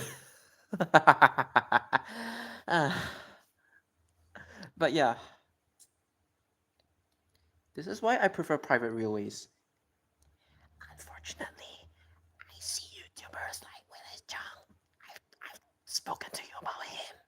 All he does is film JR, JR, JR, JR, JR, JR, JR, JR, and a little bit of Metro, and JR, JR, JR, JR, JR. Yeah, I have better content than him. I have Watarase Keikoku Tetsudo, Mooka Tetsudo, Banetsu Saisen, Banetsu Tosen. I have Aomori content. I have so much. That guy only hangs out in Tokyo and Osaka because he's afraid of getting lost. He doesn't even know bus routes, only train routes. GRE's really got the glaze from the Japan glaze sentiment. Unfortunately, that is so true. JRE's milked it hard. Now nobody wants the JR Rail Pass and Narita Express. Well, let's see how Keisei's Skyliner actually fares. I still think that one is a waste of money. Just take Limited Express or Access Express. Although, one thing that tourists will not admit is that Hokuso line runs at 20-minute frequencies, they're local trains. And Access Express is 40 minutes to 45 minutes per train. That is criminal for a train line that runs to the airport. I get it. Narita Airport, that Keisei that Keisei track only it's only single track. Therefore, the frequencies are crap. But like again, I saw a tourist. He was either from Europe or the US or maybe even Australia or New Zealand. He was really pissed off that the Access Express trains were so infrequent. I think he was at like Inba Nihon Idai. If you know where that is the terminus of Hokuso line because only Access Express and Skyliner goes to Narita Yukawa, which is like the equivalent of Changi North Crescent as but emptier and more nature, unlike Singapore, which is concrete, and then to Narita Airport. But yeah, I once made a joke Keisei line in Singapore, which is like Jurong East, Toguan, Toguan East, uh, Totak, Jurong Kecil, Beauty World, and then I paralleled the downtown line. Then I went up Whitley. It wasn't Stevens, so it's like Botanic Gardens is Aoto, Whitley is Takasago, and then Topayo is Yawata. Then I had Topayo Rokuchome, which is Lorong 6. Then I had St. Andrews, Tannery. Then I had Geylang East Central. Then I had Paya Lebar, which is like Funabashi. Then I had Eunos North, uh, Jalan Kembangan. And then I had Chai Chi. I made it Cha Ichi, like tea, the kanji for tea, like the tea that you drink, and Ichi, which is like Koko Ichibanyas Ichi. Then I was like Bedok Central, Bedok North Avenue 4. I just called it Bedok Yonchome. Then I made some more stupid stations like Nishi Sime, Sime, Higashi Sime, Upper Changi, Changi Airport. And then there was like the so-called Hokuso line, which is like what? I had Mount Pleasant, I had Brado, Minami Chuan, which is Lorong Chuan. Then I had like Bidadari North, which is somewhere like Bartley. I interchanged it with Bartley, and then I made it go Bartley Road East. I made it go like Bedok Reservoir North. No, Kaki Bukit Industrial Estate. I call it Kita Kaki because it's Kaki North, Kaki Bukit North, Kita Kaki Oka, whatever. Bedok Reservoir. Then I made it go Tampines West, Tampines East, which is like Inba Nihon Idai. And then I made it Changi Yukawa, and then I made it Changi Airport. It was like terminal at terminals 2, 3, and then terminal 5. You see? I managed to make a clone of it. And then I branched it out. I sent another local line, kind of like Keisei Chiba line, but on the other side, I sent it to like okay, Bedok Central is the equivalent of Tsudanuma, and then uh Sime is Sakura, Narita is Upper Changi. Yeah, then instead of Tsudanuma being the branch line, I sent this fake Keisei line to like what you call it?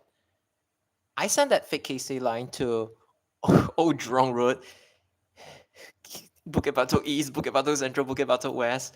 Then, oh my goodness. Then I made it parallel 157 to Boon Lay. Then I sent it to like, I don't know where I sent it into, but it was like really hilarious. Yeah, I make these stupid lines when I'm bored. Not just, not just, I don't just make Northeast Line into a Tobu Skytree line. I actually make all these crack routes when I'm bored. And then my friend also makes these crack bus routes for me to react to occasionally as well. Oh yes, you are right. That is like 154 plus 989. Because it's like there is like Funabashi and Keisei Funabashi, right? So I named it Paya Lebar and Keisei Lebar. it's I don't know how my brain works sometimes, but yeah.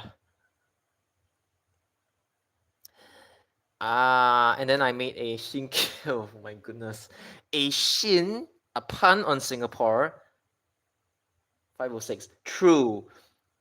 Although Tengah to Tampines North would be good as well. Okay, so that Shin Keisei line, I made it from like, you know, that pink line that got renamed to Keisei Matsudo line. I will never be able to call it Keisei Matsudo line because Shin Keisei is already ingrained in me, even though that company doesn't exist anymore. Well, it was like Ishun. It was like an Eastern region line. Then I made it go down Serangoon and Aljunied. Then I made it go down Dunman, Joo Chiat, Kunsing, Franco, Siglap. No, I mean like Siglap Drive, Fight Leo, and then I made it terminate there. It was jank. But okay, 506. Whilst SG Buses has the 506 to Changi Airport idea, just bring back the old route via Bedok North Avenue 3. Okay, as much as I've already mentioned this in other videos, it'll be a good time to like just, since Fabian is here as well. Okay, so hear me out. Wait, was that my stomach? Okay, so Tengah, Bukit Batok West Avenue 6, 8, 3, Bukit Batok Central, Bukit Batok East Avenue 3, Burgundy, PIE, Jalan Toa Payoh, Lorong 6 Toa Payoh, and then PIE. Don't go down St. Andrews because there's a jam. Then Jalan Eunos, Bedok Reservoir Road, then Bedok North Road extension up.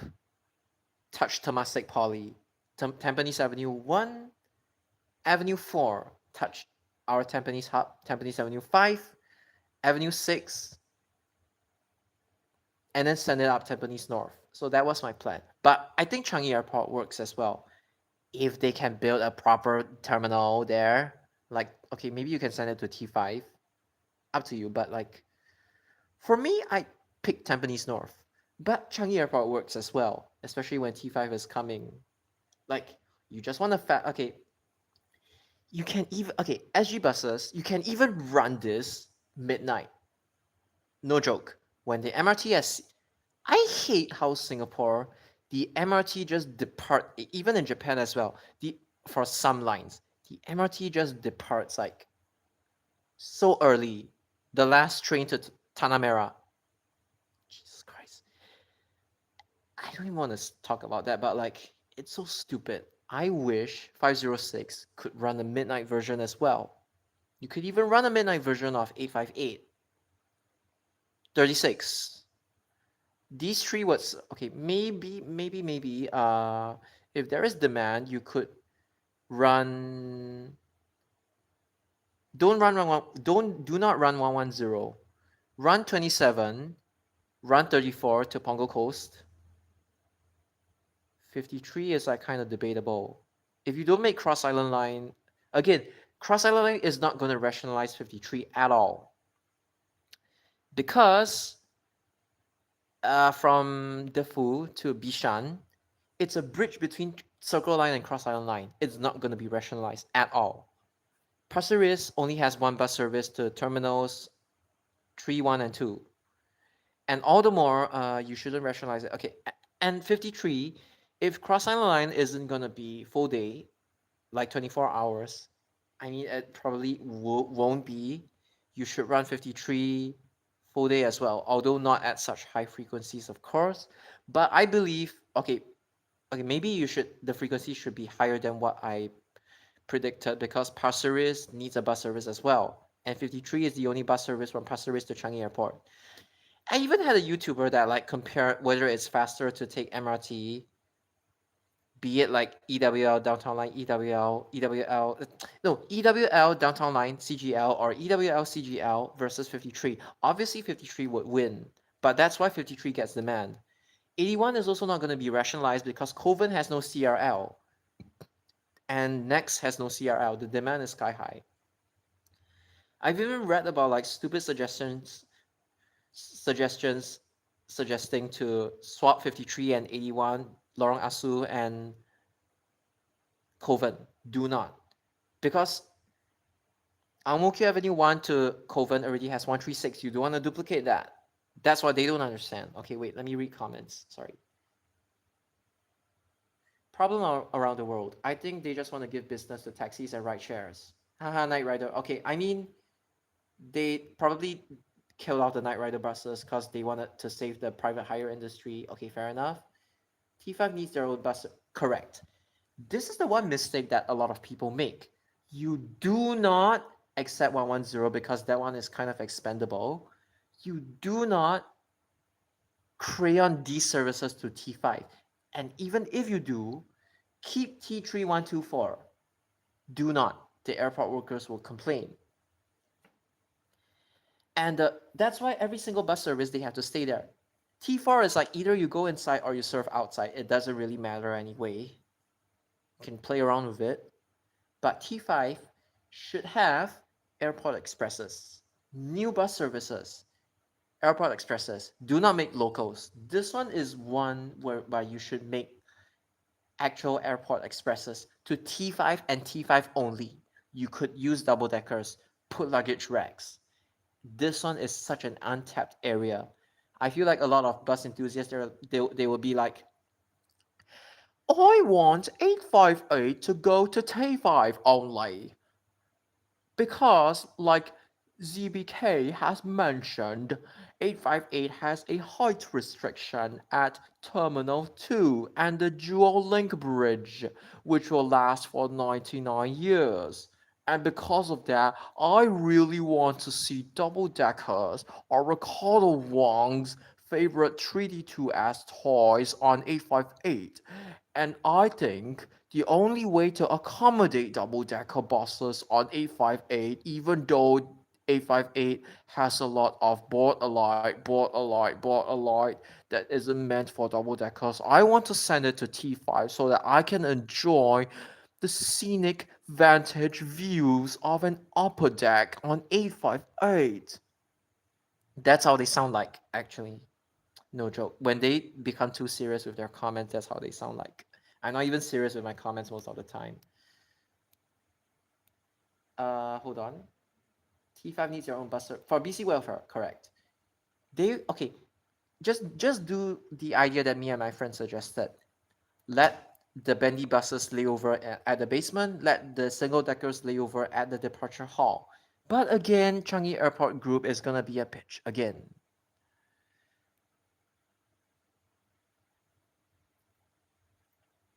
T5 is so big. Serving T3 and T5 only is good. The departure hall, I actually don't mind. Like, you make it go inside T3 and then you make it serve T5. I think that's a good idea, provided it actually uses the departure hall. It's worth exploring, I feel. Calling T3 in one direction or both directions, I'll leave it up to you guys. You can discuss. Maybe they will keep only T3 and T5 so big, only good enough. Cross Cross Island Line feeders. No, no, no, no, no, no. I think they could revise the SG airport. Yeah, like 390, which is like an express version of 36. 391, 392, 393, 394. But 394 is like pretty much like 24 but express a little bit. And then there's like 737, 747, 757. 757 eventually became the old Service 57. It was like Buena Vista, Commonwealth Avenue, Queensway. I got that wrong. My recreation video had a mistake. Queensway, Alexandra Road, Tiong Bahru Road, Outram, Cantonment, Keppel Road, ECP all the way. That was old 57. Then there was 737, which and 747. Both of them merged to become 149. Then 149. I need 149. I did a video of that bus route. It wasn't really properly filmed, but at least I tried. Better than nothing. Better than being so OCD and not filming anything. 149 eventually got integrated. Parts of it got integrated together with 31 and 16. So yeah, I miss No, no, I shouldn't say I miss 149. Really wanted to imagine how it was like with 149, 506, 989, and stuff like that. Yeah. Airport terminal routing problem before. Correct. There are mainly two approaches. One is to send them all through T5 and all other terminals. The other is to direct half of the services, preferably those close to the geographical region, to T5 and keep the rest as it is. I have thought about this before, and okay, this is just my opinion, but I think only 110 is suited to throw every single terminal and go to T5. The rest, I feel like the airport workers are gonna complain. Again, this is just my feeling, but I would love to be proven wrong. Existing services as it is, yeah, correct. Likely an express variant for some of those services that serve T5. Yeah, this is what the Airport Express is meant to be about.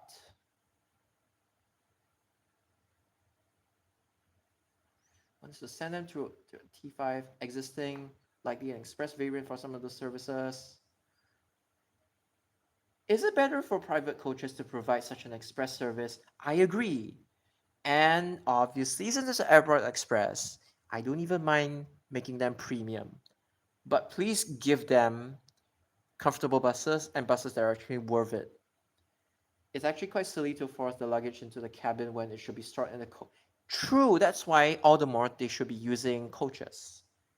Like B8R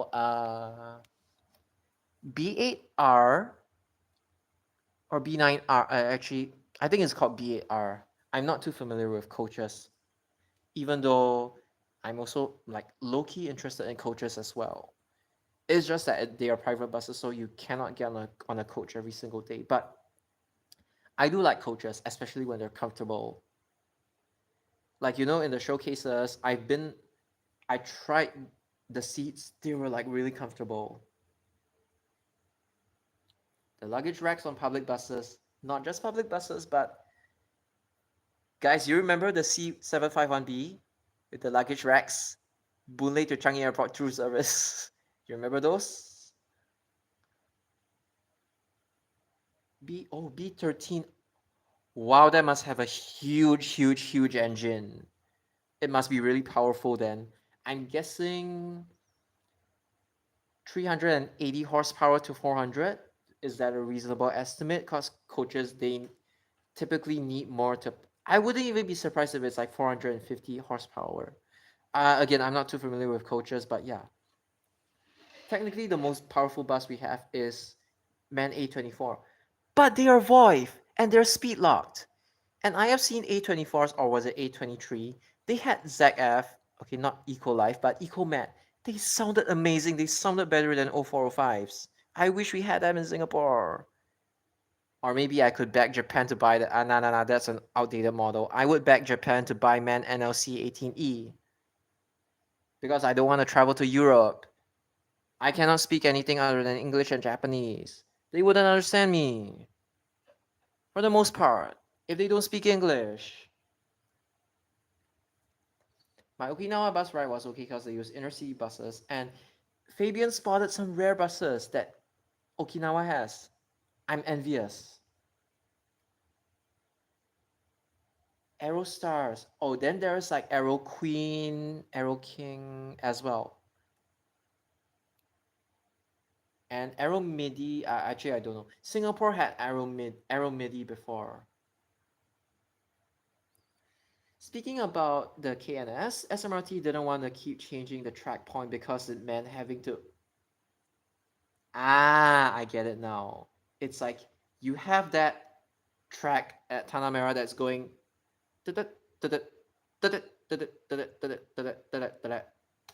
Well, I guess that's the reason. I didn't really think of it, but yeah, it makes sense now. Ask Maxon to explore Europe for you. He's way more experienced at exploring Europe. And let me tell you, there was one time he went to Germany. He wanted to film the Citaroji or whatever Benny bus, and then the driver said no. And then he was like, whatever, screw you. I'm gonna film from the inside anyway. He did it. I love it when he's so thick-skinned like this because the Republic plays. So yeah, I'm glad that he filmed whatever he wanted to film. I have been to like I've been to Korea. I've been to LHD countries before, but I could never get used to like driving on the other side of the road. Thankfully, SG buses now lives in it's still RHD, so it's not like you get confused or anything. I'm just glad that Japan's also RHD. But yeah, many people tend to think that like, oh, who drives on the wrong side of the road? But I actually prefer RHD more because it's like you look to the right. You're right-handed, you look to the right. Maybe if you're left-handed, you look to the left. But yeah,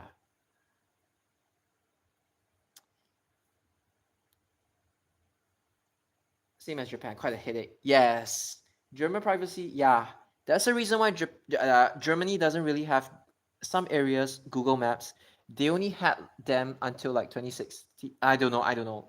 Near 2020. I don't know. But like their privacy laws, they have the face sensor thing. Street views took that long to be on. Yeah, they censored their houses as well. I don't mind censoring houses and things like that. But yeah, in fact, I could even say their privacy laws are even stricter than Japan's, or Korea's, or Taiwan, Hong Kong, Macau, East Asia in general.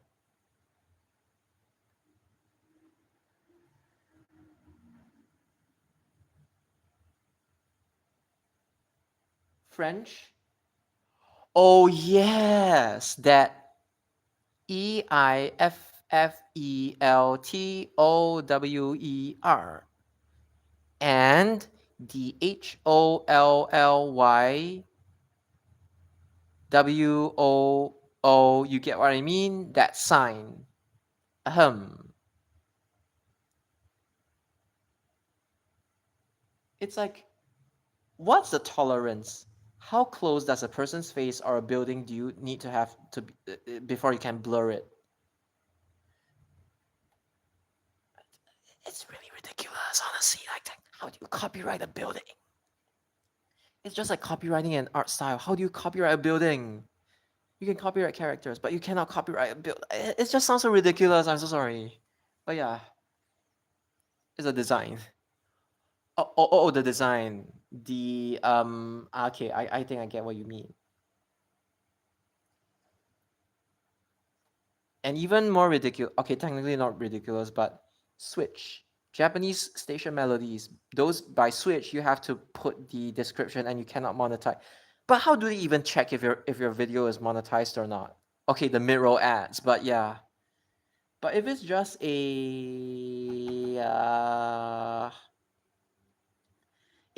video showcasing like the melodies, they wouldn't even last long enough to the point where you could put mid-roll ads. So can they even police you on that? I feel like Japan's trust system is like there's a lot of gray area. Can you truly police people based on certain stuff? But yeah, a lot of gray areas. Oh, it's the design. It's like you treat that part as if it's a super sensitive installation when you publish. I get what you mean. But yeah, me having no military experience, I cannot really relate, but I get what you mean.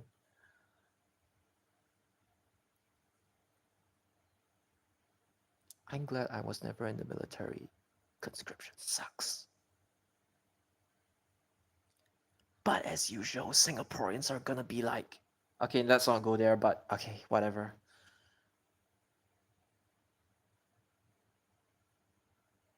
But then again, I have noticed like there are some actual female Marines or like female what's those called? It's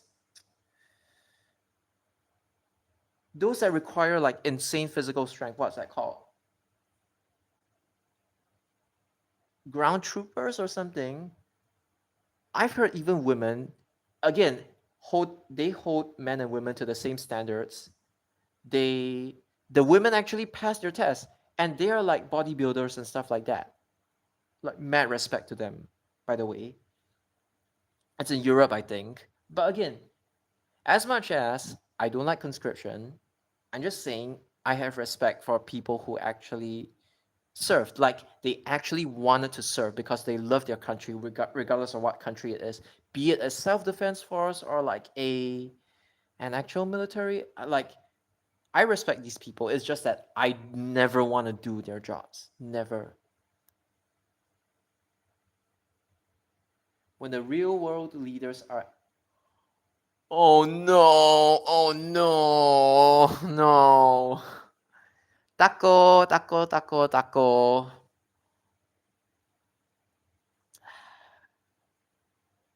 Or you have that country that's below China. Yeah. Yeah, it's like, let me tell you one thing. Here's the thing. I really pity those who are conscripted and they don't even want to be there. It's like, they have no choice. Yeah, it's and like how do you say it? They literally expect people that as they literally expect these people to stand on the fucking MRT train because they are able-bodied able-bodied and fit. If it were me, I would give up my seat to them. They are tired. Even if they are like not combat or anything, they gotta be tired. I would give my seat to them, just like how I would give my seat to the people in need, elderly, pregnant women, or like I would give my seat to them, provided that I'm feeling well, obviously. But like, yeah, they just okay. Singaporeans, unfortunately, it's like from experience, they are really like one wordy. Sometimes they are just one word. They treat it like a command, like that kind of thing. Very direct, but in the wrong way. It's like zero customer service, and like they are just really confrontational for no reason. I feel like they are really entitled in the sense that like the country is like shielded from natural disasters, and then it's like technically a first world country, even though it's authoritarian, totalitarian. You get what I mean? One party says, okay, whatever. But like, they have no natural disasters. They have it good. Their lives are technically good. They tend to be complacent. They don't appreciate. They don't truly appreciate things. I will say. And if you are like you have a weird hobby, you're gonna be ostracized by. Even Japan is like way more or South Korea. Even they are way more accepting of like people who are different. I'm not saying like in terms of. I'm not neurodivergent, but I'm saying it's like you don't have to be neurodivergent. It's like as long as your hobby is like different from other people, you're gonna get ostracized. Like it's something that they cannot accept. They see it as unconventional. It's like, and then you have people and then to make matters worse, you have those influencers. They're bad people. It's just that they happen to like bus and train. Okay, but that aside, I'm just saying, in Singapore, it's like you're not allowed to be different. I feel people stereotype Japan to be like that, but in reality, it's not that bad. It just depends on the situation. But the everybody must do the same thing kind of thing.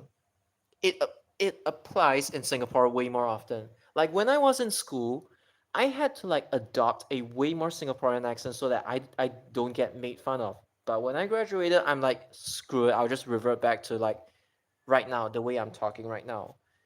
It's like they could literally be pissed off that somebody with like who's like not American or like not European who's like speaking in a non-Asian accent, which is like, why are you concerned like with the way I speak? Like just focus on the content, and it's not like a matter of accent. It's like you only call people out when they pronounce things so bad that it's like you cannot even understand them. Now it's just a matter of accent. I don't care how you speak as long as you are like as long as you're not trying to sound pompous or like as long as you're not like uh how do I put it? It's like as long as I get what you mean, I'm not gonna discriminate you based on like the way you speak or the fact that you're not so good in like English or anything. I can understand. And I just wish that like other people would be way more understanding of like others. It's like if you're in a Singapore school and you happen to be like Asian, you're gonna be discriminated if you don't sound Singaporean enough. It's like I understand Singlish. I've lived here for like quite long. I actually understand Singlish. It's just that like it doesn't really come out naturally. I don't speak Singlish, but like when text typing, yeah, sometimes I might drop it a little bit. Just for the shits and giggles, but like naturally I'm not the kind of person that like would speak English. That would speak English, I'm sorry. Nothing wrong with it. It's just for me, I would say.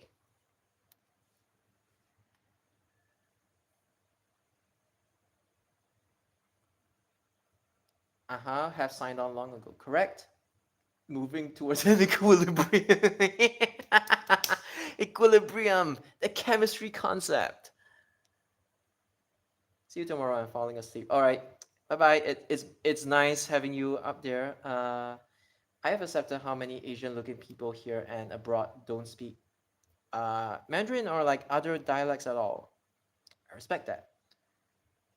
But yes, equilibrium, it's really true. And as somebody who used to study H2 chemistry in JC, yeah, I get it. Oh yeah, it's quite late. I think Fabian, you need to sleep as well. So thank you guys for being with me and for listening to me yap and yap and yap. But yeah, it's quite a nice session. It's quite a nice yapping session. So I guess I won't take up too much of your time. Just stay safe, be happy, be healthy. Okay. Good night. Bye bye. And also bye bye to my other two viewers who are currently with me. Oh no, I have four viewers right now. Okay. Okay, never mind. Thanks for the time. Okay. Bye bye everyone. I don't know if I'll stream like tomorrow or Sunday, but get what I mean. Oyasumi. Bye bye.